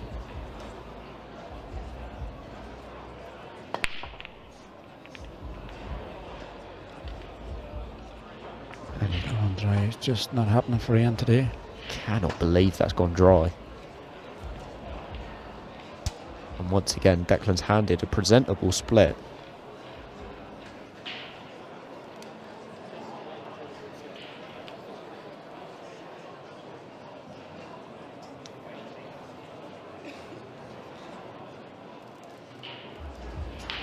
Luke, the yellows are all there again. Yeah. All the wee touches, flicks are walking from when when you are ahead, you tend to get them. You would almost say luck of the Irish, but he's not living out there, so you'd say luck of the Liverpudlian, wouldn't you? Yeah, but Ian also has been a victim of his own downfall, so he had his opportunity, he just didn't take them. Pool will punish you. I mean, this and somebody like Declan will punish you. I mean, this game so far has been the proper storytell, hasn't it, of that the balls don't forgive you. No. And Ian, he made one or two slight errors, and because he didn't get over the line in those 2 frames, he's been punished with another 2 or 3 frames that haven't been his fault. Always happens. And Declan, the way that he has played all year and all season, is not going to say no to an opportunity. And that's the problem for Ian. This is frame 6 wrapped up as well. Just leave himself a little angle on the one on the bottom rail. Perfect. Yeah. Just come up the line now. We touch of right hand side. Provide the red. Yeah, just got to make sure with this one that you don't overrun it. Just that red can play a factor if you're just not a bit careful. Oh, well. He ought to hit that one. He was thinking what you were saying, Luke. He didn't want to overhit it, but he had another foot to play with there. I'll tell you what, he's had a bit of a touch as well because of how short he's landed. He can just play into the red below the black. Absolutely. I'll tell you what, he's playing brilliantly. He has definitely got a bit of luck on his side in this one as well as Deck. Let's have a look. There you go. Play that well. Lovely touch. And the destroyer looks like he's going to hit Ian Alley for 6. And it is 6. Brennan's buzzing. Yes. I've watched Declan come up through the ranks in Ireland, down in the Regal and put it down when he was walking there and playing and getting his foothold in the game, and he has progressed something else. Now Ultimate Pool has brought him to another level. What do you think that the regiment of Declan's success has been? Is it anything in particular in the formula that he's doing differently to other players? I think he's so determined. If you look at him, to me, he's so tenacious in his character. When he gets round the table, he's so determined to do well. Moving over to England, many players have done that. Very few that I know of. So it's in his aura to be the best, and it's like anything, he's getting out of what he's putting into it. And he is not far away either. Obviously, Tom Cousins getting eliminated earlier today. That in off is probably the worst thing that's happened to Declan in this match. Course. Yeah. Sorry about that, Decky, but you were due one. But it's obviously with Tom going out earlier today as well. It really does open the door now for Declan Brennan to potentially take that world #1 spot this weekend. Yeah, Craig went out there as well. Jaden Billingham beat him. He had 2, he had 3. So it's opened up. Do you know what? I don't think losing to Jaden Billingham is an upset anymore Absolutely, to anyone. no. He's an absolutely class actor. You're absolutely right, Luke. But still, you'd have fancied Craig with his experience. He's just going on levels upon levels upon levels, Absolutely, Jaden, and yeah. it will not be long until he's really competing for one of these titles and making finals. And Absolutely, it's time for him in his second to none. This is not easy. Aiden really needs this for him. Really, really needs it. He's got a few big shots to play on this. Ian, Absolutely. if he's going to get out. The important thing is that it's on a Declan Brennan break as well. So these are the ones he really needs to hit home. And that is unlucky.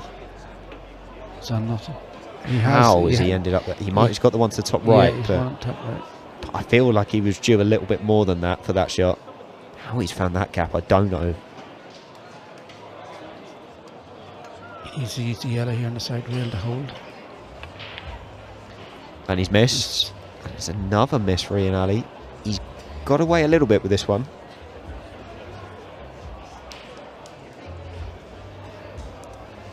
Declan will have to play safe here. I don't think this doubles. No.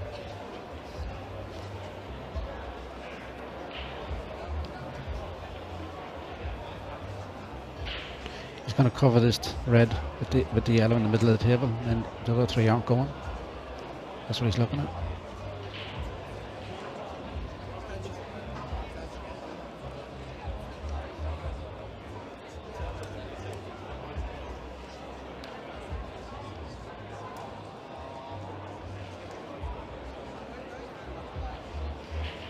That's the important part to cover that red. Yeah, he's just parked it in a way as need to hide it. Unfortunately, at the moment, sorry, I'm just reading the comments as we go along.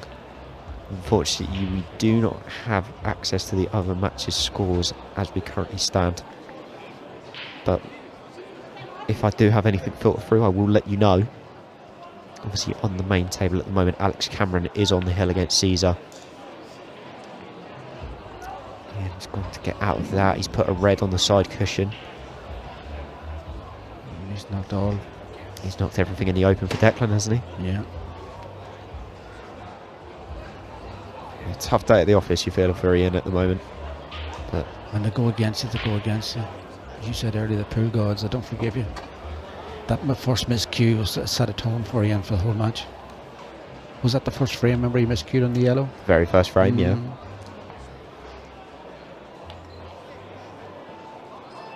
It shows the level that this is at, that, you know, you can lose 7-8-0 and you've only made a couple of mistakes. This is the thing, we're finding this standard now getting passed down to the challengers, to the pros, you know, to the next gens as well. You know, we've got a challenger match currently on table 1, and you know, we can hear the commentator slightly from that side, and we have gone out and seen parts of it, and the standard is ridiculous. It's a loose one from Declan. Yeah, first real mistake from Yeah. Deck. And this is tricky. He's going to play the cannon here. Try and knock this is a billiard shot. Play one off the other. He's going to use the white though to knock the other yellow in, I'd imagine. Here we go. This would be something a bit special from Decky. Yes. Oh, and of course he my knocked God. it in. Of course he knocked it in. It's Declan Brennan. Why did we ever doubt it? That is a brilliant shot from Declan. He's played a bit of billiards in his time. That's a snooker for him. I mean, who pulls that out in a big tournament? Declan Brennan does. Brilliant.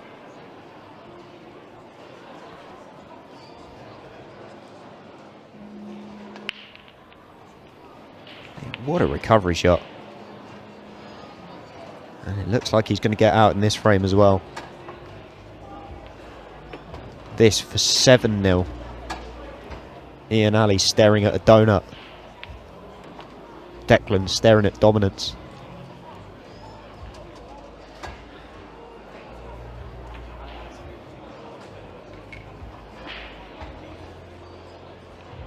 So it is Ian Ali to break. Obviously just to Make the score respectable. Yeah, you never like to end on 0. You never No. like to see somebody end on 0 because it is massively demotivating. For someone of Ian's standard, it doesn't happen often either. Absolutely.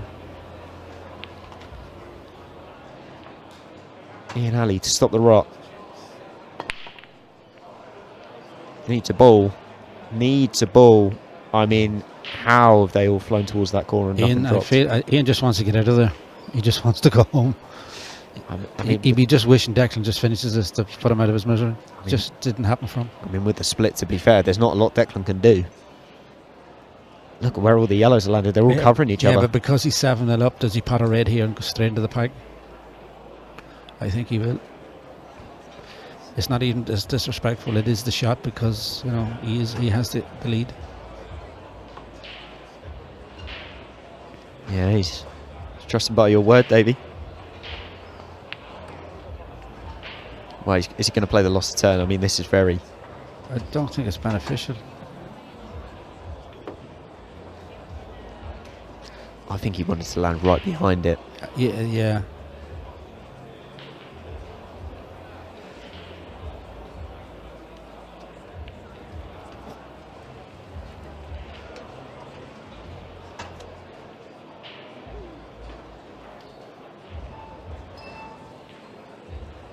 He's playing the loss of turn, but I don't see where he sees the benefit of it, because Ian's just going to play it back. Oh, he tried to pot it in. Yeah. And he screwed the white right up the table. Yeah. It's not a bad shot there. No, absolutely not.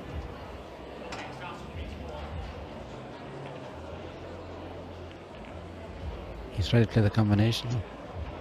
Ian has to play this just nice and dead weight. Oh, beautiful shot from Ian. He's very unlucky though. I think he played the lesser tone though. Do you think? Yeah. Where he played the white and the speed he played it. Yeah, true. My apologies. Let's have a look. He's tried to hide the white. Is he left decky a loss of turn? I don't think so. Like there's a double here though. If he gets this double, this could be Colton's for.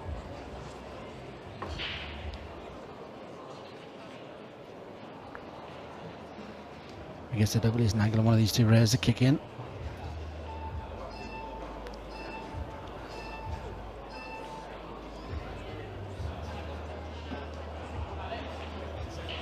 He's a great doubler too, Declan. No, he missed up a lot. Yeah, he was trying to dig it, yeah. His body language tells a story. Look, Declan, you played it, mate. You can't look that confused.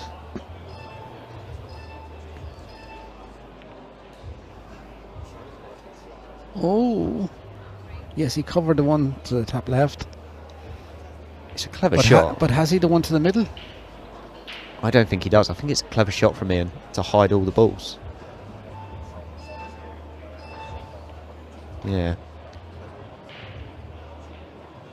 Is Declan just going to try and park the white on top of the yellow? He is. Clever shot. Over and back. He's opened up all the reds now as well, and the yellow. So, I mean, if Ian pots this yellow, which I think he'll have to go left middle for, it's a tough shot. But if he gets it, then he should have an opportunity to get out. No. That was a horrible shot to play at 7-0 down as well. Look where he's left him. I think Declan can just screw out here. I think he's fine. He can actually run through, drop it in the middle. But he'll not. He'll come down to him.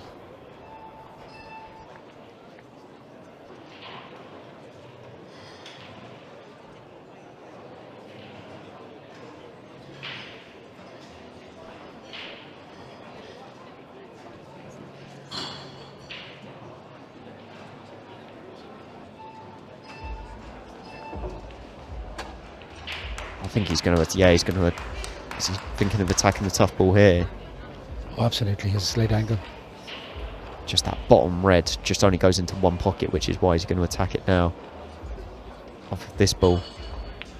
There you go. So good with that kind of shot. Just checking, does the red get by the black? It looks like it does. It'll depend on how he places. We'll know. He just needs enough for it to drop, doesn't he, Davey? Because the red's there to the top left, which is why he's played it in the middle. He's missed the red. How did that drop? I would love to see a compilation of the amount of times that Declan Brennan has had had that tiny bit of rub. Yeah, he has. Yes, absolutely. Or Ian hasn't got it. Declan Brennan looks like he's about 2 balls away from becoming a third Irish member of Team Blessed. And Ian Alley is 2 pots away from a very rare feat of his own. But this has been world class from the Destroyer, and he is going to eliminate Ian Alley 8 frames to 0. Big stuff. Well done, Declan. I'm lucky, Ian. Also, for those watching along as well, there is going to be the opportunity for you to see the end of the Caesar Chandiga game against Alex Cameron. It is currently 6-4 to Alex Cameron, but it is going to be transferred over now.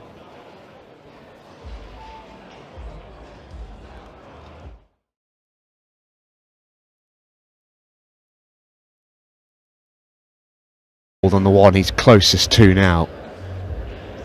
Going away from his work here. Holds on the reds. Slightly sticky situation. Yeah, 15 seconds never fails, does it? Just puts you under it enough. Oh, that's a good shot. Really good shot. Yeah, loaded it up just to check it up off the cushion, and he's left a beautiful angle here, so it is back in good shape.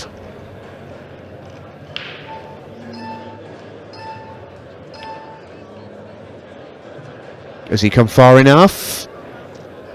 Oh, far enough to be perfect. Goodness me. Well, this match is over. And what a performance from Alex Cameron, you have to say. Both players have made this a great match to watch. But Alex Cameron is the man who will be victorious. And what a start to his weekend. Massive win over Gary Carr and an excellent win over one of Africa's finest. Do stay with us, folks, because we're going to hear from both players in just a minute. Stay with us.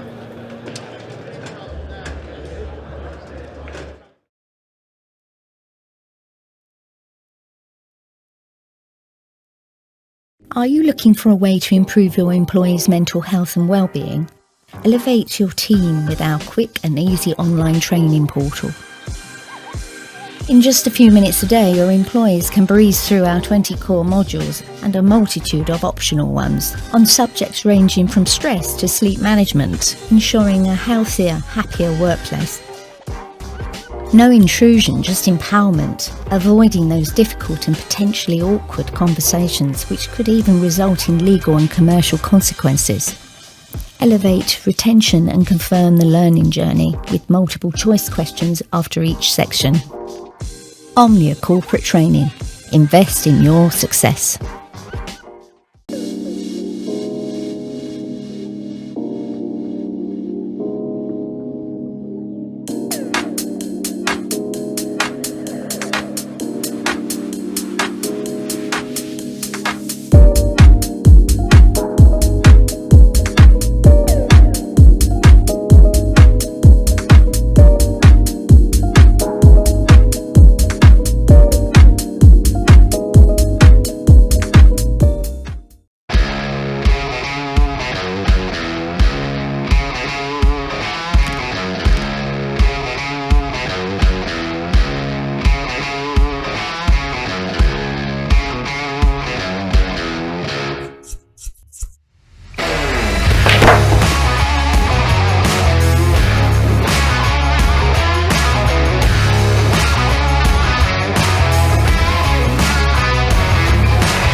You've seen the Ultimate Pool 6 Red Shootout, now it's time to put yourself to the test. Step into the virtual arena with the Ultimate Pool 6 Red Shootout mobile game. Climb the leaderboards and set the standard with this fun and addictive game from Ultimate Pool. Download now from Google Play and the App Store.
Welcome back, everybody. That was a huge amount of fun, a great exhibition, not just from these two players, but for the Challenger Series at large. Two fabulous performances. Your winner in the end, Alex Cameron. Alex, got to say congratulations, because that was not an easy environment to step into. Playing against a great player like Caesar is difficult enough, but when you're playing your first big arena match for Ultimate Pool, I know you've had experiences at the Europeans and all the rest of it, but it must have felt a little bit daunting at least. Absolutely, yeah. This is a whole new environment for me. So to play against a great player like Caesar, it was a tough task. But luckily, I settled early and was able to kind of keep it going. How big was that first frame that you won? Because the shot that you had to play, I'll remind you because I won't forget it. The plant up here to develop the red down there, absolutely incredible finish. Did that sort of just settle you in? Yeah, if I don't get that clearance, it's a whole different match. You know, it just settled me early. Obviously, good break, first shot, try to get it out, didn't come out well. But yeah, I saw the shot and I thought, you know, in this environment, you just got to go for it. Yeah, absolutely. And as Challenger Series draws go, Gary Carter plays Caesar is not easy, but you've got two great wins. You must be feeling really confident now for the rest of the weekend. Yes, I do feel confident, and yeah, I just look forward to the next match. Just one game at a time. Well, we'll keep an eye on you, mate. Maybe towards the end of the weekend, we'll see you back in here. Congratulations, Alex. Thank you. Cheers. All right, Alex Cameron there, and we are going to get a word with Caesar Chandiga. Come up, Caesar. Plenty of people have hung around, have watched that match to see you play. How did you find it? Obviously not the result that you would have wanted, but how did you find the whole experience? Since it has been my first time playing on a big arena like this, such a huge crowd. Yeah, it was a good experience. It started really well for you. The finishes that you took out, excellent. You looked composed. You looked at home in the environment. What do you think didn't quite go your way in the end? I would say my breaks at the end were refusing, but my opponent also played really well. Yeah, he absolutely did. And I've got to ask you, we had thousands of people watching, a lot of them from Africa, who were cheering you on and giving you all the support. Have you got a message for everyone who's watched the stream and was hammering away in the comments cheering you on? All I can say is that thanks all to my fans out there who are watching me. I love you all. And I still got more game tomorrow. I promise to do my best. Well, we wish you all the very best of luck, Caesar. Congratulations on a great performance. We'll see you later on this weekend. Caesar Chandiga with the Ultimate Pool Challenger Series, and we are done. What a brilliant match that was as Caesar makes his exit. Alex Cameron marching on then into round 3 of the Challenger Series. If you're watching us live on Facebook, that is going to be it for the time being. We're back with you live at some point over the weekend, but for the evening, we're back on Ultimate Pool TV. You can join us right now over there. Use code UP Bolton to get your first month for £4.99. And the reason why you should is you can watch so much action. We've got 3 more great matches to come here on this table alone, and you've got 2 more streams to come as well on tables 2 and 3 all evening as the Pro Series Last 32 rumbles into action. If you're joining us on Facebook, it's now we bid you goodbye, and we'll see you later on over the weekend on Ultimate Pool TV.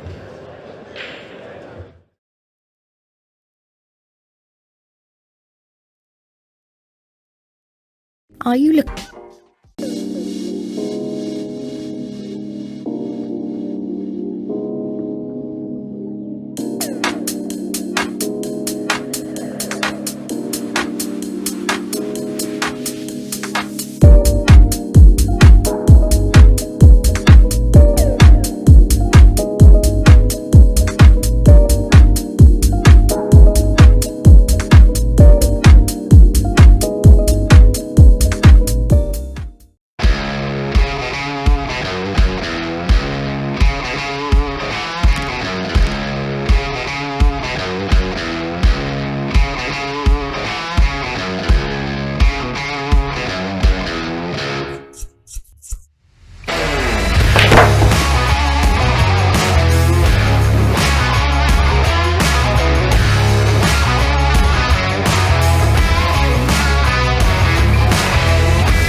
You've seen the Ultimate Pool 6 Red Shootout, now it's time to put yourself to the test. Step into the virtual arena with the Ultimate Pool 6 Red Shootout mobile game. Climb the leaderboards and set the standard with this fun and addictive game from Ultimate Pool.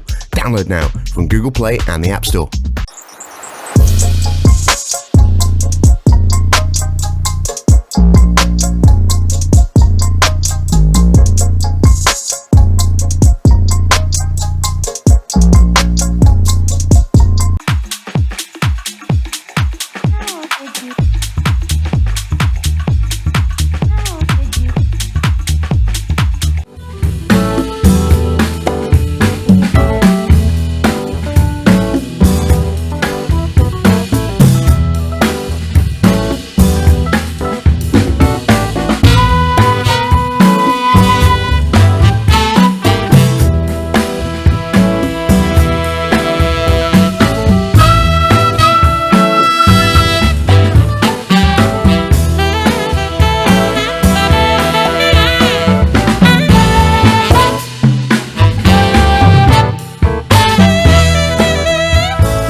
Welcome back out into the arena as we turn our attention back to the main Pro Series. Shaun Chipperfield takes on Phil Parkin as we get underway with the last 32 action.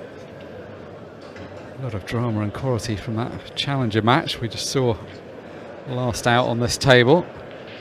It does just show how narrow the margins are between the top challenger players and the pro division. Sometimes it can just come down to on the day.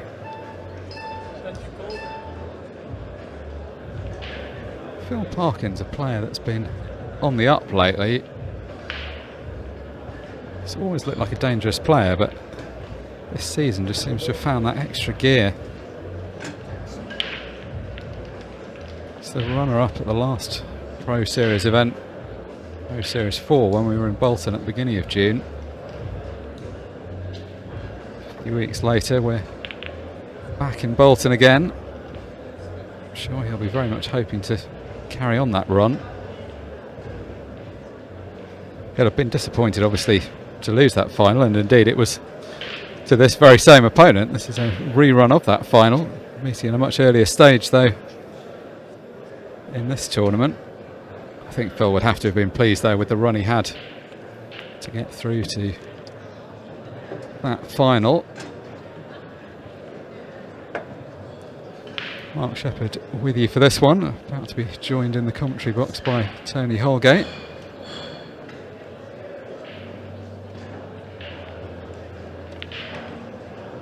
Good evening, sir. Sorry, I'm a little bit late. That's right, Scott Ryan, of course, held me up. Our commercial director. Bless him. No, he didn't actually. I was gas bagging. I do apologise as I came through and I didn't realise the match had started. So, hands up in the air. I'll own up to it. But anyway, I've not missed anything, have I? Missed 2 minutes of action, but no frames completed yet. And also a match that I was looking forward to commentating on as well, because obviously it's a repeat of the final here last time. Well, Sean's gone around to see how that's even possible. Accusing look at that gap, which doesn't look big enough to get the cue ball through. And I'll go back to that match when they played here a couple of months ago. What a game these two gentlemen produced.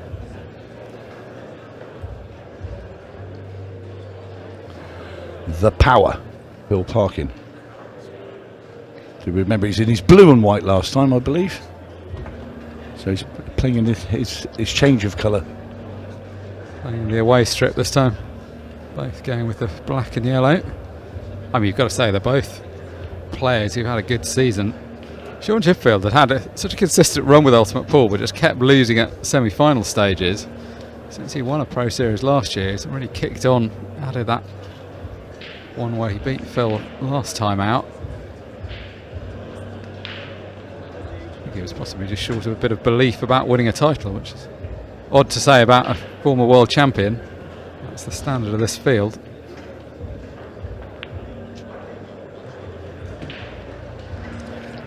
A little wipe of the feet there with that yellow, but I think Phil was expecting that result.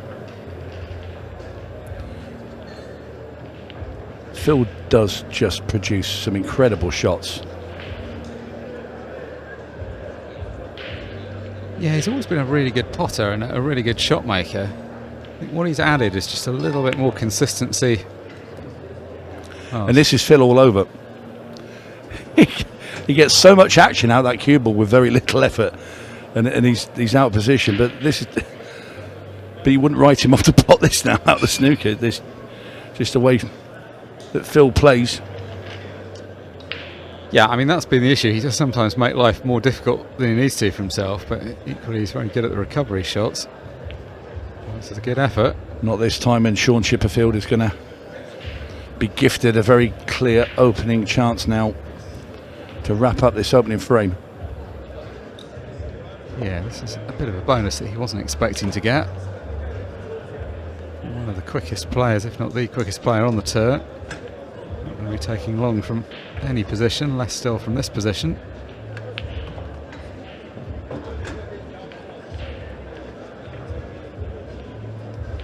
He can also sometimes be a player that isn't as meticulous with his position because he doesn't need to be. He's an outrageously good potter. Although I think actually again, that's probably is one thing he's tightened up lately. That's why he has won a bit more.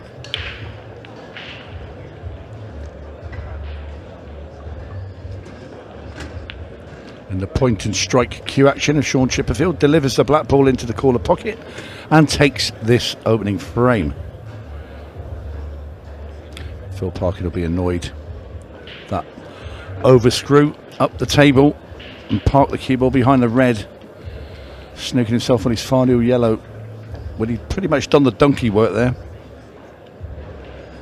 just, I mean, it's the way he struck it, Mark. It barely flicked that cue ball and just, it sort of tore up the table, didn't it? Yeah, it's one of those shots as well where it'd have been better to be too short than too long, because it would have potted from anywhere in the bottom half. He was just trying to get nicely on it. And with these cloths, we've said how reactive they are. Just a little bit of adrenaline. It's the kind of shot you've got to be able to judge. I mean, at least I suppose you could say when you make that kind of error, it's a bit less distracting from your game than when you make a bad potting error. Almost he hit the shot too well. That scant consolation, now he's lost the frame.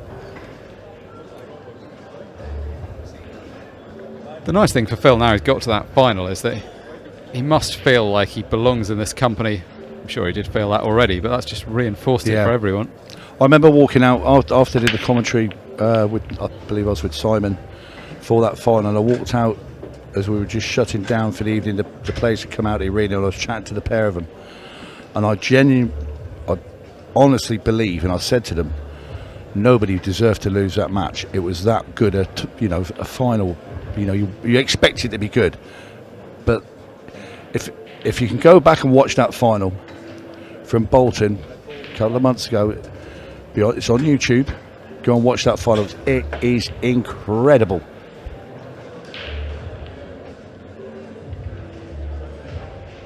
And if you're unable to do so, you can just watch this match, because it's a repeat of that final, and if we're lucky, Yeah, they of might course. serve up the same standard. Well, I'm sure there'll be fireworks. You never had anything else with these two involved. Yeah, it's going to be a fast attacking game. Neither of them are really wants to get bogged down in very much. I think that they'll like that about playing each other, because they know they're going to get some chances and they know it's going to be an open game. I think Shaun probably is less happy playing players that play very slowly and time up all the time. First to be able to showcase the quick fire game he's famous for.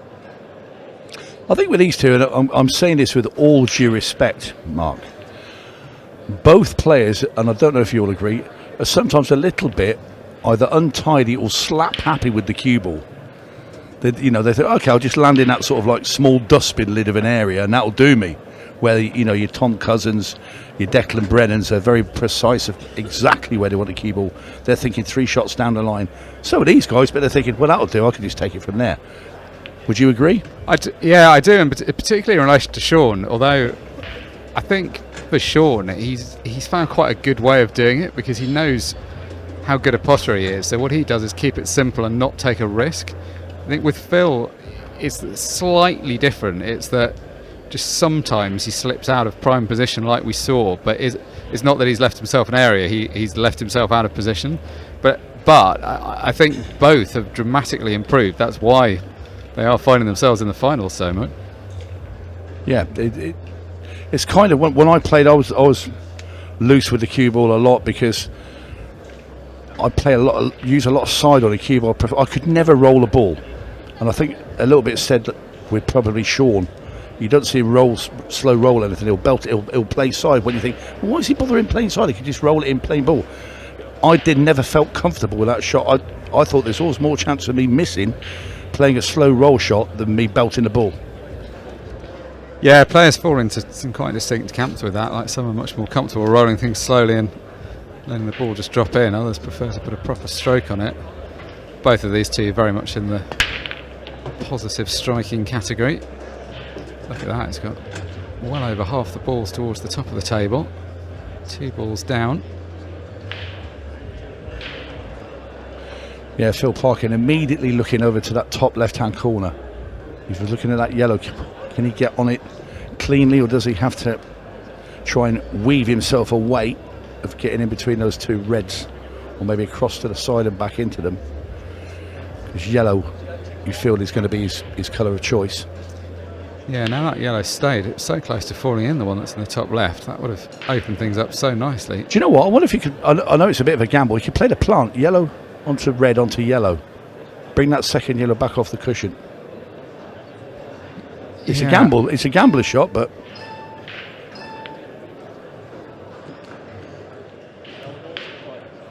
yes, I know what you're saying. I think it's only the fact that the yellow's not super in the jaws of the pocket that makes it quite high tariff. Yeah, but I think if you played it, if you actually look at it, you don't have to play it dead thin of the ball. You could just play it sort of into the rail first.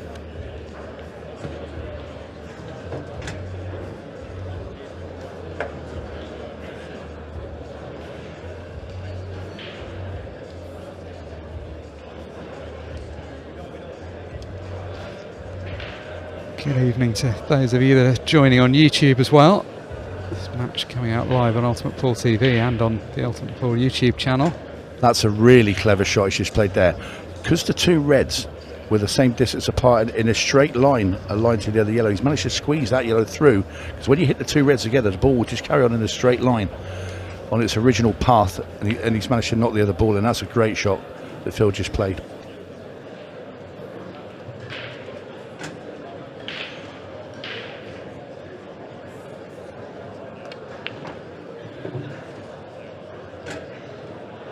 Not pinpoint position there, but that should be good enough. Just a slight cutback, but it's into an open pocket and had a nice gap to get through. This has been a good clearance from Phil Parkin, especially 2-0 down. 8 ball dispatched, just a single frame behind now. He'll be happy with that once you get your first frame on the board.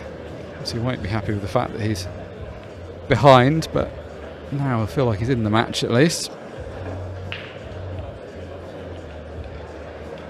Very hot out in the arena. It's a hot day, 30 plus degrees outside still, and in here we've got several hundred players and spectators, so despite the best efforts to cool the room down, it's pretty warm out there. And a familiar sight seeing the players turn up with a Q towel to dry their hands in between frames.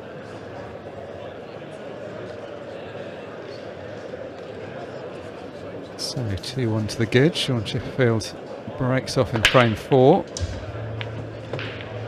Balls flying in all over the place.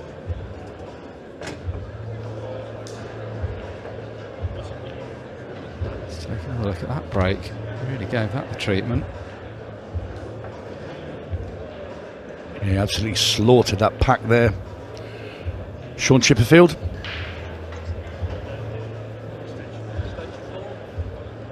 Not the perfect outcome with the 2 balls tied up top left. Yeah, and it's a little bit of, well, the reds are tucked behind the yellow stand at the bottom. I'm looking at it as a point of view, if what would I go for here? And I think I'd take yellows. I know that one's stuck behind that red up there, but if he could pot this long one into the corner here, you can either go up now if he has the angle, which he, and I was going to say, and bump it out. That's it. And he's done just that. Yeah, what a good shot that is. Striking at distance, hard to even get enough pace on, but to keep the line as well. Yeah, but that was the shot I was about to say. Yeah. Wanting you to do it quickly. If it's me, I'll say clean your own cue ball. Well, I always think it's strange. I mean, it's been since forever in snooker and other cue sports, it's been common for the referees to wear gloves when they referee. I mean, it just makes it so much harder for... I'm not really sure there's actually much upside. I feel like it's almost more the tradition now. You better put soap on them as well. I think Chippy here now looking to just leave himself a double with the second to last yellow into the right hand corner. Sorry, middle even. The only bonus here, because he's gone a little bit too far, he'd love that straight, but he has that red. They could just screw the cue ball into the red, and if he makes a double, he holds on the yellow.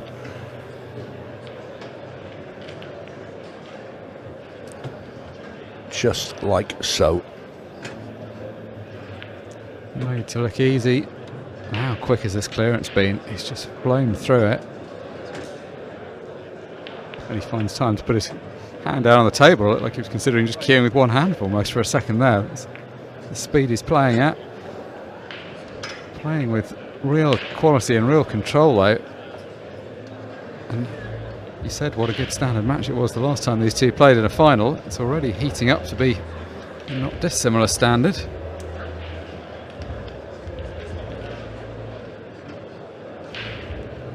Not quite taking the time to enjoy himself yet. Still looks very focused on the job in hand.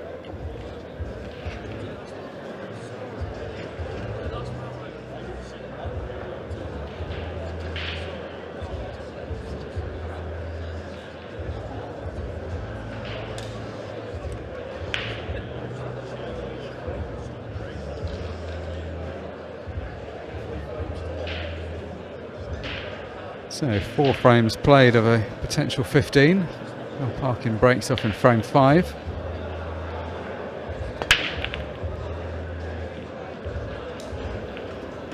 quite get the straightest hit on that, although it's actually got a pretty good split. He'll be disappointed nothing's Yeah, gone in. those are an absolute nightmare. You get the balls moving round the table at pace and then don't make a ball, and it's gut-wrenching because you've just seen Chippy take out a wonderful finish, and now you're handing him the table.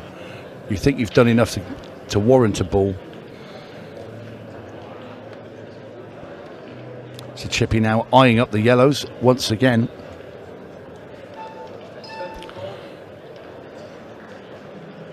Nothing too easy. The black ball's obviously a problem. He could play one of the yellows there, that two at the bottom of the table.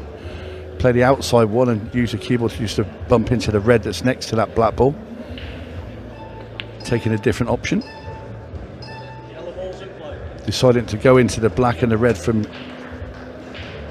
the yellow towards this right corner.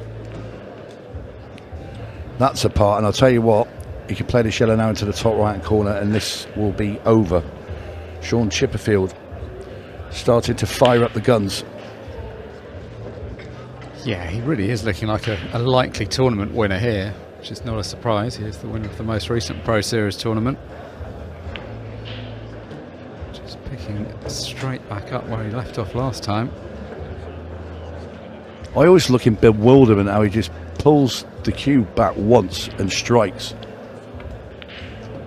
Yeah, I agree. That is the big difference between him and the other players that are quick. They're racing around the table, but he's saving the time by just not spending any time down on the shot. He'll be so accurate with it.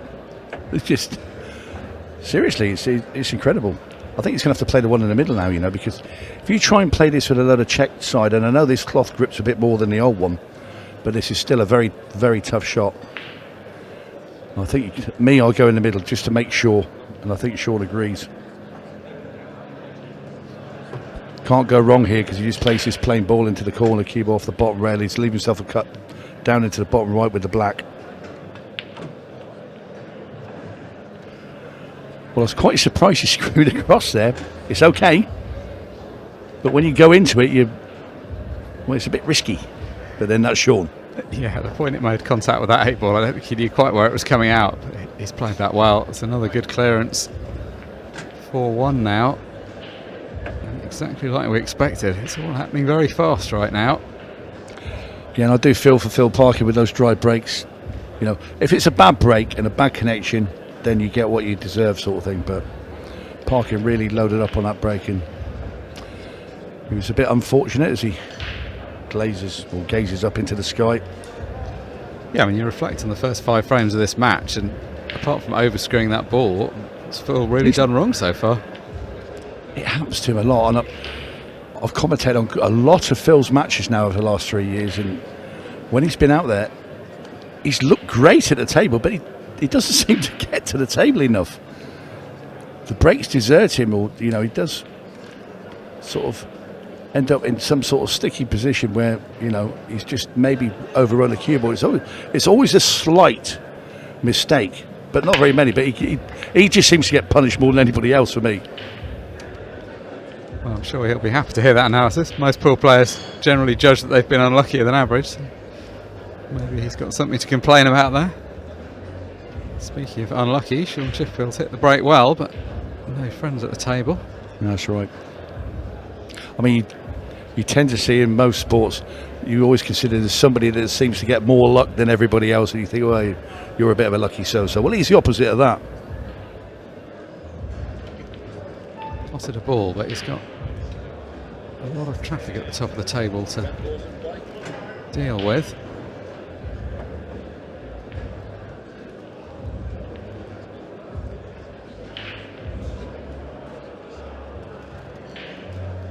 Does he want to carry on attacking?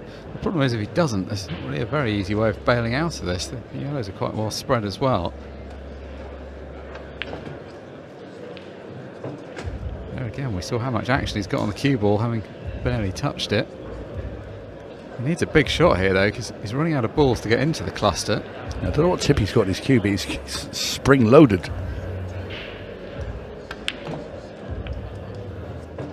Well, he's got one out, but has made the other one worse. Very unlikely he was going to get both of them out nicely. He was hoping that he'd knock the first one out in such a way that he could then use that to get into the second one. Could have done without losing it to the other end of the table, because now it's really got much to work with at the top end. So going to try and screw all the way back. That was never an easy shot.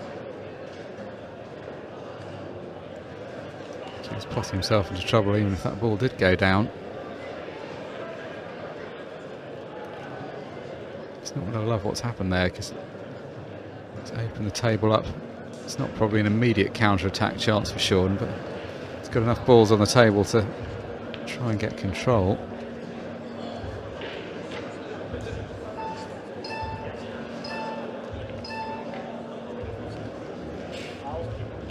Well, he didn't hit a rail.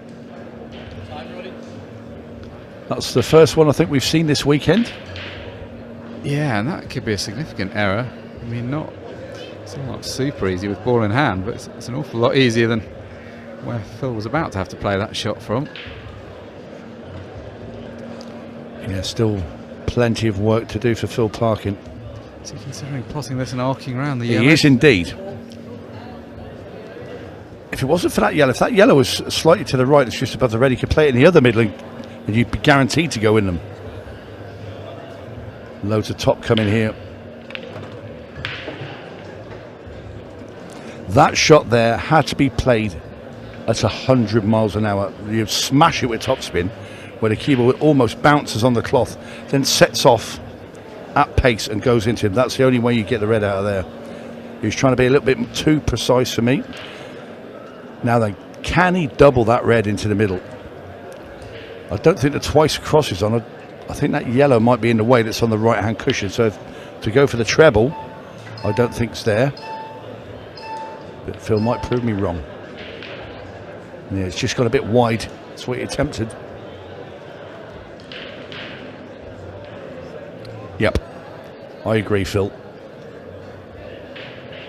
It's a tough one because he had ball in hand, but it just wasn't a perfect chance. Very difficult to get that red out. Yeah, when that's one of the few times that we want a couple of minutes to think that one through. Well, it's just a high tariff shot because you can play it the way you're saying, and I know exactly what you mean, but it's obviously very hard to do, and it's hard to judge when the spin's going to take effect. He tried to play it in a more controlled way, which probably about the only shot he's played this match he didn't get enough spin on. Some of his other ones he's got too much. Either way, what he has done is open the table up and allow Shaun back in.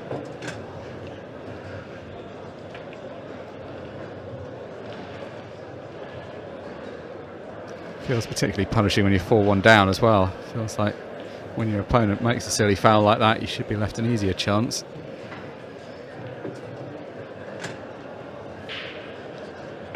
No problem with the two yellows at the top of the table. It's just a case of how he gets on the one bottom right.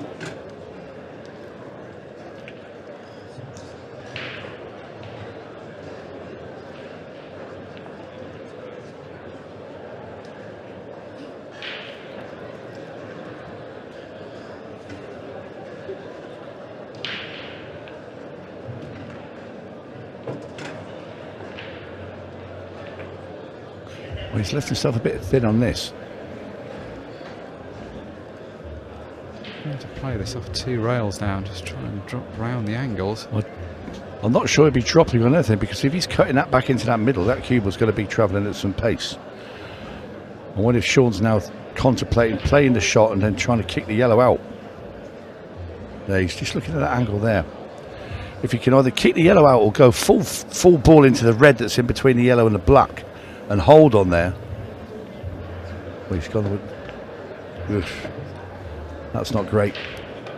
Can he see enough of the yellow to play the treble? I don't think he can get the double, but he might be able to get it off two cushions and back in the right hand middle. There's always the problem with that clearance. He had a few easy balls that didn't really help him to get on this difficult one. He was always just going to get that one chance off the ball over the middle. Oh, good effort at the treble as he fluked it. Oh my word. Naughty, naughty. Unbelievable. That's first one of those I've seen for a while. Yeah, that's horrible, isn't it? Phil sitting there already annoyed in this frame. could so easily have won it earlier. The treble's come narrow and then gone all the way out the rail. Brought out a wry smile from Shaun and Chipperfield. He'll be happy enough to take that. Phil's take it in the right spirit as well. It's not anyone's fault, but it's annoying to be sat there watching it. And that gets him into a 5-1 lead. Starting to look like a long way back for Phil.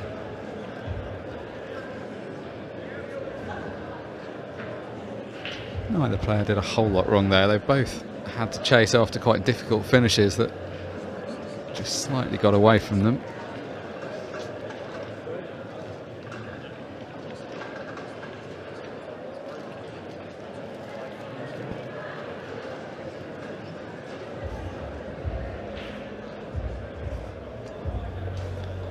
Big break this for Phil. Ooh, I was going to say it's going to be very unlucky if the balls block each other top left, but other balls have gone down, so it's going to stay at the table.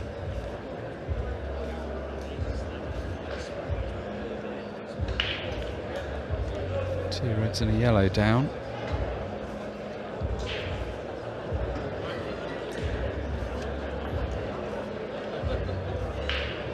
Quite the drop-in layout he was hoping to be left. Now he's potting this ball and screaming back up the table into that cluster. No, he's not. He's going to leave himself dead straight on this yellow with nowhere to go instead.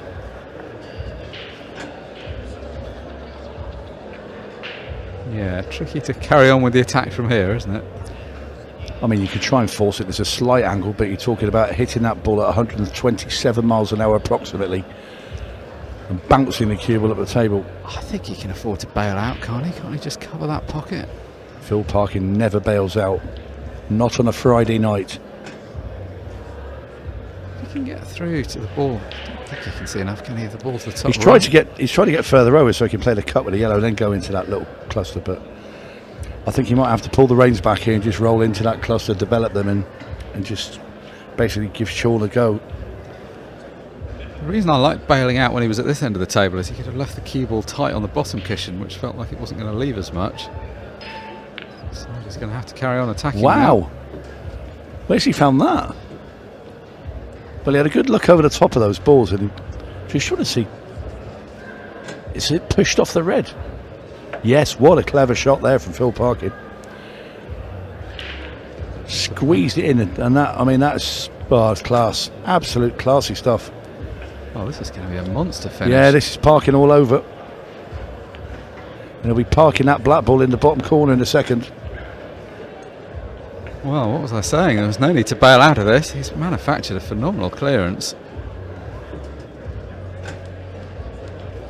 It was when he really needed it as well.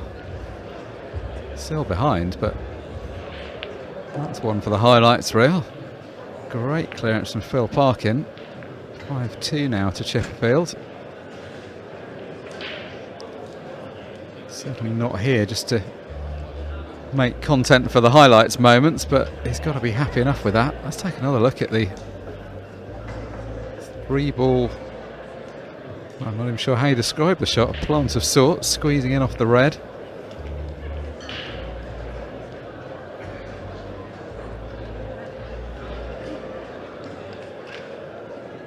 Got to give him some confidence. At least he's playing well. It's the lack of chances that are costing him at the moment rather than the lack of quality in his own play.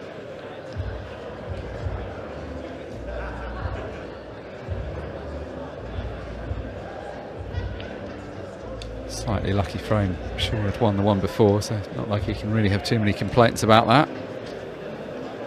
3-frame lead as he breaks off in frame 8.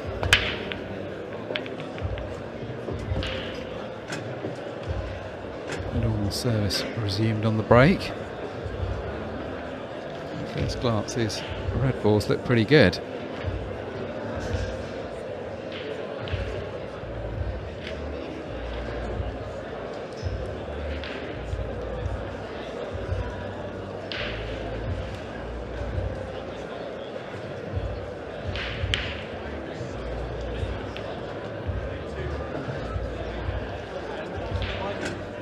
perfect if Chippy wants to play the plant now on those two reds. He's got it, the exact angle that you would want. A slight cut into it or just dribble that plant. He's not going for it. Do you know what? I'd have had money on him playing that plant. He's going to have to play it now. And the thing about playing the plant the first time round, you still had that red there to fall back on. Played it well though. Yeah, I mean he's played it perfectly. When you see it playing like that, you're like, that's what he was doing. But I agree with you. It just gave him slightly more options, just in case the second ball went somewhere unexpected off the plant. Phil Parkin looking a bit disappointed there, and I know what he's going through his mind. He's thinking, I can't just trade frames with Shaun. He's going to get to the line very shortly if this keeps happening. He keeps breaking the dish in. He needs Shaun to make a big mistake somewhere or get some dry breaks, and it's not happening. Yeah, that's the issue right now. Shaun's just making a lot of first visit chances.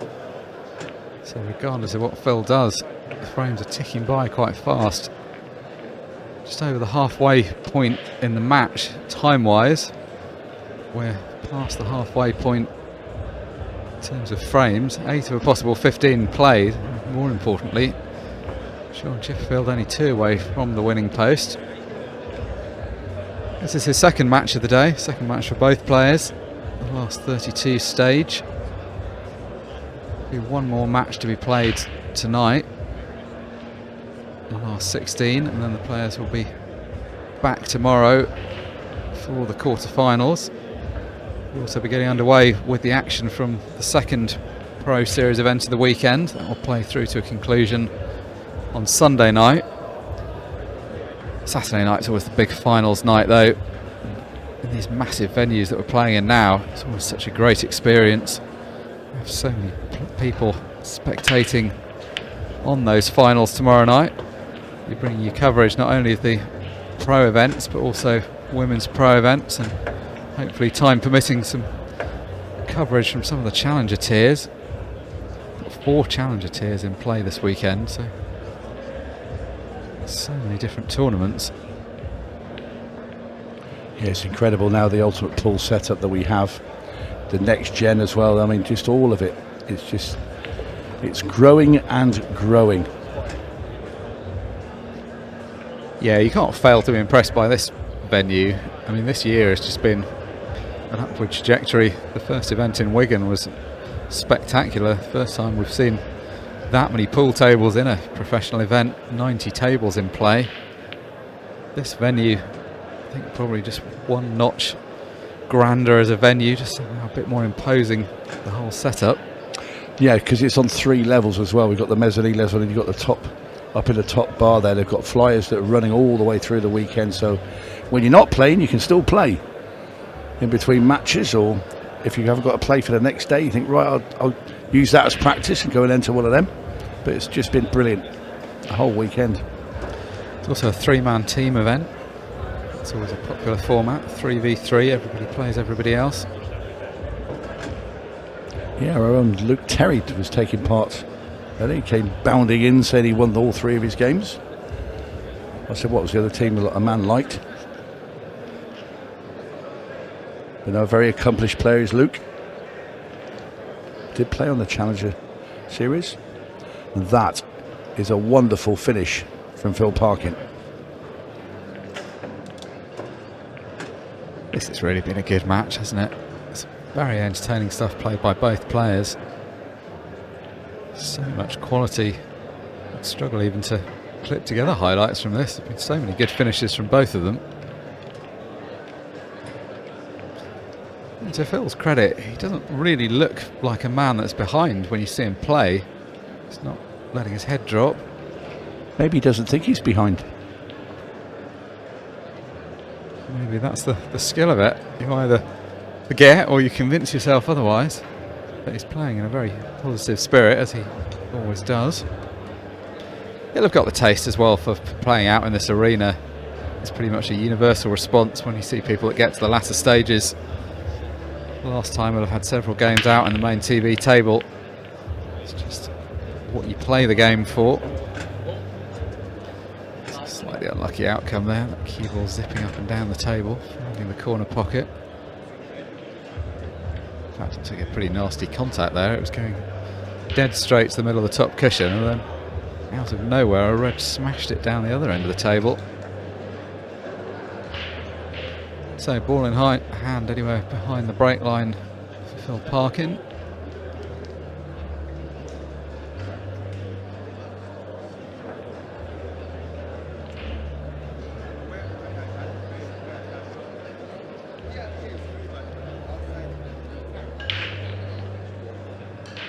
He just wants to knock this yellow in and just guide that cue ball back out of that gap. Not too far.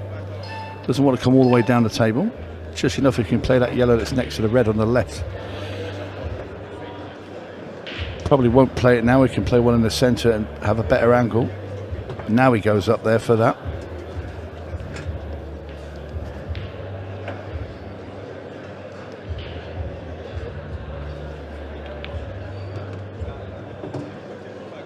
Sending out a message here. He's still here.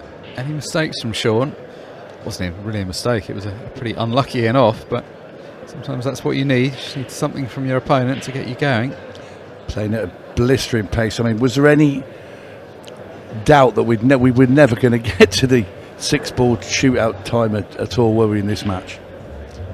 No, just the way these players play. It's not just the shot times, but they're just so positive, both of them. Although every chance, of course, of it being a close match, so it may eat up a bit more time.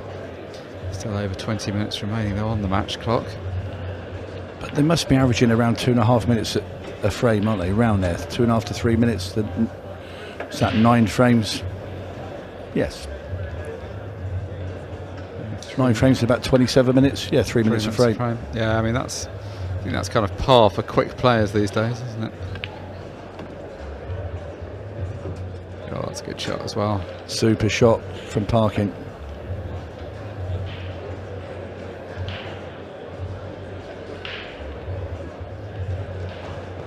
Just looks very relaxed, doesn't he? Strolling around the table, looks like he fancies the task. Very good. 2 in a row from Phil Parkin. He's found himself further behind than he would have liked, but he hasn't given up in this match. 6-4 now the scoreline. It's a race to 8, so Shaun Chipperfield 2 away from the winning post. Phil Parkin doing his best to hang on in there. It's not going to be easy, but he's sent out a warning. He's still here.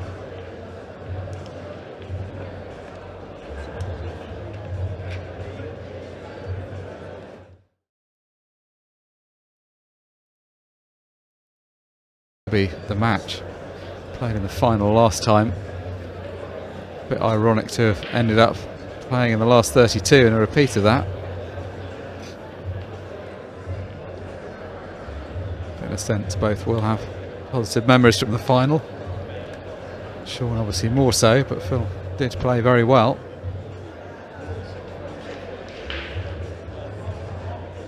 Big break now, having sequence 2 together. If he could just get a 3rd in a row, then that really would start asking the question.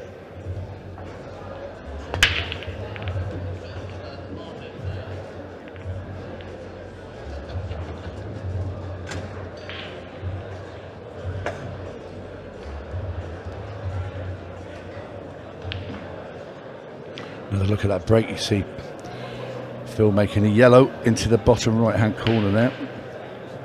Reds have to be the choice just purely because of those 2 at the top of the table guarding that yellow. He's played a wonderful shot there as well.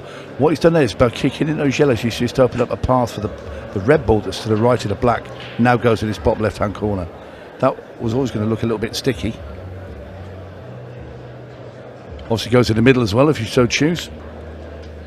Yes, it's a really nice layout here. But well, I mean, 4 of the balls are literally hanging over pockets. Well, for me, he pots the 2 reds over the top corner. You got the ball in the middle, which just lends itself to a straight red in the bottom left-hand corner, black in the middle. Great chance this to get within 1 frame. I don't think, given the way it's happened, Shaun's going to be too worried. It's not like he's been choking on opportunities. It's just been the way the balls have come out. Still, having had a 6-2 lead, no one wants to find themselves back at 6-5. It's also happening very quickly. Normally it's Shaun the one that's banging in the frames at pace, but Phil's joining that. And the great quality quick fire potting continues. 6-5 now to Shaun Chipperfield, but that's 3 in a row from Phil Parkin.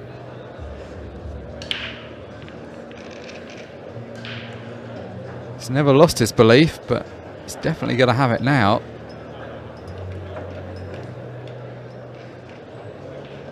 Potential 4 frames still to be played in this match.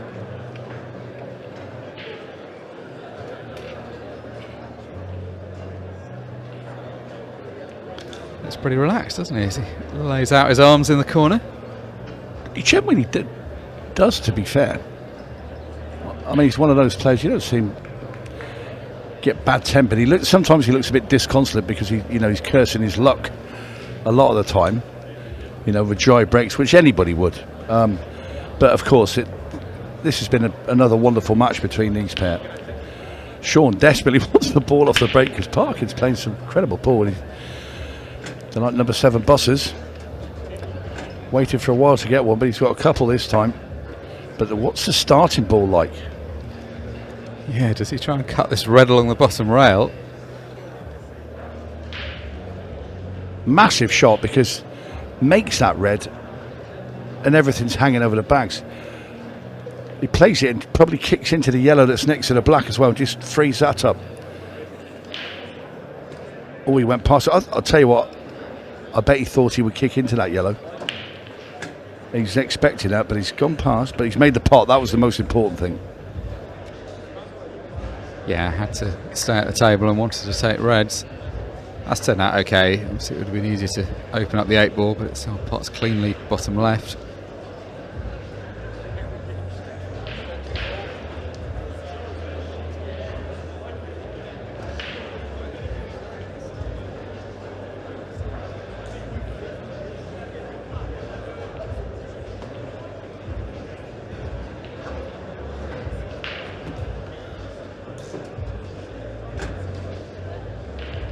Yeah, Shaun just left himself a little angle here to pop this red into the top corner. Once he got on the bottom red out of the 2, really didn't want to be leaving out till last because his main position is going to be to the right of that black ball, so he can put it in the bottom left-hand corner. So you might even go with the one that's right over the corner bag for last. For me, I'd put the one over the corner now. Just leave yourself on the bolt, around on the bolt line, with the angle, so you can just screw the cue ball across the table towards that middle bag. And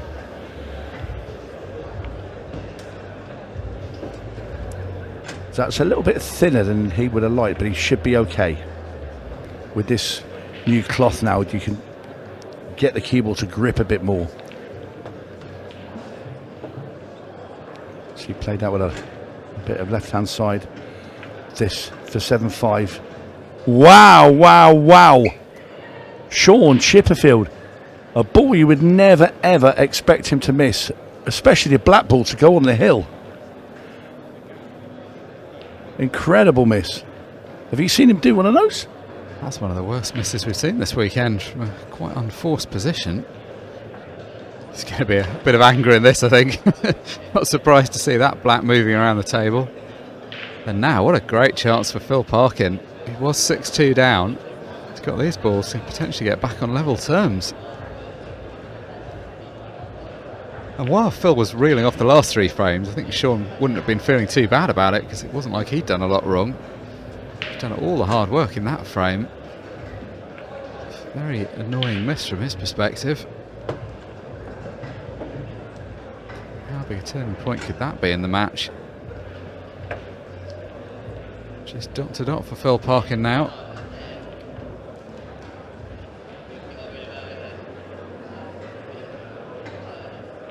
And if the score does get to 6-all, no prizes for guessing who's going to be the happier of the 2 players.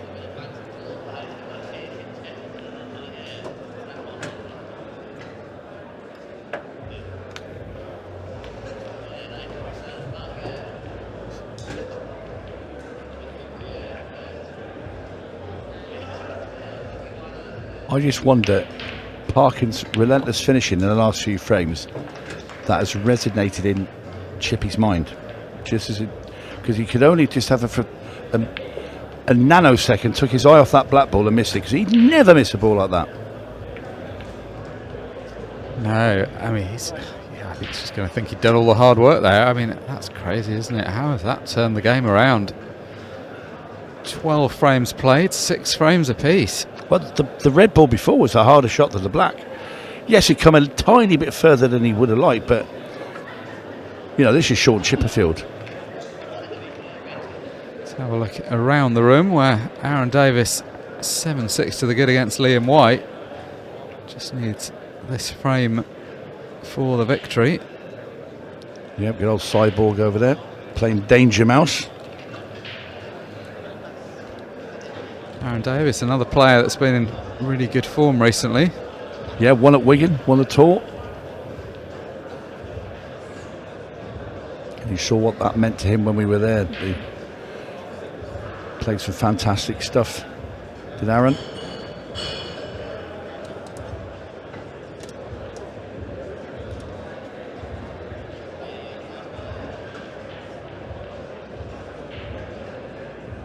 He's in a great position here. 4 balls and the 8 ball away from the victory. Also has quite a meticulous style, but he's a very attacking player. Yeah, takes the ball in the middle next, leaves himself a nice straight yellow into the top left. That's over.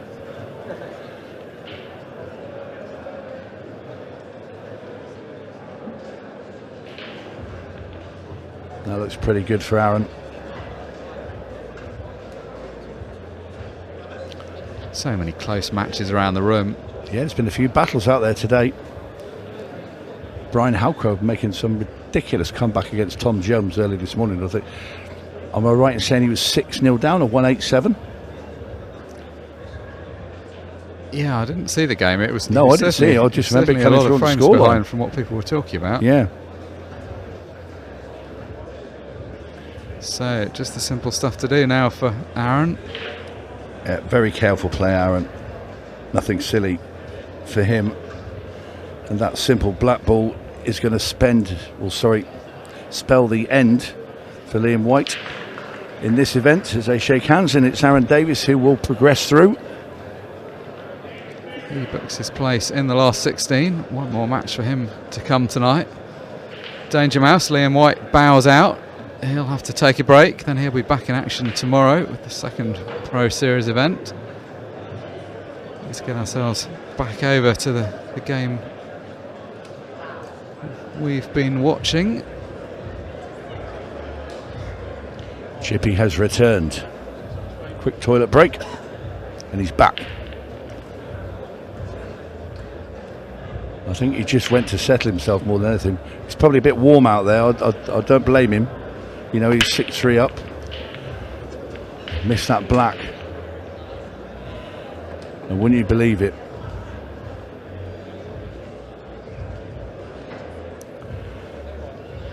Well, I'll tell you what, if Parkin goes on to win this match, Shaun's going to be having nightmares about that 8 ball. But from 6-3 down to 6 each, yeah, that was the one. The other 2 frames you can't, you know, there's a dry break. But Parkin took out 2 great finishes, breaking dish himself.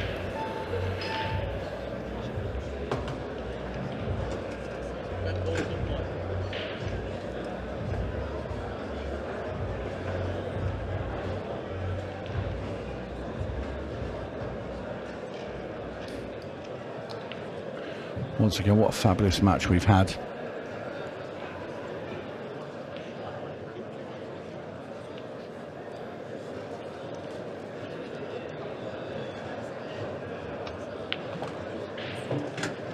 Still anybody's as well. It's now a best of 3, and Parkin is the favourite now.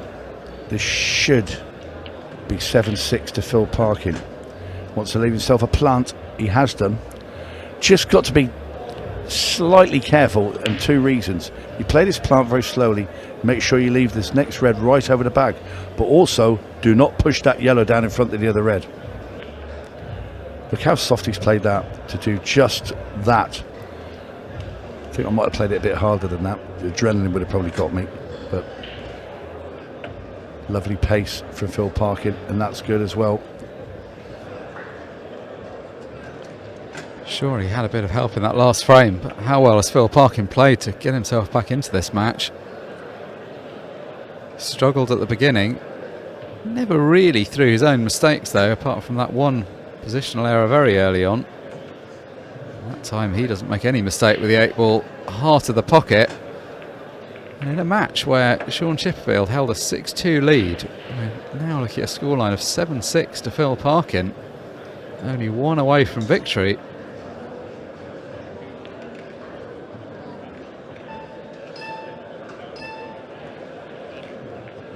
Definitely going to be the happier of the two players. He'd have been the happier of the two players at 6-all, but now 7-6, the icing on the cake. Just needs to win one of the remaining two frames.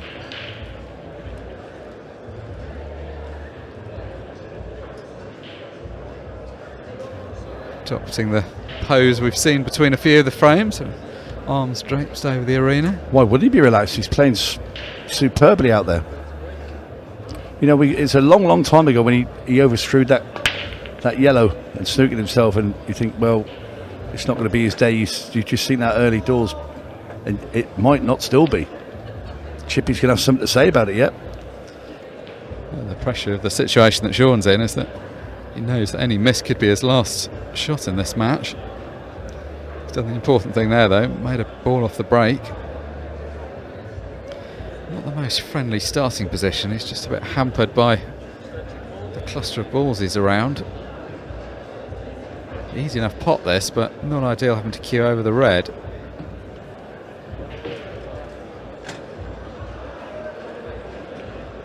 He's never going to risk doing anything positionally. Knew he always had the ball hanging over the left centre.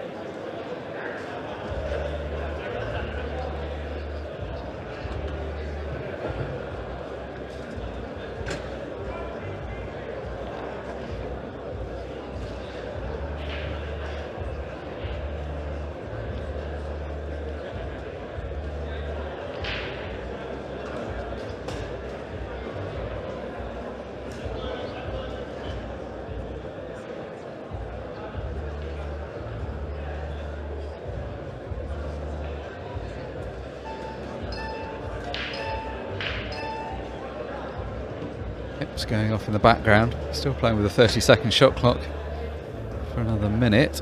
Then we'll be down into the 15-second shot clock portion of the match if we get there. And I think you'd have to say the way the match has gone, deciding frame would seem kind of appropriate. Again, just slightly hampered. Really wants to be able to play the ball to the top right and do a bit more with the cue ball. I think he's going to have to just settle for distance here.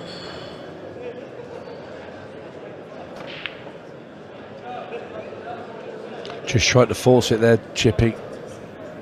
Caught it in the jaws. That would have been framed ball. Now then, Phil Parkin at the table. The balls are there for him to win the match. Not going to be easy. One stuck on the rail. He's got that red as well. That's on the right hand side of the table, and that's made things a whole lot worse for Phil Parkin. So you can see they're trying to play a loss of turn shot, red onto yellow, and screw the cue ball down the right hand side. Ooh, that is no. That would be try and flick off it maybe. Try and play the loss of turn, flick the red out, put the cue ball behind the red. No, that's pretty good, but Chippy can see enough of that yellow to pot it in the bottom left. Okay, the cue ball is sailing dangerously towards the middle. That's why he's digging down.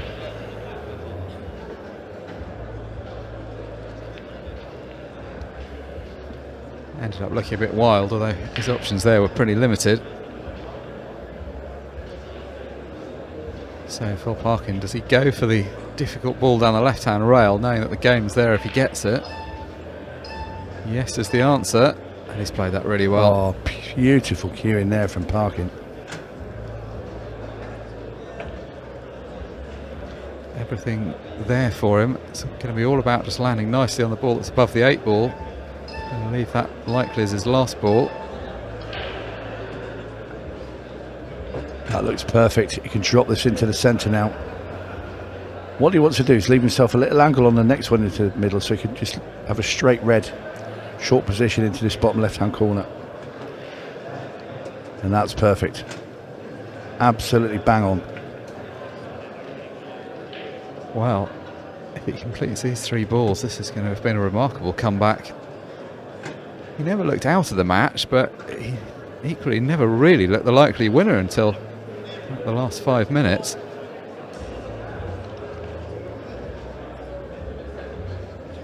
Just going to play one more shot here, just got a little more angle than he wants, so digging down on the cue ball.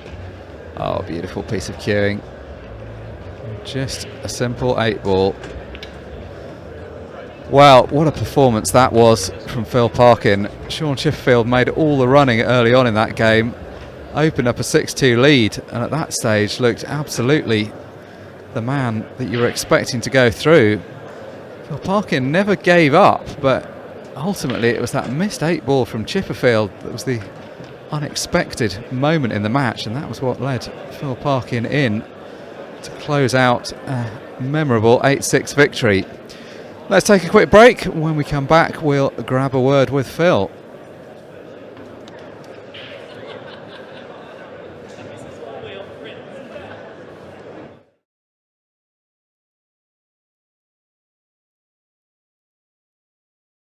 Are you looking for a way to improve your employees' mental health and well-being?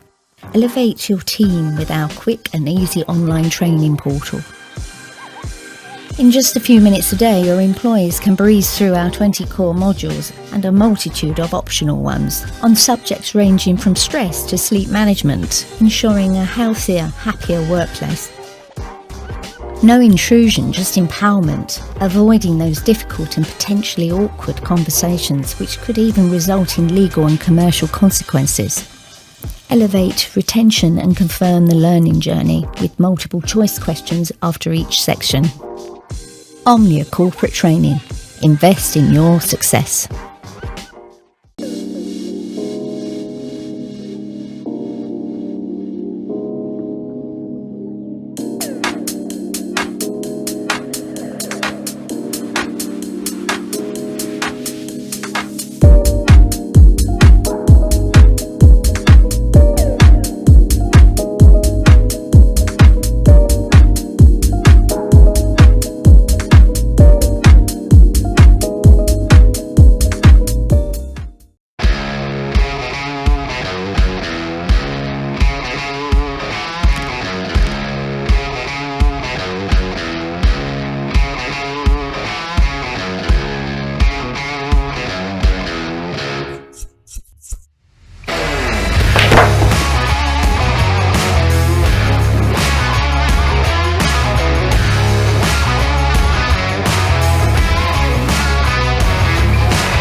You've seen the Ultimate Pool 6 Red Shootout, now it's time to put yourself to the test. Step into the virtual arena with the Ultimate Pool 6 Red Shootout mobile game. Climb the leaderboards and set the standard with this fun and addictive game from Ultimate Pool. Download now from Google Play and the App Store. Ultimate Pool Pro Series, Phil the Power Parkin in the house, and what a win that was. A little bit, I would suggest, Phil, of sweet revenge. Not the full hog, because obviously you'd have rather won a trophy, but all that being said, nice to sort of get one back on your old mate there after last event's final. Yeah, I was just happy to be here, to be honest. That's my first match. I was struggling. Just got through that 8-7 against Shaun, but yeah, from 6-2 down as well. I thought it's kind of he was flowing really well as well, and I thought it was going to be a little more than for me. So yeah, I'm happy to go over the line. What changed in the match for you? Was it just opportunities? You sort of were able to run 3 without him really touching the table, or what else was it? Yeah, I think from the 6-2, I think I broke dished. He went in off the break, and then I cleared up and broke dished again, 6-5, and then he had that opportunity to go 7-5, and he missed it, and I capitalised. And I think I had the more opportunities in the later stages, but yeah, just again happy to get over the line. So. You've had 2 pretty big comebacks already today. Obviously, the way that you play, I've told you plenty of times before, I love watching you play, but it's almost like you're never quite out of it, because you have that ability to just run, as we saw there, 4 racks in a row out of nowhere, and all of a sudden the game's turned on its head. I think you were on 6 in a row in the end. It was madness, really, to do that at this level. Do you feel that confidence in your chair, even when you are down a bit, to think, no, I'm still in this, just give me the chance, I'm still there? I feel like sometimes I need to go behind to actually feel like I'm in the game, but no, I don't know, I always do it. It's match after match, I kind of like let myself down at the start, and I feel like it will come back to haunt me, one day. I'll keep going 4-1, 5-1 down, and it's not going to do me any good, but I never say never, and I always give my all until the end. Yeah, absolutely. And of course, you tasted what a final was like in the last event.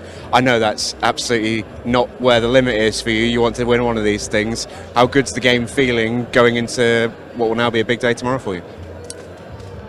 Yeah, I just got to keep playing, haven't I? Just keep composed and take my chances when I get them. So if you don't take them, you're not gonna win it. So. Very, very reserved and level-headed as always, Phil. Great performance. It was lovely to watch you, and best of luck tomorrow in the next round. We're going to see more great matches, and none more so really tonight than this one. John McAllister taking on Phil Harrison next in what should be a cracker.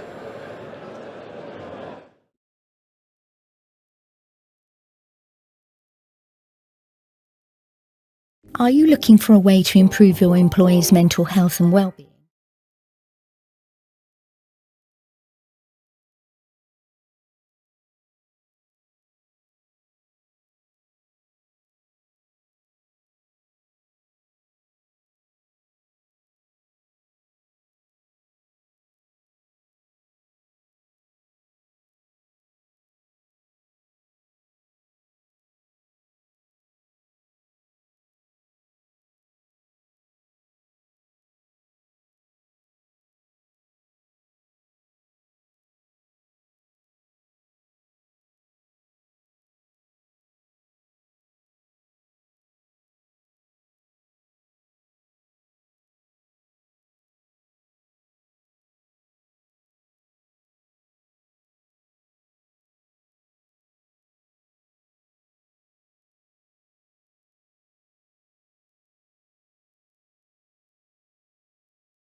Well, good afternoon, everyone.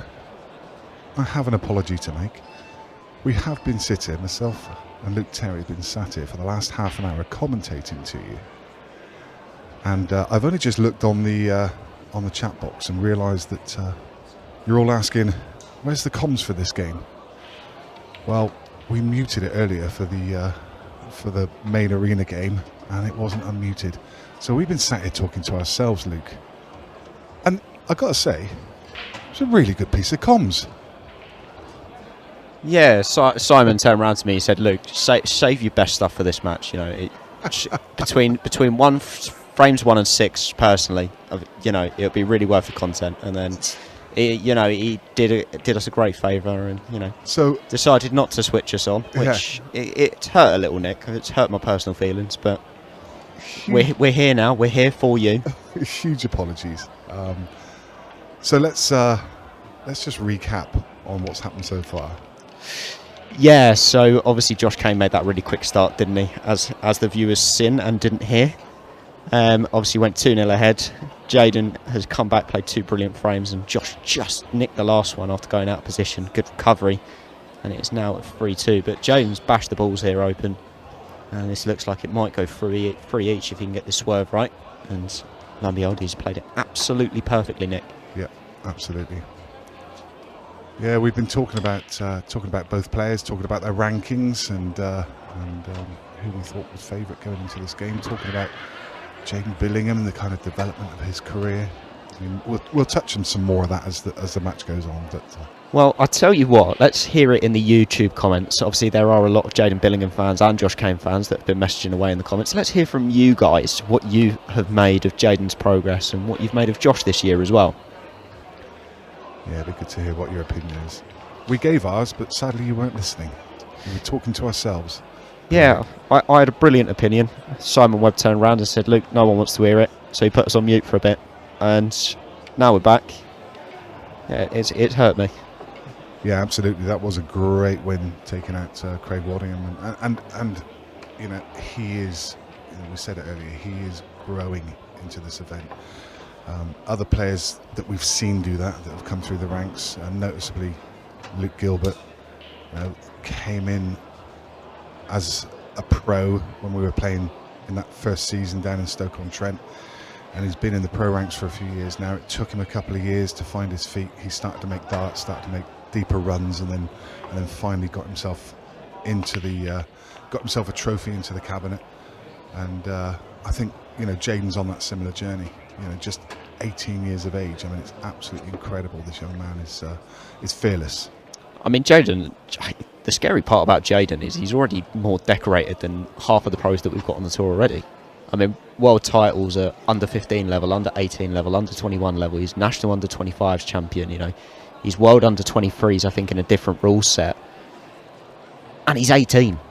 Let's not forget about that. He's got years upon years, even on someone like Josh Kane, who's probably in the younger generation of the side of playing pool.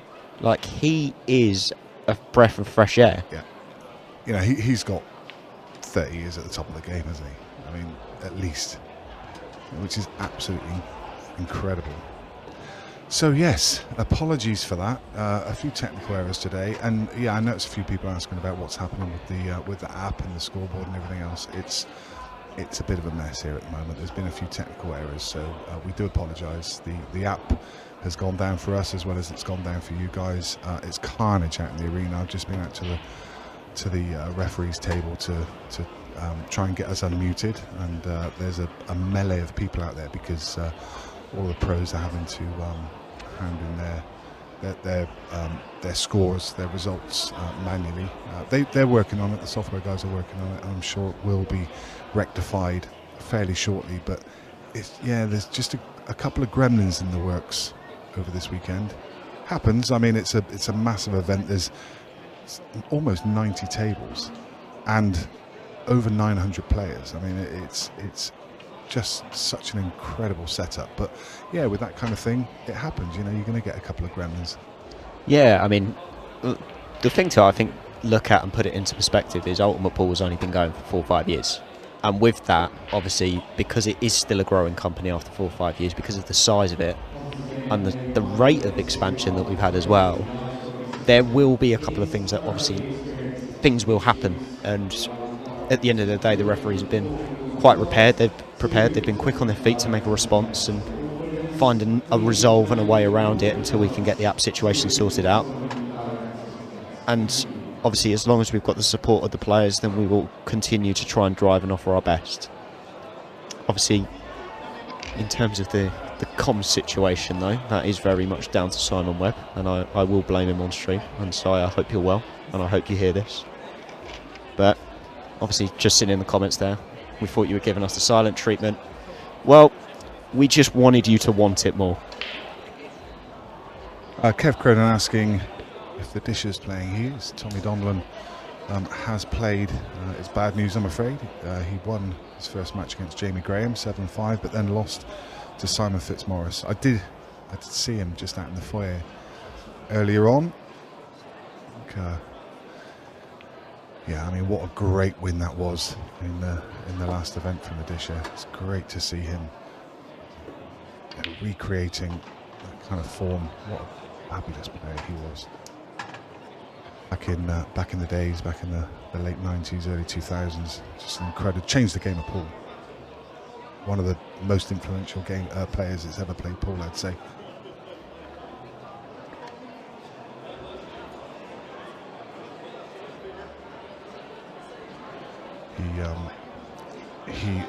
When everybody, when you had all the players who were fudging around at the time, you know, your Brewers and there was a lot of people that were fudging around in the old rule set, and Donlan wasn't having any of it. He came in, you get people tapping the pack, and he just smash them open and clear up. And they called him the Disher for a reason. It was ridiculous. And Tony Holgate was around at a similar time. They played together, and Holgate had a very similar style. This is the thing, and then it grows into something like Jaden, and Jaden's just played a brilliant shot there to skill shot the yellow that was next to the black to open up the whole frame for himself. But there has been this slow evolution over the last 20 years with pool, where it has gradually got more and more attacking, and I think people are realising now that for it to be the most entertaining form, but also to prove that you really are the best player, you know, it needed that more mix, that you had a little bit more of an attacking side, because it could get, with the world rules were a brilliant rule set for so many years, but it could get very negative. Whereas with pool, you want it to be positive, you want it to be quick and flashback, because, you know, games like billiards, games like snooker do drag out just a little bit more at times, and it's good to have that mix. And you know what, it's brilliant as well. The reception today from Uganda, Nick, and I am going to shout this out while we're on the Jaden game as well.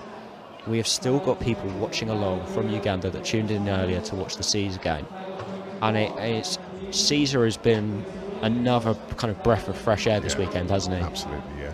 I don't think there's been a game that's been so hotly anticipated on Ultimate Pool for a very, very long time.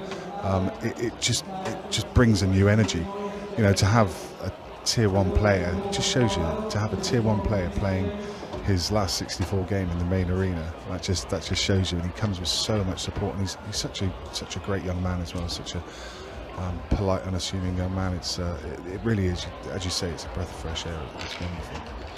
You know, I tried to market the same thing. I said, look guys, like, I am at least in the top 5 commentators here. I think I deserve my spot on the main table. And they turned around and went, Luke, you're just not quite there yet. I said, all right, fair enough, next year.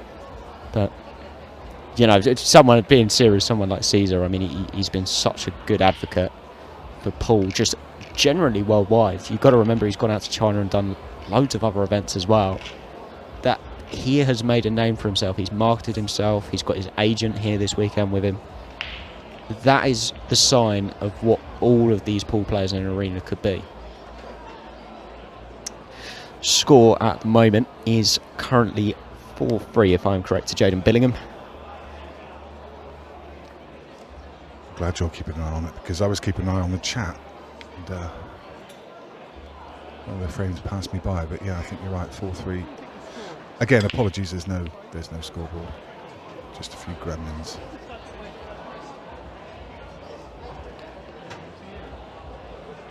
It's been causing us a couple of issues today, but we'll keep you in touch with the score. Players have just stepped out for a quick bathroom break. You can see Jaden coming back into the arena. I think he's stepping straight out. So there'll be a couple of minutes break while the players go over to take a bathroom break. We'll quickly do the same here on comms as soon as the action comes back. Luke's got something to say before we... I do, actually, and it was something that I was going to quickly, obviously, mark it out to the people that are watching along while they are watching along. Obviously, we see players like Jaden growing all the time and the quick progression that they've had. Obviously, with Ultimate Pool, we want to be able to support the growth of players as well. So in doing that, I would like to obviously introduce you guys to Ultimate Pool Coaching. That is a website that is now live. And what that intends to do is you can either sign up to become a coach, or potentially you can sign up in the future to get coaching sessions. So the way that will work is it is run by Stephen Feeney at SiteRight. We have got Stephen Feeney involved. Obviously he has nurtured world champions in previous for snooker and other cue sports, and he also covers golf now as well. But he's decided to enter the pool world with us, and with that he's offering one-day coaching courses. Obviously if you are DBS approved, you can become an affiliate coach with Ultimate Pool, and then you can start coaching your players in your local area. And in doing that, it opens up a brand new opportunity for all players of all levels to progress. So if that is something you're interested in becoming a coach, please check out UP Coaching Online, and in the future watch out for our coaches that will be coming into your local areas. We'll be back with you in just a minute.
Here we go then, welcome back. Jaden Billingham breaking off 4-3 ahead in a race to 8 against Josh the Killer Kane. And that was a bit of a mishit of a break, and the worst part for Jaden here is it looks like it's going to be an unbelievable split. He's absolutely crunched the break about 3 or 4 in. Josh having a bit of a look around it. Maybe it's not as easy as it initially looked. That red doesn't pass into the top right. There's work to do. You can see there he's having to just put the white in that little pocket of space to try and pot this red. For those of you that are tuning in for Caesar, unfortunately Caesar did lose earlier this afternoon. It was a brilliant, brilliant game he played against Alex Cameron, but unfortunately he was on the losing side, 7 frames to 4.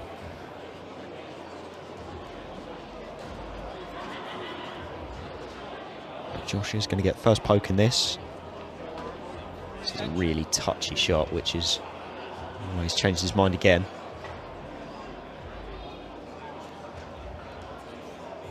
But he knows if he pots it, he should run out the frame. Is it? Is it? Oh, well. It didn't want to. He's having a smile on his face. He thought he'd missed it. And it's just dropped in for him. And now this is a good opportunity for Josh Kane to level up.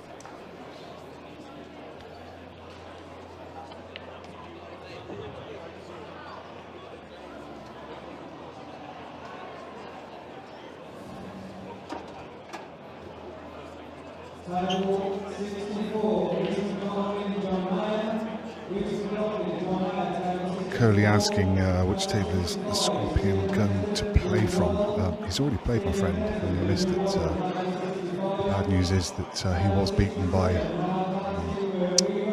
Alex Cameron. Goodness me. Brain fade just for a second. Good thing I was here to save you, Nick. Yeah, I was looking into the distance trying to jog my memory. Yeah, Alex Cameron. A great win by Alex, actually. But yeah, you can watch that game back. It is on the Ultimate Pool Facebook page. We Facebook lived it, so the whole game will still be on there. You can go back and watch it, so please do. It was a really good game, actually. Yeah, it was. Do you know what? Those first 5 frames, I watched along and I thought that it was absolute. It was professional level. It's got to be said. Very little mistakes made, but unfortunately for Caesar, he just came on the wrong end of that. But who is going to win this one? That's what I want to know. It is 4 each, so now it comes down to a best of 7.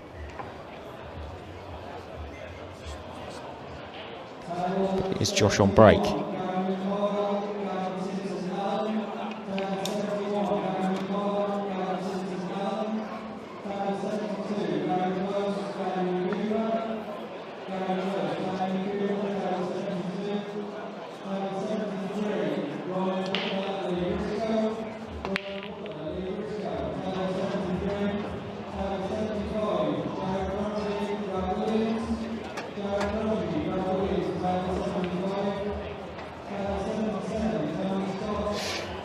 Josh Kane breaks off again.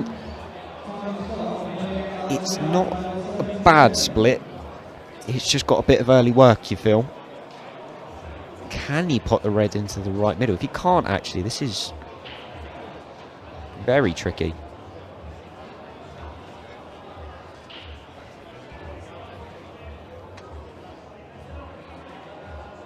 It looks like he can. Yeah, that's a good opening pot from Josh. Landed on that awkward red to the left middle.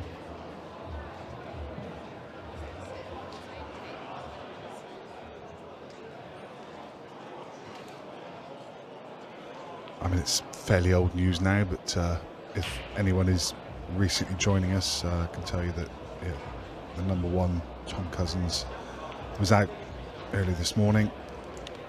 One of the favourites gone. Also fallen by the wayside now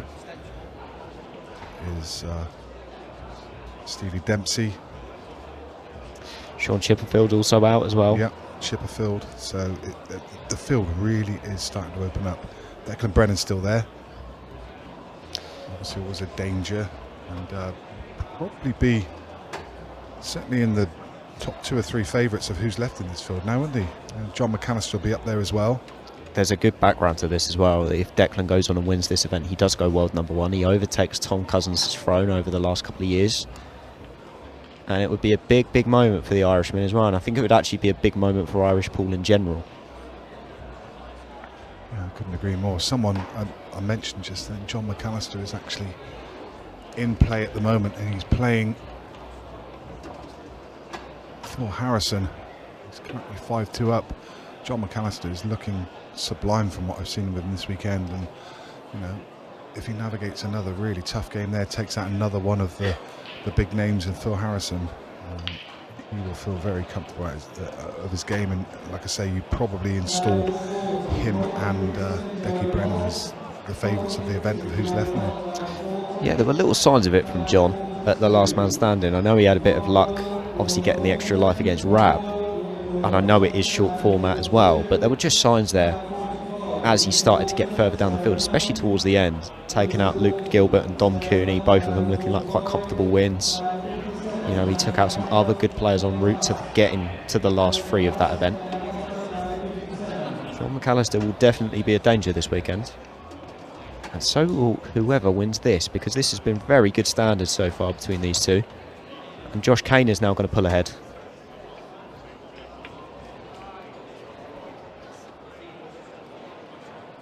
What a super game, a ding-dong battle between these two.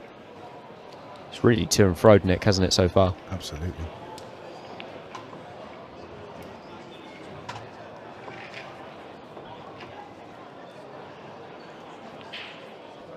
So BL are asking if the match is on a timer. It is. Well, there's no match clock, but there is a 45-second shot clock. There's a referee just out of sight with a tablet which shows the players the countdown. So it just keeps the game moving at a fair lick. In fact, we've been way ahead of schedule on this table for the whole day so far, which is the absolute opposite to what happened in the last event at Bolton. This table was way behind. We were having a lot of matches that were taking 2 hours. So we've added the 45-second clock, which, yeah, there's no match clock, but the games have been going at a fair old lick. Do you know what that is? There's been a lot of big wins today. You know, the ones that I've commentated on so far. Declan Brennan beating Ian Ali 8-0. Earlier today there was another 8-1 that I commentated on as well. Obviously maybe it's down to the change of the cloth, change of the tables. Players still getting used to it a little bit. Some kind of maybe got asymmetric information on it.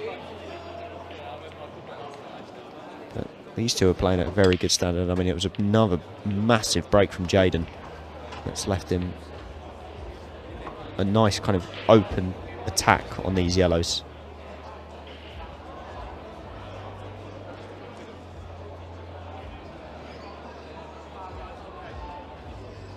Whitegates Barnsley is asking, does anyone know the score in the Jihaz game? I apologise, we're all in the same boat, I'm afraid, my friend. We don't have any of the scores to hand. The app's down for us as well as it is for you, and they're way at the other end of the arena. In fact, they're a couple of tables up from this one. Yeah, obviously Josh beating Tom Cousins earlier on, and I think he's playing Jez Graham, which is a good game. Yeah. And that game, incidentally, is being live streamed on table 2 on the app. When I opened up that game, it is showing a holding graphic which would suggest that game's finished, but don't take my word for it. Jez was playing really well. Cole Bedford wouldn't tell you that when Jez beat him earlier, but Cole was spitting feathers, but he was roundly beaten, 8 frames to 2. Jez is a great player. I mean, again, another one of those players who just doesn't make consistent deep runs, but a tough player to beat. This may sound like a bit of an unpopular opinion, but I really do not feel like we've seen the best of Jess Graham on Ultimate Pool yet. And he's lifted trophies. I know how prolific a winner he is. Yeah. And it's just, I know obviously he owns his bar obviously down in the southwest as well, which obviously balancing that as well as playing isn't always the easiest thing in the world. Such a top guy as well. He's such a nice guy, such a good player. They all are actually. His brother Jamie is too. They're all top lads. Being from a pool family always really helps Nick as well.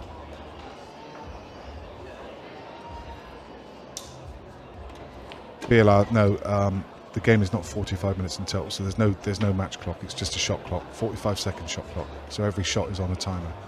So that it keeps the game moving, but no, there's no overall match clock. So the match could still go on for 2 hours, but it's just unlikely with the 45-second shot clock. And with these two players, even less likely. I mean, we're at 5-5 already. To be fair, I mean, even though this one's gone close, it's run by quite quickly. Yeah. Josh has been very unlucky on that break. Parked it at the bottom end of the table, but Don't think he's left much though, has he? That's what I mean. He's sorry, didn't realise he'd made a ball, but yeah, he's potted a red, hasn't he? Yeah, very unlucky. I think the red to the right doubles. Not too bad rewards if he can get that double. The reds are open. They've all got a pocket. The trouble is, if he doesn't, the table's wide open, and it's such a key frame now. 5 each, race to 8. Both players are going to be hankering for this one. Little shake of the head from Josh tells you what he thinks of it. Well, I'm wondering if red does double. It looks like from here that there is a line for that ball to pass the this kind of crowd of balls in the middle of the table. Yeah, I think he's taking it on. Yeah, he hasn't really got any other option, has he? I think that's the thing that's pushed him. But that was unlucky. That was so close. Yeah. And this was the problem that I was alluding to. If you miss the double, it's the game, isn't it? I mean, that was game ball for him. If he gets it, the reward is there. The reds are open, but if he doesn't, look at the table for Jaden.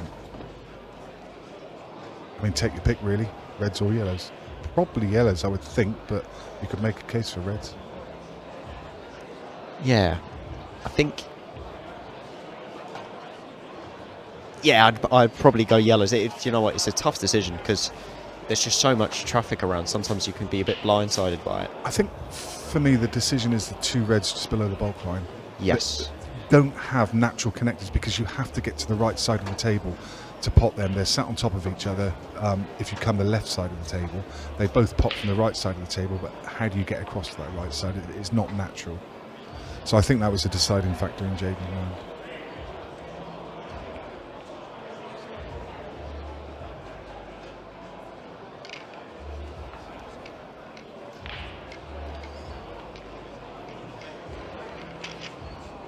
How's his angle? Is he just slightly wrong side of straight? I think he's okay.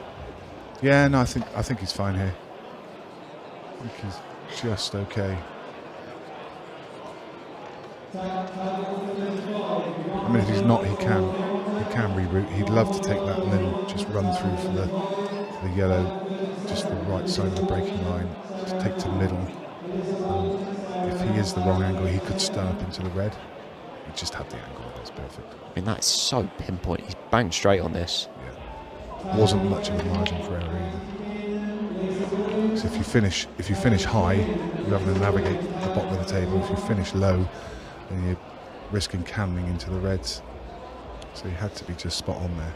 And again, I think he can just play this, just run through an inch or so and leave the yellow that's to the left of the 8 ball long to top left, just like so.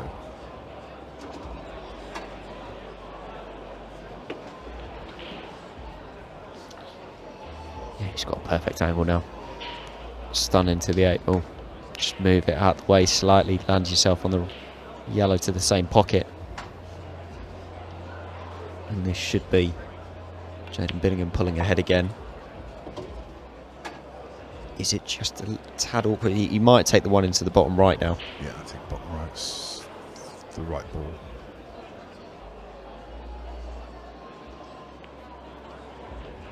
Yeah, I think he's deciding against it perhaps. No, he is going to take it on. Just slightly hampered queuing. I think he's got to go this way though, because it's the only one that offers him a natural angle. Just got to stun across. Yeah, there you go. I think as a professional, you've got to back yourself for those, even though you're a little bit hampered. Because he didn't have to do a lot with the cue ball. I think that's probably what made his decision. But that is going to be Jaden Billingham pulling ahead again at 6-5.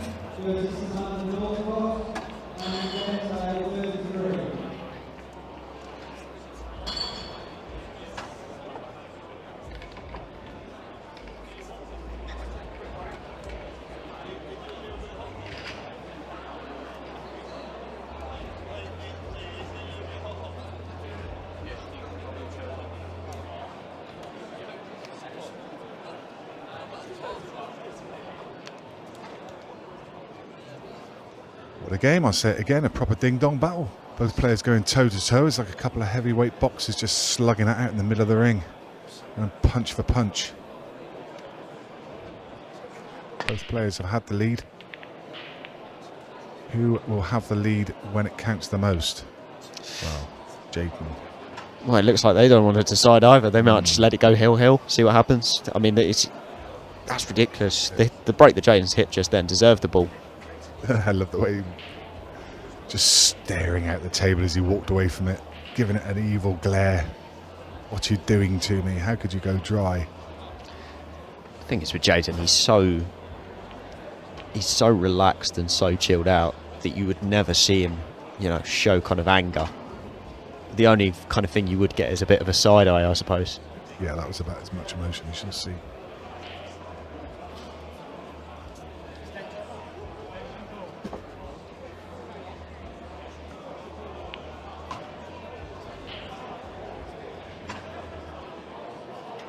Let's see just which way Josh goes here.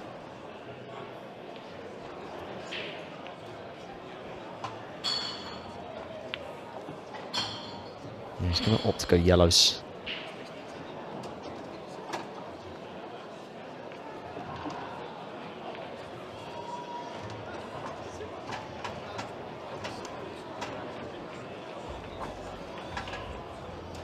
This one looks like it's going all the way.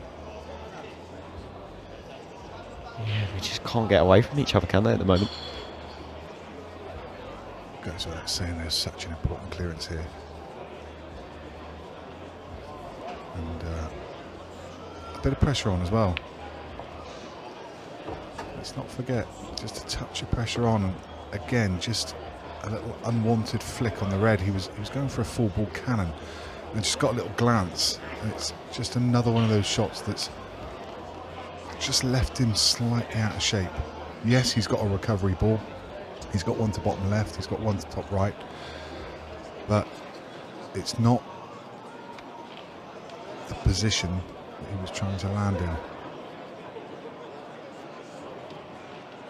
Nice, drag that in. I think he's fine here because he can drop this yellow into the right middle. That's the way I would be looking at it. Yeah, right middle, and then quite possibly the one on this bottom cushion. Do you take a double on the 8, or do you try and come across for it? I think I'd...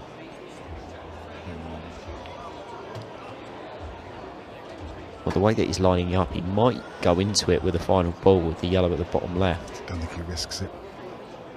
The only reason I say that is because there's so much traffic around. I know he only needs to give it a nudge, but when you're nudging the 8 ball towards the pocket, it needs to be exact. So if you're leaving it to last ball, you tend to want to come cushion first and kick it out. And there's 4 reds above it, and it could so easily go safe. I think you have to just take your medicine and try and land it. Yeah, it's just because of the last ball he's leaving. It's not easy to just come out and leave yourself a nice double. Yeah, you can see there he's looking high, so I have a feeling that Josh is going to go into this.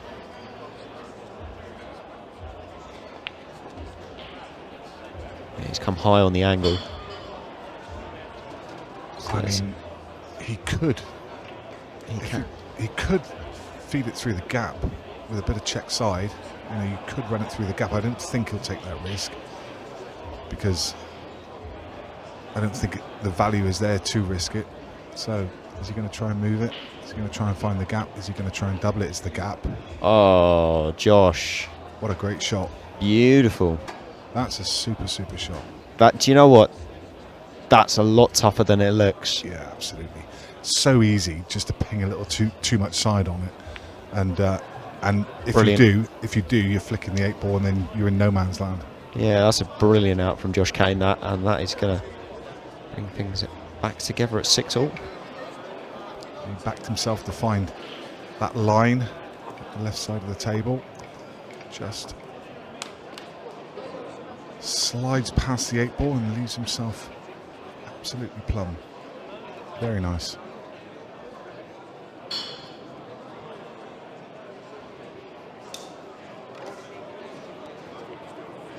So a race to 2, everything to play for. Josh Kane, you'd have to say you'd rather be in his position. He's got 2 of the last 3 breaks, but he needs to make them count. This is the first one.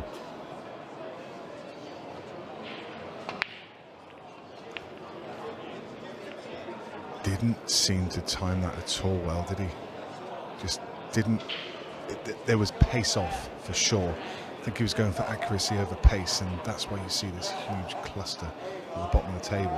What a mess. Yeah, with Josh's break, it feels like he's got to try and really kind of gear up and ramp up for it. Whereas a lot of other pros look very kind of natural getting the power through the cue ball. And I think sometimes that just comes at a slight disadvantage to Josh, where he doesn't always get the return on the break when he needs it because he's got to pump up for it. The question is it going to cost him? The break, as you say, was very poor, which means he hasn't got the split, which means it's still an awkward layout for Jaden. So work to be done for the young man if he's going to try and get one ahead with 2 to play.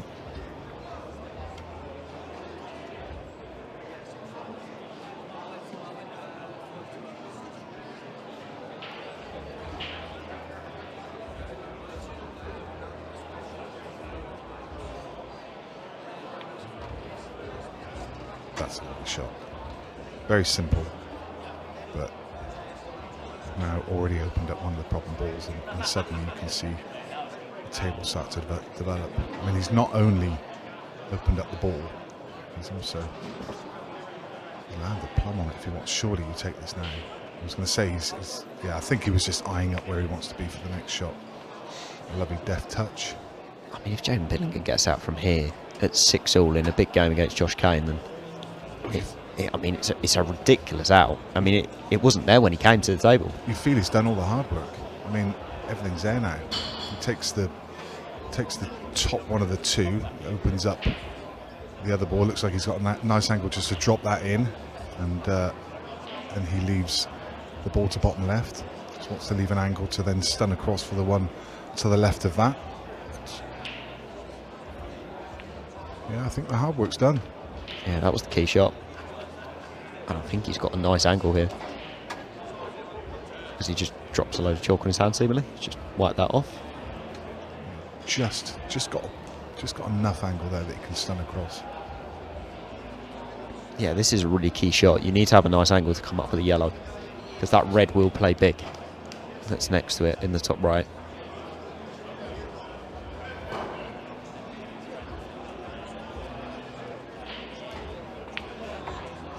Yeah, I mean, the key here is keep the cue ball on the string, because if you finish with a big angle on the one at the top of the table, then you're going to have to manoeuvre the cue ball around, possibly use a cushion, possibly stun the cue ball off one cushion back across.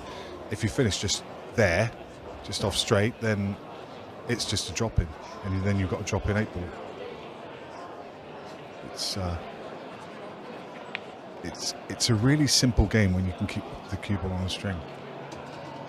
That's the hardest thing to do. Jaden's approached this almost like an architect. Like, he's just mapped it out and kind of had the blueprint, and he's built on it, and he's delivered on it. And that is a wonderful finish to go 7-6. Brilliant finish from the duel. And that was a little diamond in that. Absolutely. And, yet again, I think at the start Josh won the first 2 and Jaden came back to 2 each, and then since then there's never been more than a frame in it, has there? It's literally just gone. It's been trading blows, trading frames.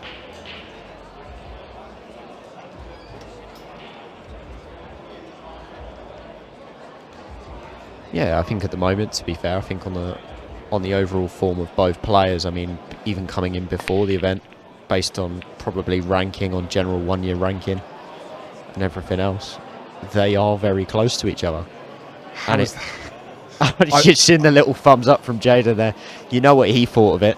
I know, but I know he's gone dry and he feels aggrieved to go dry, but how has that cue ball stayed on the table? I mean, it's tried. It tried to go in the middle, hit the knuckle, then a ball tried to kick it in, it hit the knuckle, then another ball came up and could have kicked it in. I mean, it was pinging around everywhere. But I mean, look at the split he's given Josh. This should be 7-all. Yeah. And Josh will be thanking his lucky stars, because Jaden's been breaking unbelievably in this match. let's be honest, as a just as a unbiased spectator, this one deserved to decide it. Oh, 100%. There's been nothing to split the two of them. There really hasn't. Every time Jaden's made a mistake, Josh has countered. Josh has put in some good finishes. Every time Jaden's made a mistake, yeah.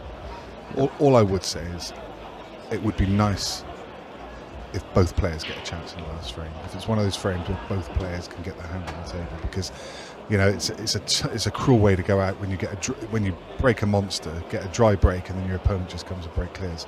It doesn't deserve that kind of finish.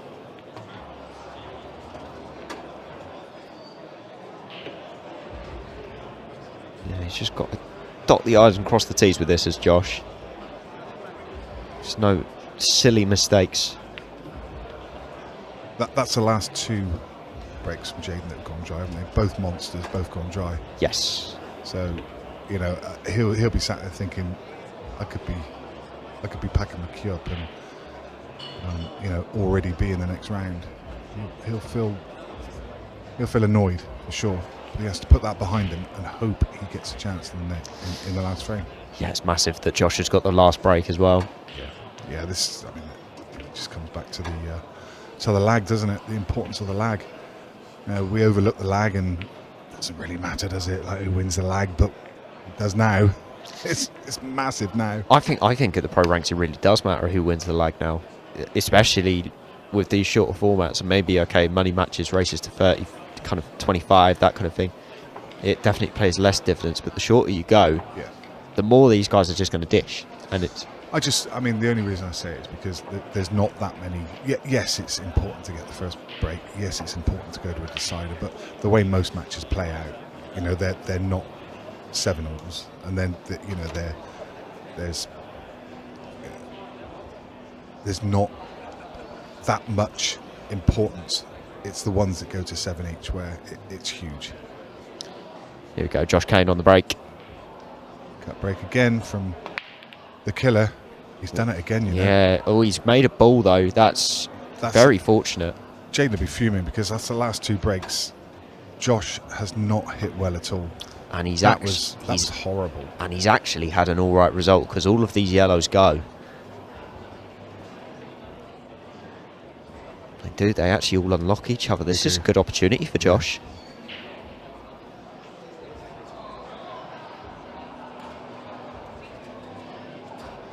Jaden will be sat there just maybe fuming, absolutely fuming. Too dry from him on monster breaks. Yes, Josh went dry in his last break, but it wasn't a good break, and this one wasn't either. Whereas Jaden's hit two massive splits and gone dry in both. It's amazing the game of pool, isn't it, Nick? You just can never predict it. Josh shows signs in his break that he might be starting to falter, and he's the one that gets rewarded. Jaden starts to break even better than he was at the start and doesn't get rewarded. Does the yellow sandwich between the 8 ball and the red pass the bottom right? Because if it doesn't, it does still have a bit of an issue there, because he has to get over here. This is what I was just about to say. He has to get over to the right hand side of the table to get on it, and he's just done it perfectly. It's almost like he heard you, Nick. I'll shut up. Yeah, I'll tell you what, it's absolutely perfect here because he can just drop this yellow in if he wants to. He may push through if he can take it into the bottom right later. He is just going to drop it in. He's going to take it long, and he's got options of where he can land this white. I don't think he needs to take it. I mean, he can take it long, but he's through the gap on the one for the one to middle. He could definitely take it long now, but he could come back for it. He could easily find that gap, and he's kind of eyeing that up now, I think. I don't know. I think if I was on it, I think I would just take it out. But if he's comfortable enough to land back on it, then yeah, I think it's okay. Yeah, because you just do this, you land. It's such a simple shot to play that in the middle and find the right angle again. And now he's got the angle just to stun between the red and the 8 ball, find the gap, and he's got the yellow through the gap. Yeah, it's a lovely shot. He's perfect. I think he can just screw straight back, can't he?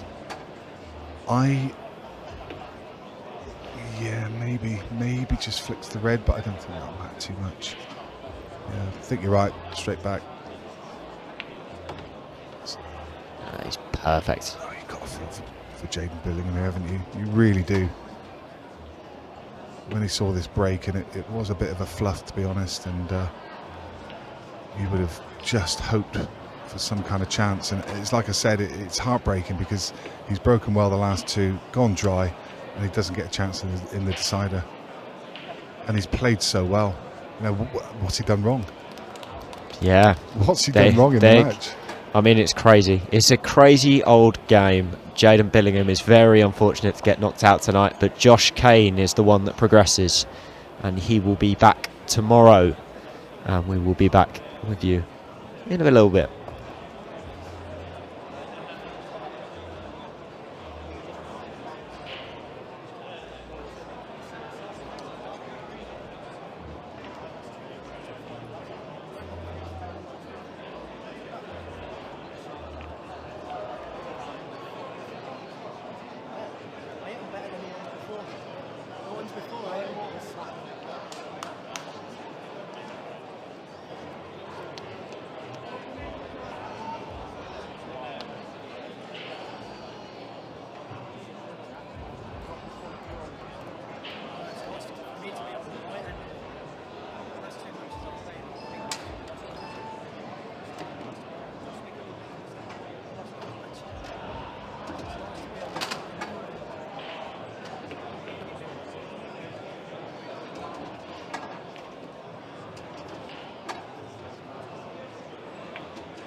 Call you down for 2 matches.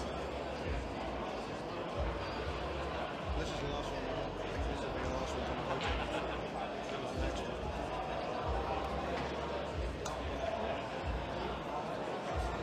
Oh, that's good. The computers went down. I'll give them down. And they'll ask you for any free tables, chairs.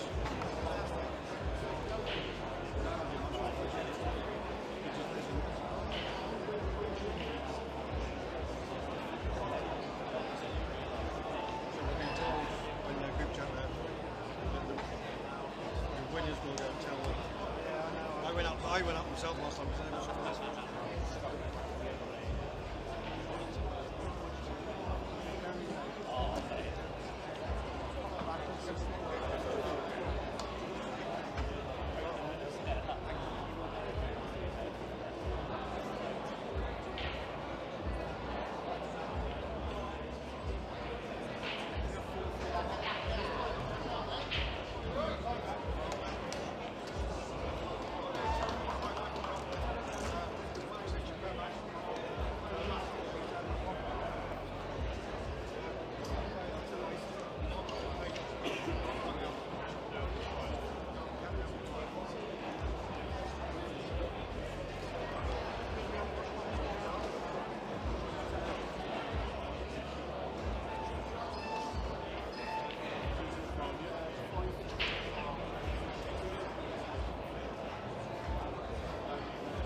after you're in your back room, then you can survive anything.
Sorry, that's oh no, it's someone there. I said it's out of the bag of I was about to.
Welcome back, ladies and gentlemen. This is going to be our final game on table 4 for tonight. And it brings the cyborg, Aaron Davies. He has got his first title under his belt this year, and he's taking on Dave Fernandez, Salsa. Very, very good run today so far from Dave Fernandez. 2 very good results as Nick Finn rejoins me. Interesting clash. It is an interesting clash, and it's, you know, we haven't seen Dave make that many deep runs in his pro career. It's, you know, we obviously know what a talent he is now. He's been a firm fixture of the England setup for quite some time. We've watched him play on stream a few times over this year, and it's been a mixed bag in terms of his performance. You'd say, you know, Aaron, as you say, he's going to be confident, he's going to be feeling good, he's playing good this weekend. He probably goes into this as a paper favourite, but Dave is really playing well today. He beat Shane Thompson on stream earlier. That was a very good win from him. You know, okay, Shane was a little bit under par, but Dave played very well, took all his chances. And then he backed it up as well with a very good win over Jimmy Croxton, who had just come off the back of beating Chris Melling. Yeah. Which is no mean feat. Jimmy's playing a lot recently as well and was in good form coming into the event. But, you know, Dave has shown us glimpses already this year. You know, he got through his opening group in the Champions League. That is not an easy feat to achieve at all. And he made a good fist of it in the next group, where he was dealing with a lot of kind of classic players of the game. You know, Phil Harrison, Dylan Leary, Eddie Barker. And there's just signs this year that Dave Fernandez has just found that little bit of confidence I think he was lacking in the years before. You know, a few players are kind of around him had kind of mentioned that maybe he was just missing that little bit of oomph and confidence. But maybe this is the year that Salsa pushes on with his professional career, because as you said, Nick, I mean, a lot of us get to watch him, and he is a brilliant, brilliant player at his best. But this is a very, very scrappy first frame. Yeah, neither player will want to give the other first dibs at this table, which is why you see this little passage of safety play. And it's an okay. I mean, if Aaron wants to go reds, he does have a gap to play this one to bottom right. He's on the top cushion, so I don't think he can get enough into this. If he could get to the bottom of the cue ball, he could play this and break out these balls on the right hand side, spin the cue ball across there, but tucked up under the cushion. Has he got the gap for the red to the bottom left? That's what. Yeah, I'm that's the one I was talking about. Yeah, he's through to the one bottom left. Ooh, well, he's got. I tell you what, he's got away with one there. Yeah, left absolutely nothing.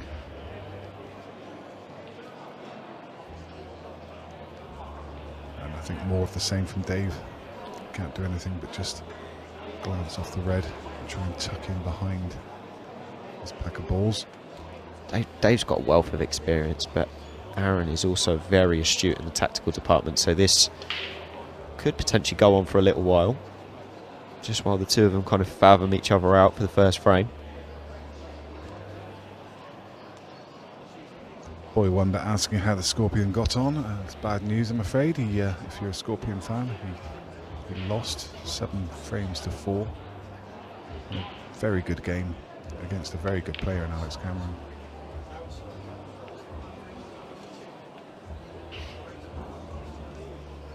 Yeah, again, Aaron leaving nothing. Just both players just checking if it's touching ball. If it is touching ball, then it's a really simple safety shot. If it's not, it just makes it a little bit more tricky. So he has to glance off the yellow and play to a cushion. Yeah, it's a very touchy shot, isn't it? Yeah. Dave knows if he gets this wrong, he's going to leave a yellow as well. Yeah. If it's touching ball, he can just bounce it off the cushion and back to where it is now. That was an important call. They decided it's not touching ball. Dave tried to stick that yellow just into the reds enough that it doesn't pop. But has he got there? I'm not 100% sure. Well, even if that yellow doesn't pop, he's left the yellow to bottom left with an angle to come over and break it out. It's a horrible shot though, because he's I think he's very thin on it, and just don't know because of how thin he is where it's going to go. Well, he's got the red to bottom left. Sorry, my apologies. I thought you were talking about the yellow. That's my apologies. Yeah, this is a good chance for Aaron. He's got a nice angle here. And the red to right centre, just to come down. Doesn't need to play this with too much pace. He's just looking at how they'll come out. He'll play it firm. You don't want to just run into these because you're not guaranteed to be on anything. He'll play it firm enough to push the top red across the left-hand side. There you go. Oh, look at that. Oh, that yellow coming over though. Well, That's gonna give him another headache. It's unlucky. Looked like for a second it was going to come out perfectly, but the yellow has just come to Dave Fernandez rescue. May play a part.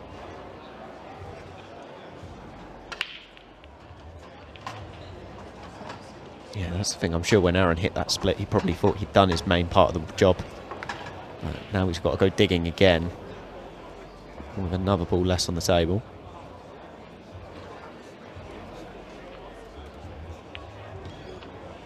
I like this. He's gone underneath because he can play either the plant. Yeah, he can play the plant actually. He can play the plant, and the red will go towards the top right corner as well when he plays it.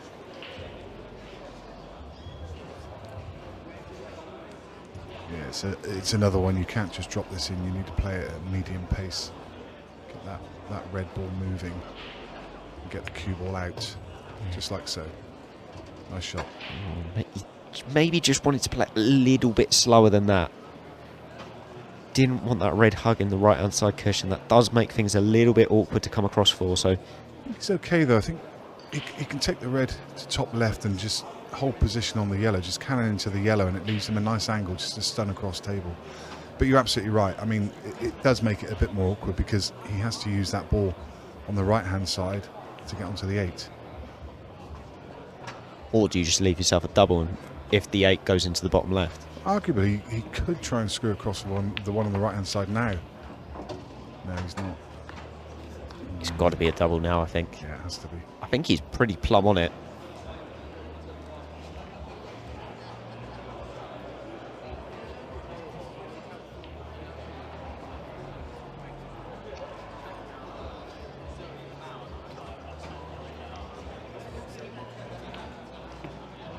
Yeah, that's a brilliant shot from Aaron.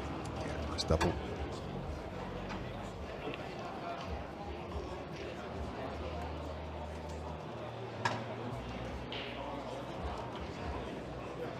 And it's got to be said, if he does get out from here after that initial tactical exchange, it's a very good out. Yeah, a little bit of a attritional start to the frame with both players just playing very conservatively, neither wanting to give the other a chance. And you can understand with the way the table was laid out, but that's a really nice clearance from Aaron Davies. He wins the opening frame.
Fernandez.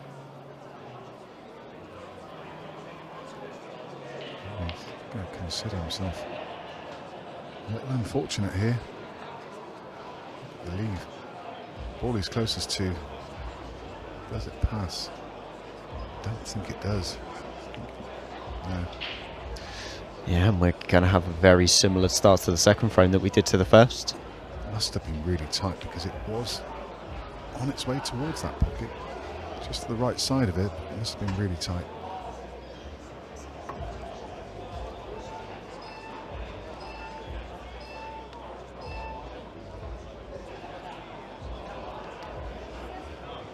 Nothing left there for Aaron, and actually not the simplest shot to leave this safe.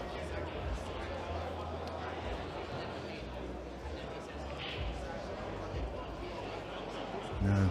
I think he's left the ball to middle. He can get past the yellows to flick this red in. It's tight. And Dave's not looking at it, so I assume maybe it doesn't go. So that was a very good shot from Aaron because he left absolutely nothing. Dave's just going to take the opportunity to tie up another ball, just to make life a bit harder for Aaron. Yeah, this is...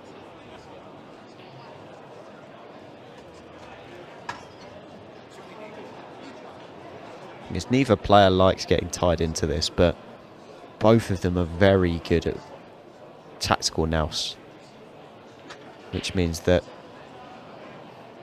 potentially these frames can really drag out. I think Aaron can punch this into the yellow, make the red into the middle.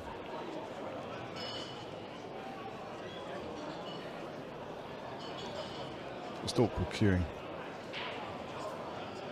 Gets his cue hand in front of the yellow. He's very close to the cue ball.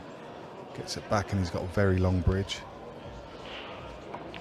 Yeah, he could. Punch it into middle, opens everything. Oh, that couldn't have gone any better, could it? That's a brilliant shot. I mean, he might have one tough pot to play. That's the only thing I would say.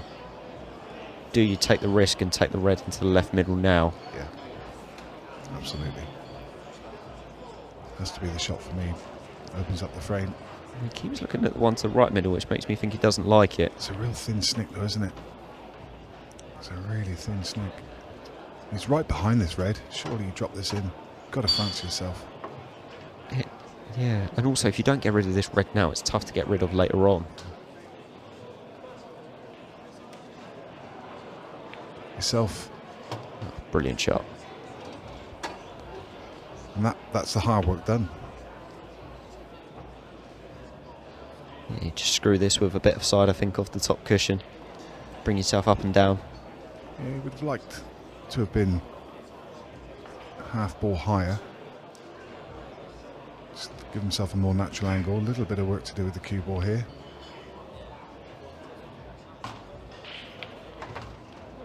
That's nice. He wanted to pot it clean. Yeah, he can just drop this in now. And then all you've got to do with the one down the row is just bring the white somewhere near back there to the middle pocket. Don't have to drag it down too far.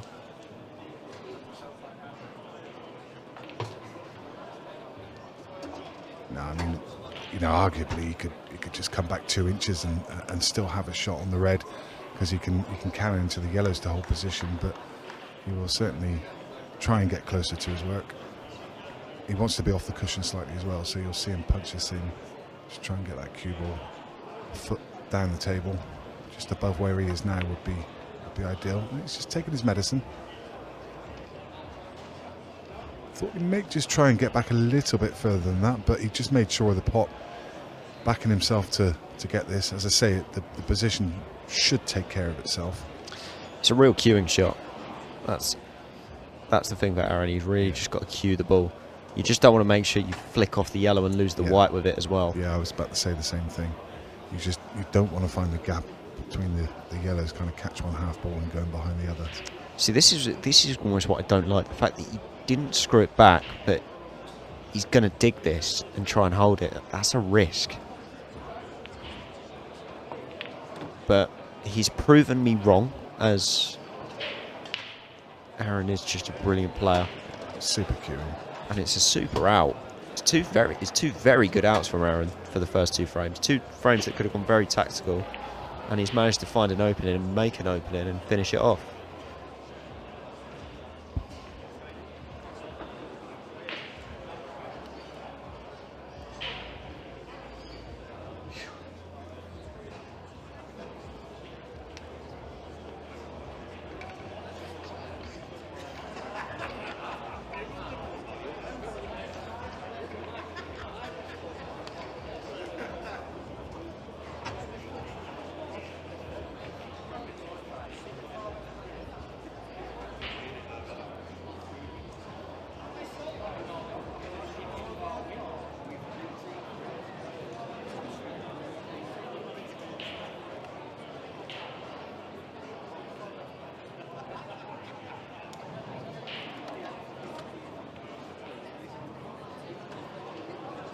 So both players might just be taking a short break, and we'll be back with you in just a second.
Welcome back, ladies and gentlemen. Aaron Davies to break off. He is 2-0 ahead of Salsa de Fernandez in the last 16.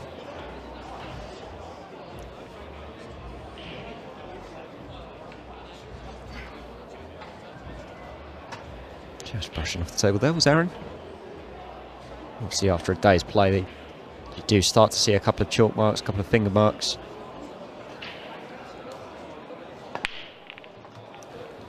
What a break that is from Aaron Davies. Oh my words, what a split that is. And he has been a little bit unfortunate with that red next to the black. If that red next to the black is half an inch in any direction, it is a brilliant split.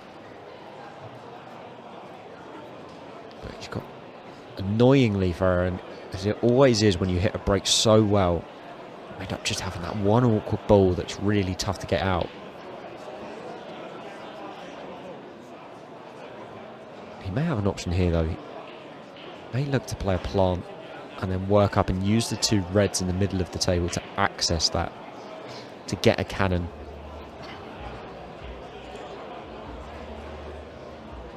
Ideally he'd want to do it after the first shot so that he's still got ball over that bottom right hand pocket as insurance, but I don't think he's got that option.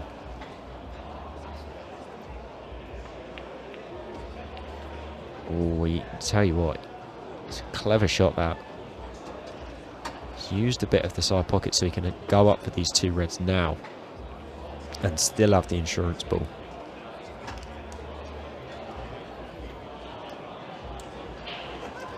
This is really not easy because he's going to have a choice of two. He's basically going to have one shot at getting this red out because he's going to have to utilise this ball to land on the angle. That's where it's getting tricky, because if it goes the slightest bit wrong, Aaron Davies is in trouble in the frame. And this is a very fine margin because of where that yellow is. Has to get this shot right.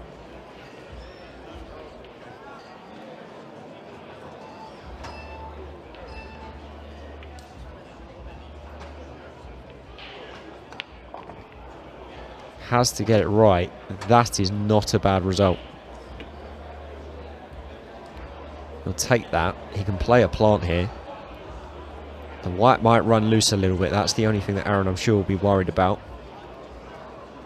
If he makes the plant, the red should just naturally sit over the right-hand corner pocket, because a bit of momentum will just push it through that extra inch or half an inch.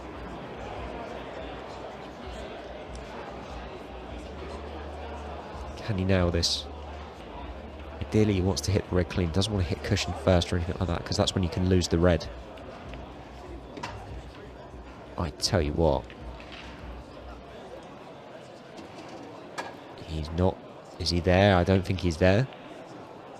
And he's not the 8 ball in the one position that you cannot pot it either, and that is all because of the fact that he just didn't quite catch it clean.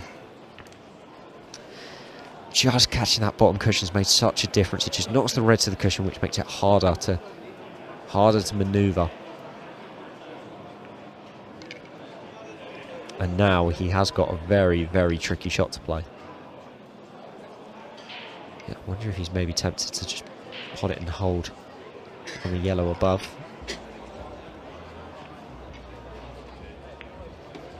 He tried to. He's very lucky not to going off, but how much of the black can he see? How much can he do with this?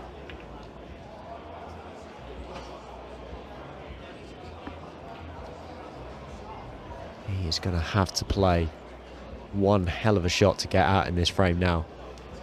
It's either going to be a brutal skill shot or it's going to utilise a cushion or two. Try and see where I think he's going. Is he thinking a long double into the top left? That's the kind of line he's pointing to his cue on. Big shot for Aaron Davies. Oh, wow. That is mega from Aaron Davies.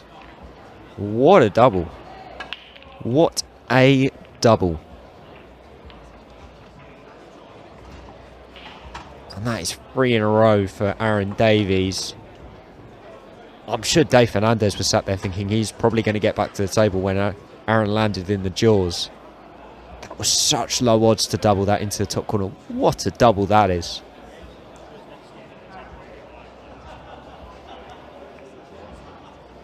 Dave Fernandez on break, having a bit of a chuckle there with Aaron. I know the two of them get along off the table really, really well, but Dave needs to assert himself on this game now. Cannot afford to fall 4-0, 5-0 behind.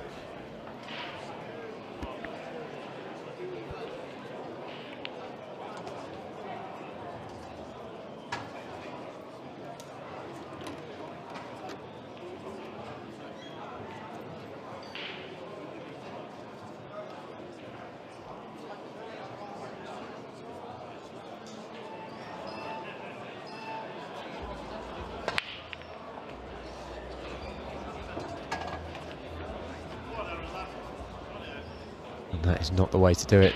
Dave Fernandez going straight in off. Gives another opportunity to Aaron Davies.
Very good position here.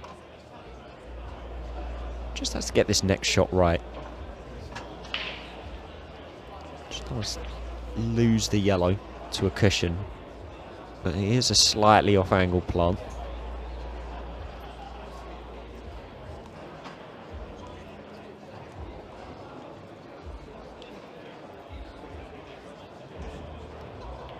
In fact, he's decided to take the top yellow. That was a strange decision in my eyes from Aaron. If you take the lower yellow, all you've got to do is drop it in and you've got some natural angles with the two yellows right in the centre of the table. Hasn't taken advantage. Has gained the colour set. So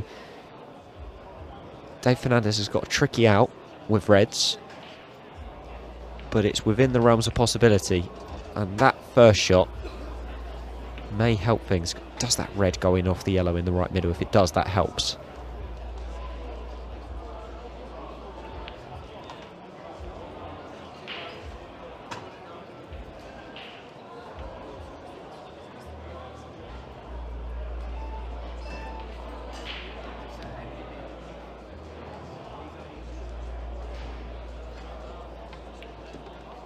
Yeah, it's a lovely shot from Dave.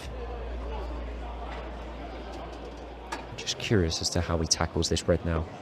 He is plumb on it at the moment. That if he wanted to play it off, then it'd be fine. But he wants to get rid of this red that's next to yellow on the left-hand side first. So that is the real tricky ball.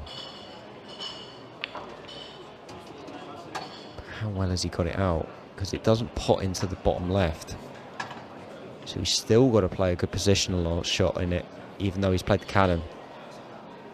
That's the problem. So this is actually now starting to get a little bit tougher because Dave needs to get some pinpoint position shots in here, whereas before he had a little bit more free reign. See there where he's pointing with his cue. That's where he wants to be, right in the middle of the two options. Either the red into the top left or the red into the bottom right.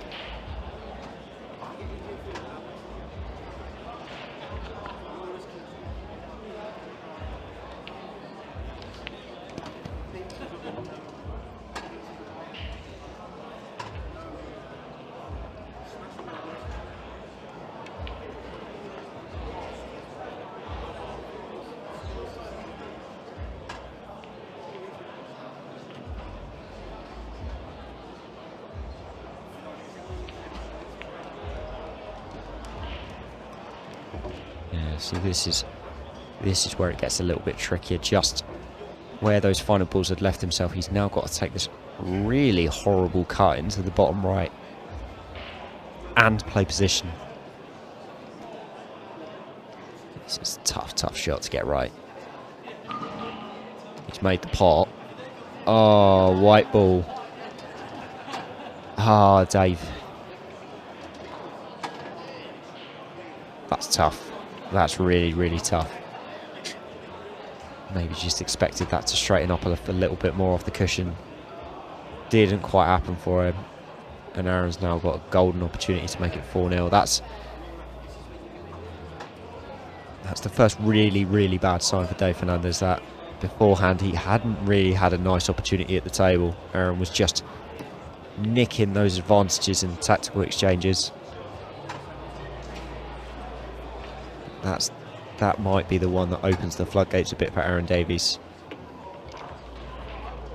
Such a good player of just sensing blood when his players that he's playing against just making those little errors.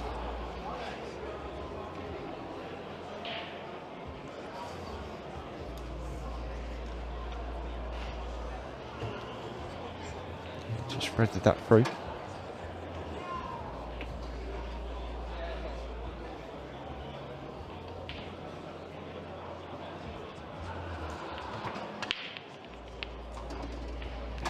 He's not going to take too much time over these.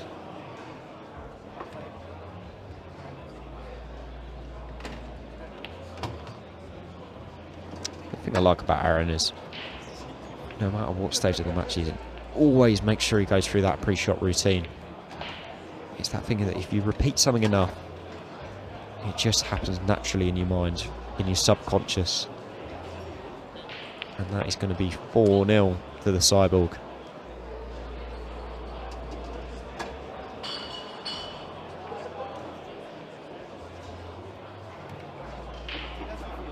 Aaron tasted his first success earlier this year. What has to be down as one of the best Albert Pool finals we've had, defeating Ian Alley in a deciding frame.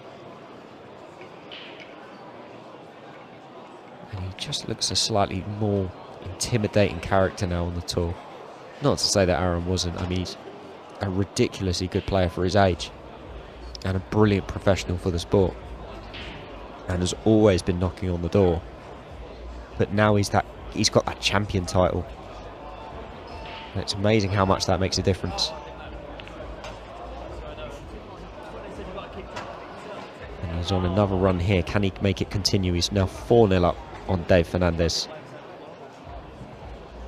And he's been playing some brilliant stuff so far.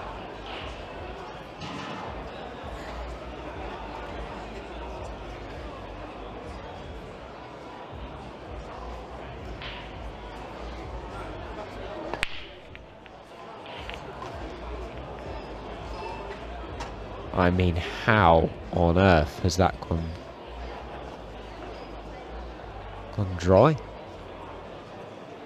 Can't quite believe it. The yellow to the right middle hit the jaw a couple of times. The one to the top right hit the jaw a couple of times.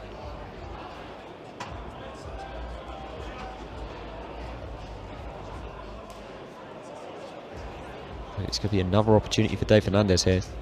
And this needs to go well. You cannot miss those as a professional.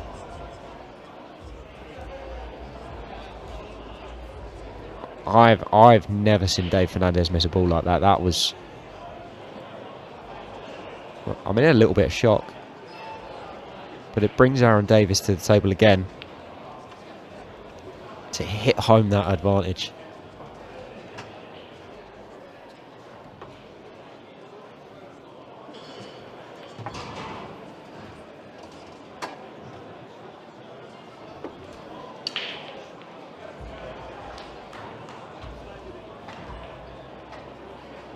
And can Aaron take advantage?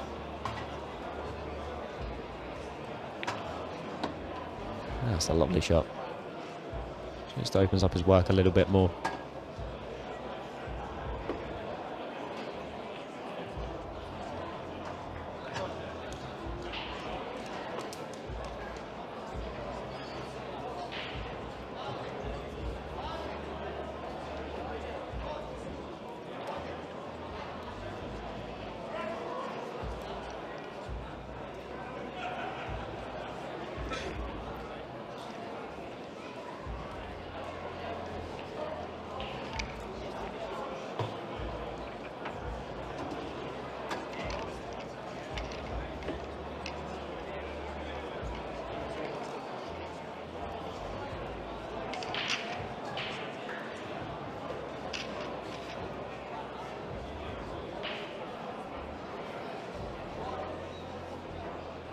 Just wasn't working out to do. There's just a lot of traffic with the reds.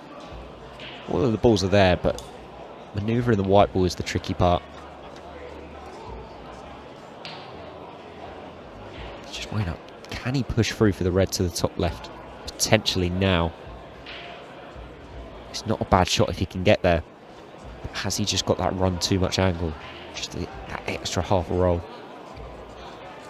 I think he maybe does.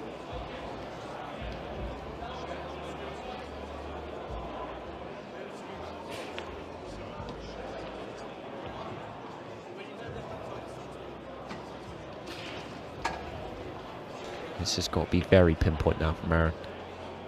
Hasn't got a lot of room for error.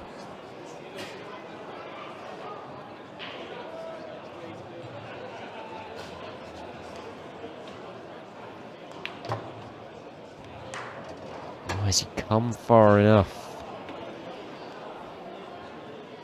Might have to play on the high side of it now.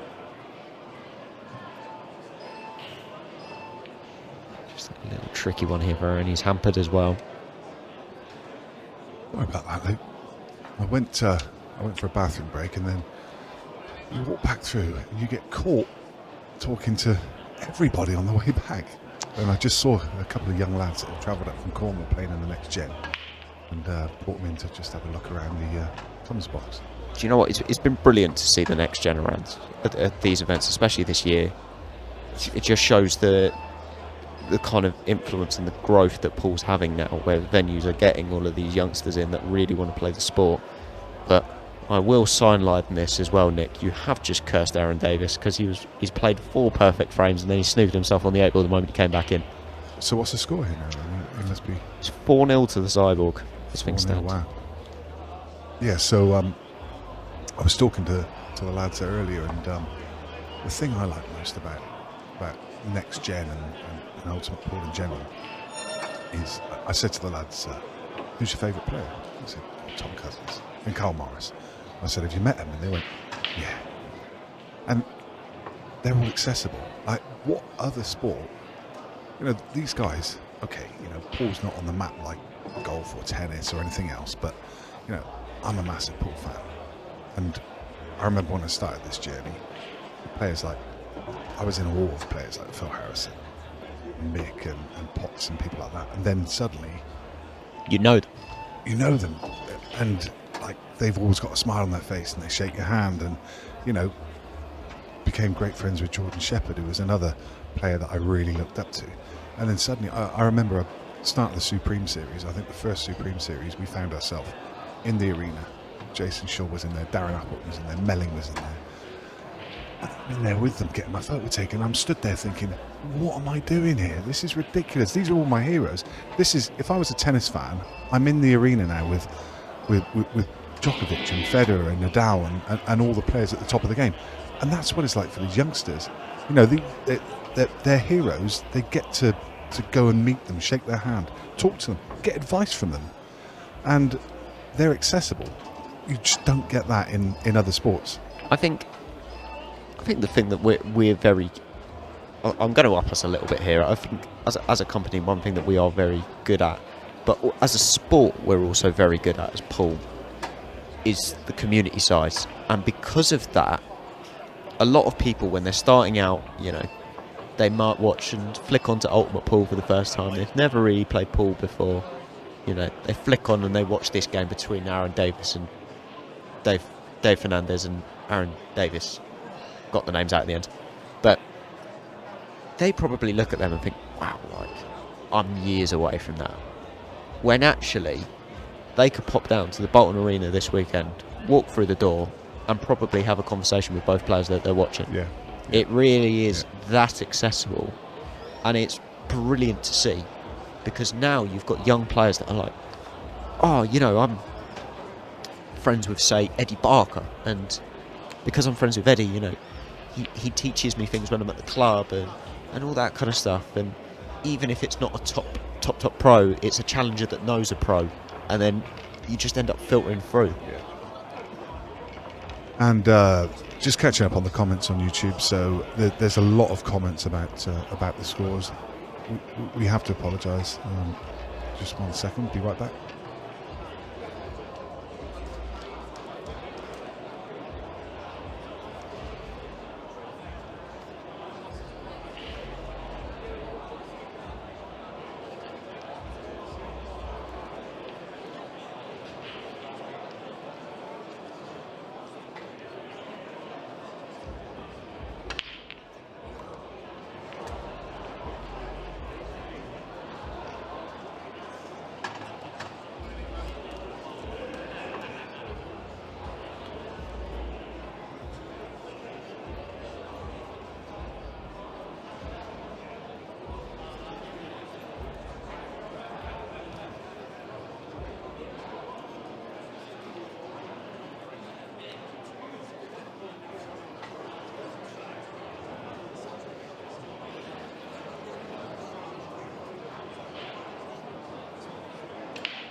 Yeah, just catching up on some of the comments. Yeah, massive apologies, but you're absolutely right. The scores have eluded us today. It's been a major problem.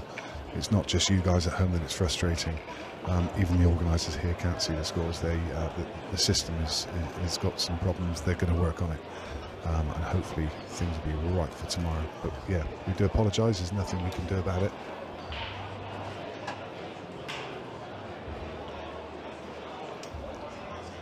And yeah, so apologies. It's we're all in the same boat.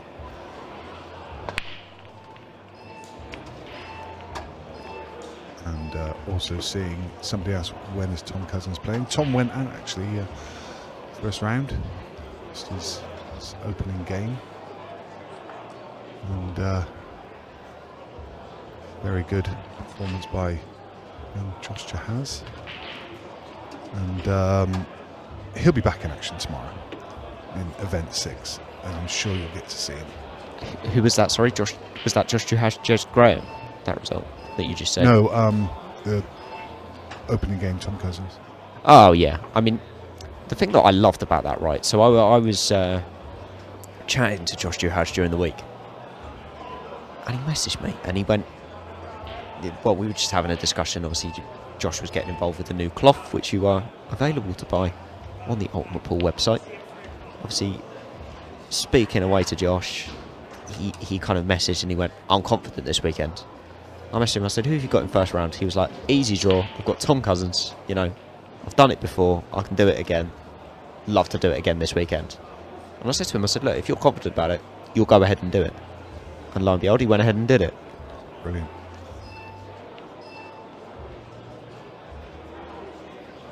Oh wow, Dave, that's lucky. That's a deft touch. I think he miscued that a little bit. Just the way that he looked up. Yeah. It did hit the cushion though. You could just see the yellow rock back. I think Aaron asked him, and Dave said yes. You could just see it rock back. And yeah, apologies if you have been suffering from the gremlins today. I think the heat is everything just seems to have been against us today. There's been a couple of little glitches with the stream early doors and us getting muted during the last game, the scores, the whole system going down, and it's been absolutely red hot as well. So everything just going against us. It can happen. I thought the last event ran like clockwork. It was absolutely fantastic. Behind schedule on a couple of the tables, but overall it was a brilliant event. And it does happen. Yeah, I think you have to look at things in perspective, and the expansion that Ultimate Pool has had over the last 4 or 5 years has been dramatic. You know, we as a company obviously started out obviously hosting the events as what was at the time the Supreme Series, wasn't it, over at Players in Newcastle under Lyme. It's still a brilliant venue, and obviously in the space of 2 years we've gone to hotels, and then we worked up and we got more tables into the venues, and now 4 to 5 years down the line we're now hosting events in a football stadium where Bolton Wanderers were in the Premier League for so many years, had so many famous players, and it's a historical site that we're hosting this event in now. So with that rate of progression, there are always going to be teething issues. It doesn't matter what company you are, whether you're a big Amazon company or someone like Ultimate Pool, these things do happen.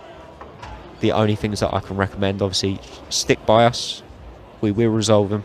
We've got a team working on it, and we will make a great production for you. Yeah, I mean, let's be real here. I mean, the scoring system's gone down, so people can't keep an eye on the scores, but the streams have been up and running all weekend. All day. And we've added this absolutely free YouTube stream as well, which has been great today, and it's been stable. It's been a decent stream throughout the day. And remember that we've got almost 90 tables in this venue, and there's a lot going on. It's a big old event to host, isn't it? There's so much that can go wrong. It's a miracle sometimes that it doesn't, because there's so much. You think of the dynamics behind it. I rock up on a Friday morning, having driven up the M5 and M6, thinking I'm hard done by because I've just had a 6-hour drive to get here. And you walk in and take everything for granted, and there's 90 pristine tables set out across 2 floors, and you remember that there's been guys working here for 3 days setting this up, all the TV cameras in place, all the monitors in place, all the cabling's in place. It runs right the way through the arena.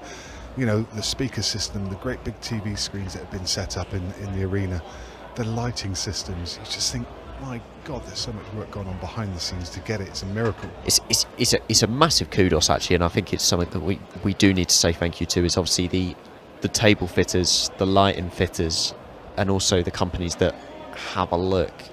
Obviously, obviously people like the tech team, because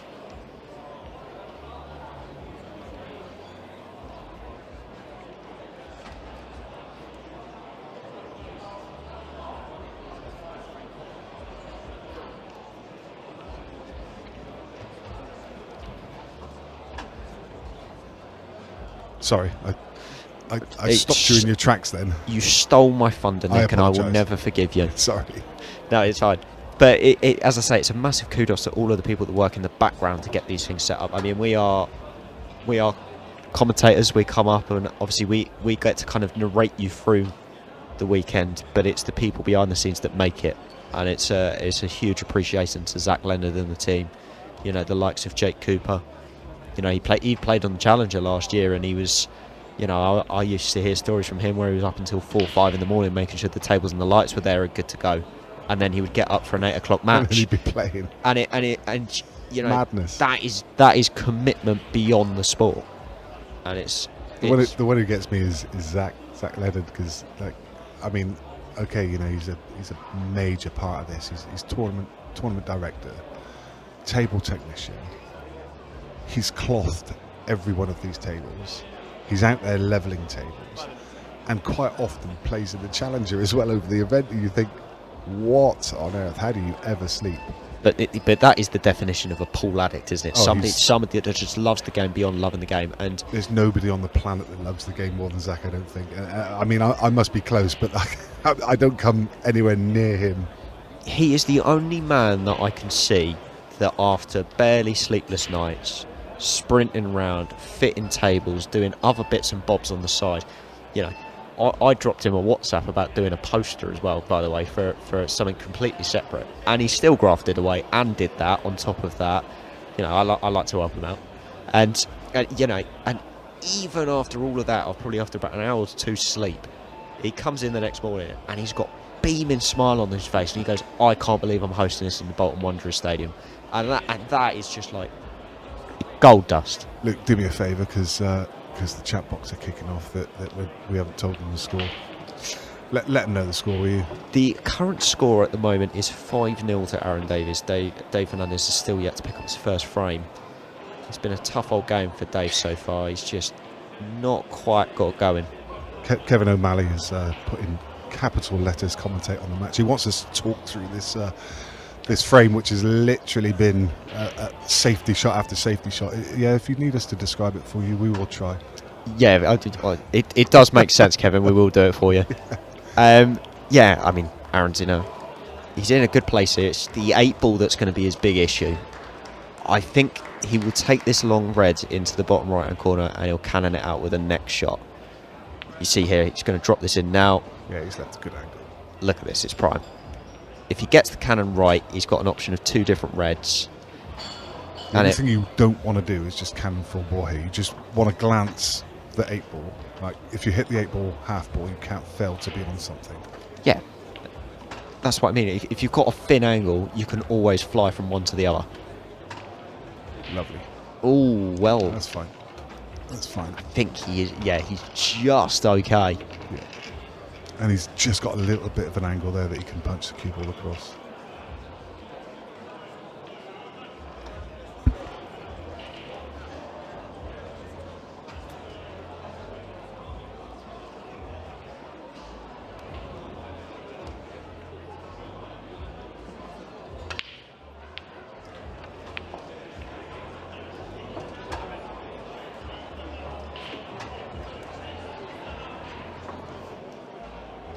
Yeah, I think you're absolutely right, guys. They've won the 5th round, didn't he? It's 4-1, not 5-1. That was. You're right. We were waffling and not paying attention. I promise. I'll keep track from here in. This will be 5-1. Yeah. I mean, Aaron's been superb. And if he carries this on for the rest of the tournament, then no reason he can't make another final at least. Paul, we're in the same state you are. We've got no scores on the screen. We're trying to keep track. It's been a long old day. We started commentating at 11 o'clock this morning. It's been a long day to try and remember every score. But yeah, 4-1, 5-1. Paul, I am a clueless human being at the best of times. If you take the scores away from me, I am a rabbit in the headlights. I can speak on players playing pool. Yeah. And remember, I mean, this is a bit of a. We try to keep things a little more light-hearted on this table. Just a little bit of an interaction with the chat box, and just try and talk a little bit about the periphery of the game. So sorry if we do head off in another direction, but it's a long old day to commentate and just focus on what's happening on the table. And Luke and I are lovers of the game, so we do end up just going off topic a little bit, don't we? Here we go. Aaron Davies. And it's frame number 7. He breaks, and it's not a great table. However, if he can play the yellow off the red into the middle and push the red into those 2 yellows, he could open everything up.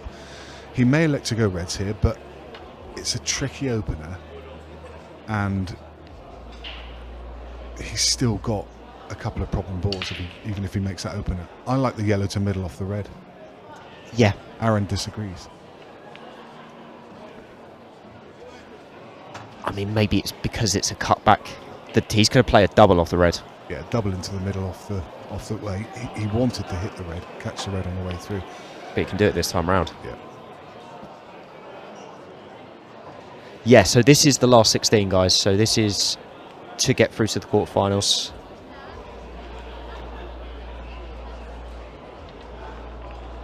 So obviously just to touch on all the points that are happening in the comments at the moment. So there has been a technical issue all day.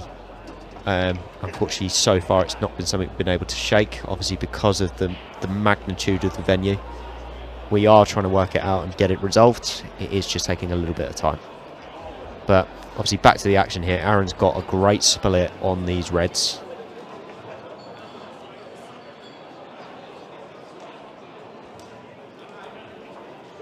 He's played a couple of beautiful shots in this. I tell you what, he's played a couple of beautiful doubles in this match.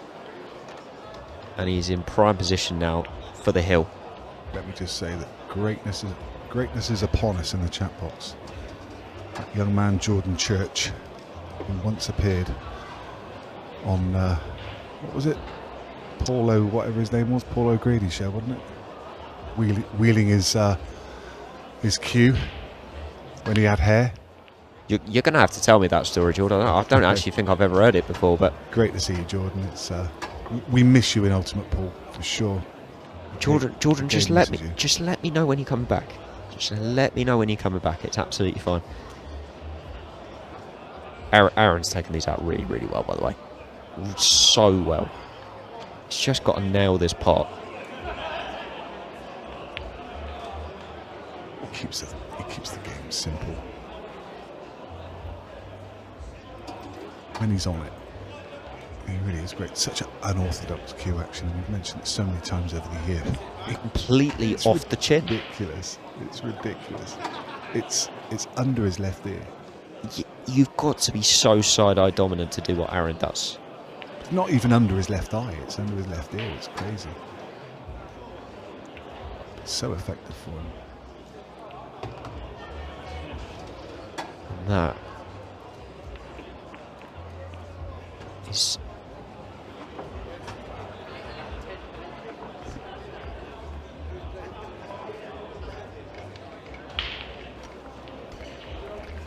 And that is going to be That is going to be 6-1 to Aaron Davies. Long, long way back to Salsa now. I almost feel like this was probably the worst game, Nick, for Dave to have, because I know he gets along with Aaron really well. And he was in such a good focus, playing players that, you know, he probably wouldn't play normally at events or have a laugh with and socialise with. Just felt like a bad draw for him. That's a great break though from Dave, and he's absolutely not been rewarded. This has been the tale of the tape though, isn't it? I mean, Aaron's played well, but I think this is the third time that Dave's broke, made a ball, sat on a ball, and just left with a horror show.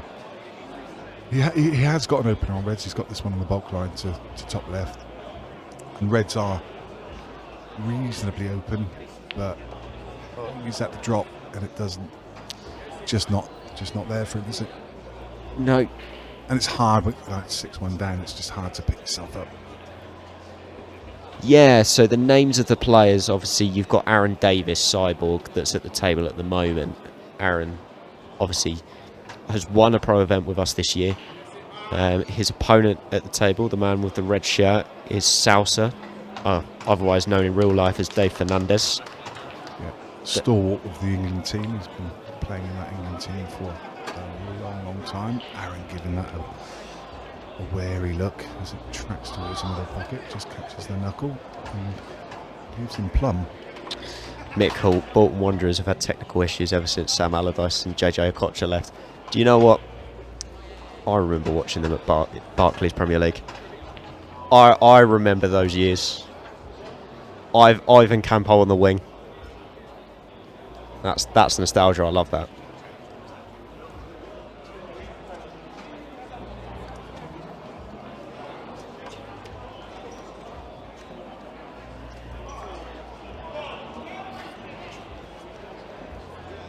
Yeah, Dave has played really well today to get himself to this stage, and it looks at the moment that it's going to be another one of those days for Dave Fernandez where he made another run, won a couple of games, but he's just going to fall short here. I mean, obviously not over yet, but it's a long old road back from here. It doesn't look like it's going to happen. No. Sometimes you catch a glimpse, like a player's not played badly, and then an opponent runs out 6-7. Aaron has been running out frames, but Dave has also had a lot of first opportunities that he's not taken, and that's going to be the killer for Dave. It's one thing when you lose and your opponent plays well, and that has kind of happened, but it's another when you know you've had the chances to keep it close.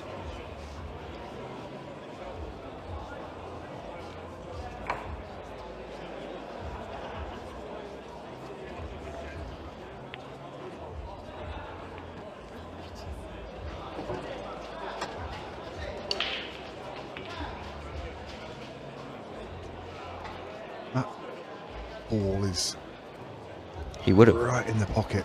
He would have liked that to have followed through. So now he has just got to play one good positional shot after this one just to land on the black.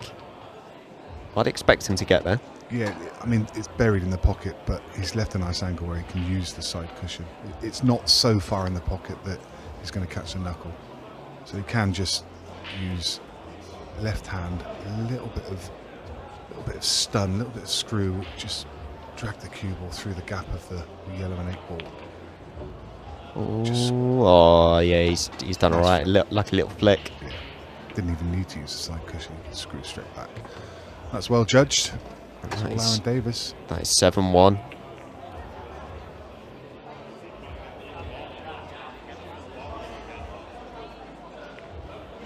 Yeah, I know what you mean. The cloth, it does look blue in certain images, and on others it looks teal. I've not seen a camera shot of it yet that does it the justice of the real colour that it is. I think it's a great colour. It really, the ball's popping. When you see it on the table, you'll know what I mean. It's just, I was like a lot of people when I first saw it. I was like, I'm not sure about that. Why have we gone for like a bluey cloth? And then when you see it in the flesh, it's like, actually, that looks really smart. It creates an identity, and actually, it's a very, very different colour to what you'll see on the screen. Yeah, we've never seen anything like it. It's got to be said. Yeah, it's unique for sure. And if you really don't like it, if you decide teal's not for you, I like the grey, like the green, you can buy all of them on the UP store. Yeah, I mean, the important thing I think was always not so much about the colour, it's about how it plays, the quality, how it lasts, and the reports back. I mean, it's still early doors, but the reports back so far have been fantastic. There's been a few installed in clubs. They've been there for about 7 or 8 weeks now and used on a daily basis, and I think it's very hard wearing. The feedback from the players has been pretty unanimous, to be honest. I mean, everyone I've spoken to have said that it's a step up from Superfine. They love the way it plays. It's honest, it plays true. Even I commentated on a county shootout a few weeks ago. Obviously a lot of county players in there that won't have ever played on it before, and it was unanimous again. They all loved it to a man. So really good feedback. It's nice that it is, because these kind of decisions, when they make them, they make or break decisions, aren't they? And if it goes wrong, when you bring in the RAS on table, if it goes wrong, it's a problem, big problem. If the cloth goes wrong, it's a big problem. So it's nice that it's working out. And it's definitely working out for Aaron Davies at the moment, because he's back in again with the opportunity to wrap up this match. It's been positive stuff from Aaron. If he carries this on from quarterfinals onwards, he wins the tournament in my eyes.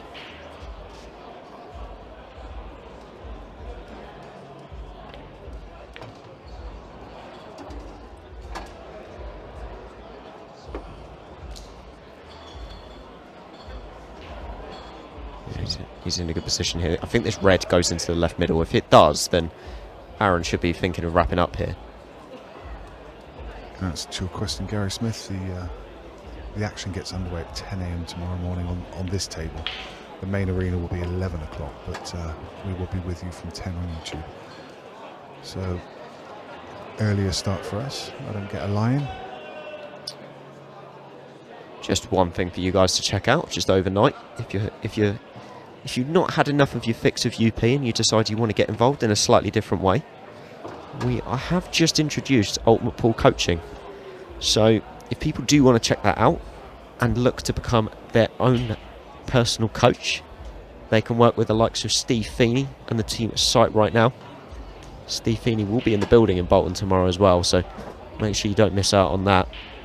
But he's offering some unique coaching opportunities to become a UP affiliate coach. You can check that out on ultimatepoolcoaching.com. Thought I'd just plug that before the end of the night for people to have a look. Yeah, great opportunity for people to get more involved. And Aaron Davies, he's looked very good for the win. Dave Fernandez just didn't get enough chances. As good as Aaron's been, Dave just, I mean, a couple of times possibly not at the races, but you look back at it, he just didn't get the chances off his breaks. No, and that is going to be that. Aaron Davies has looked formidable. Dave Fernandez just didn't take his opportunities, and it is a big 8-1 win for Davies that pushes him into the quarterfinals. We will see you all at 10 o'clock tomorrow.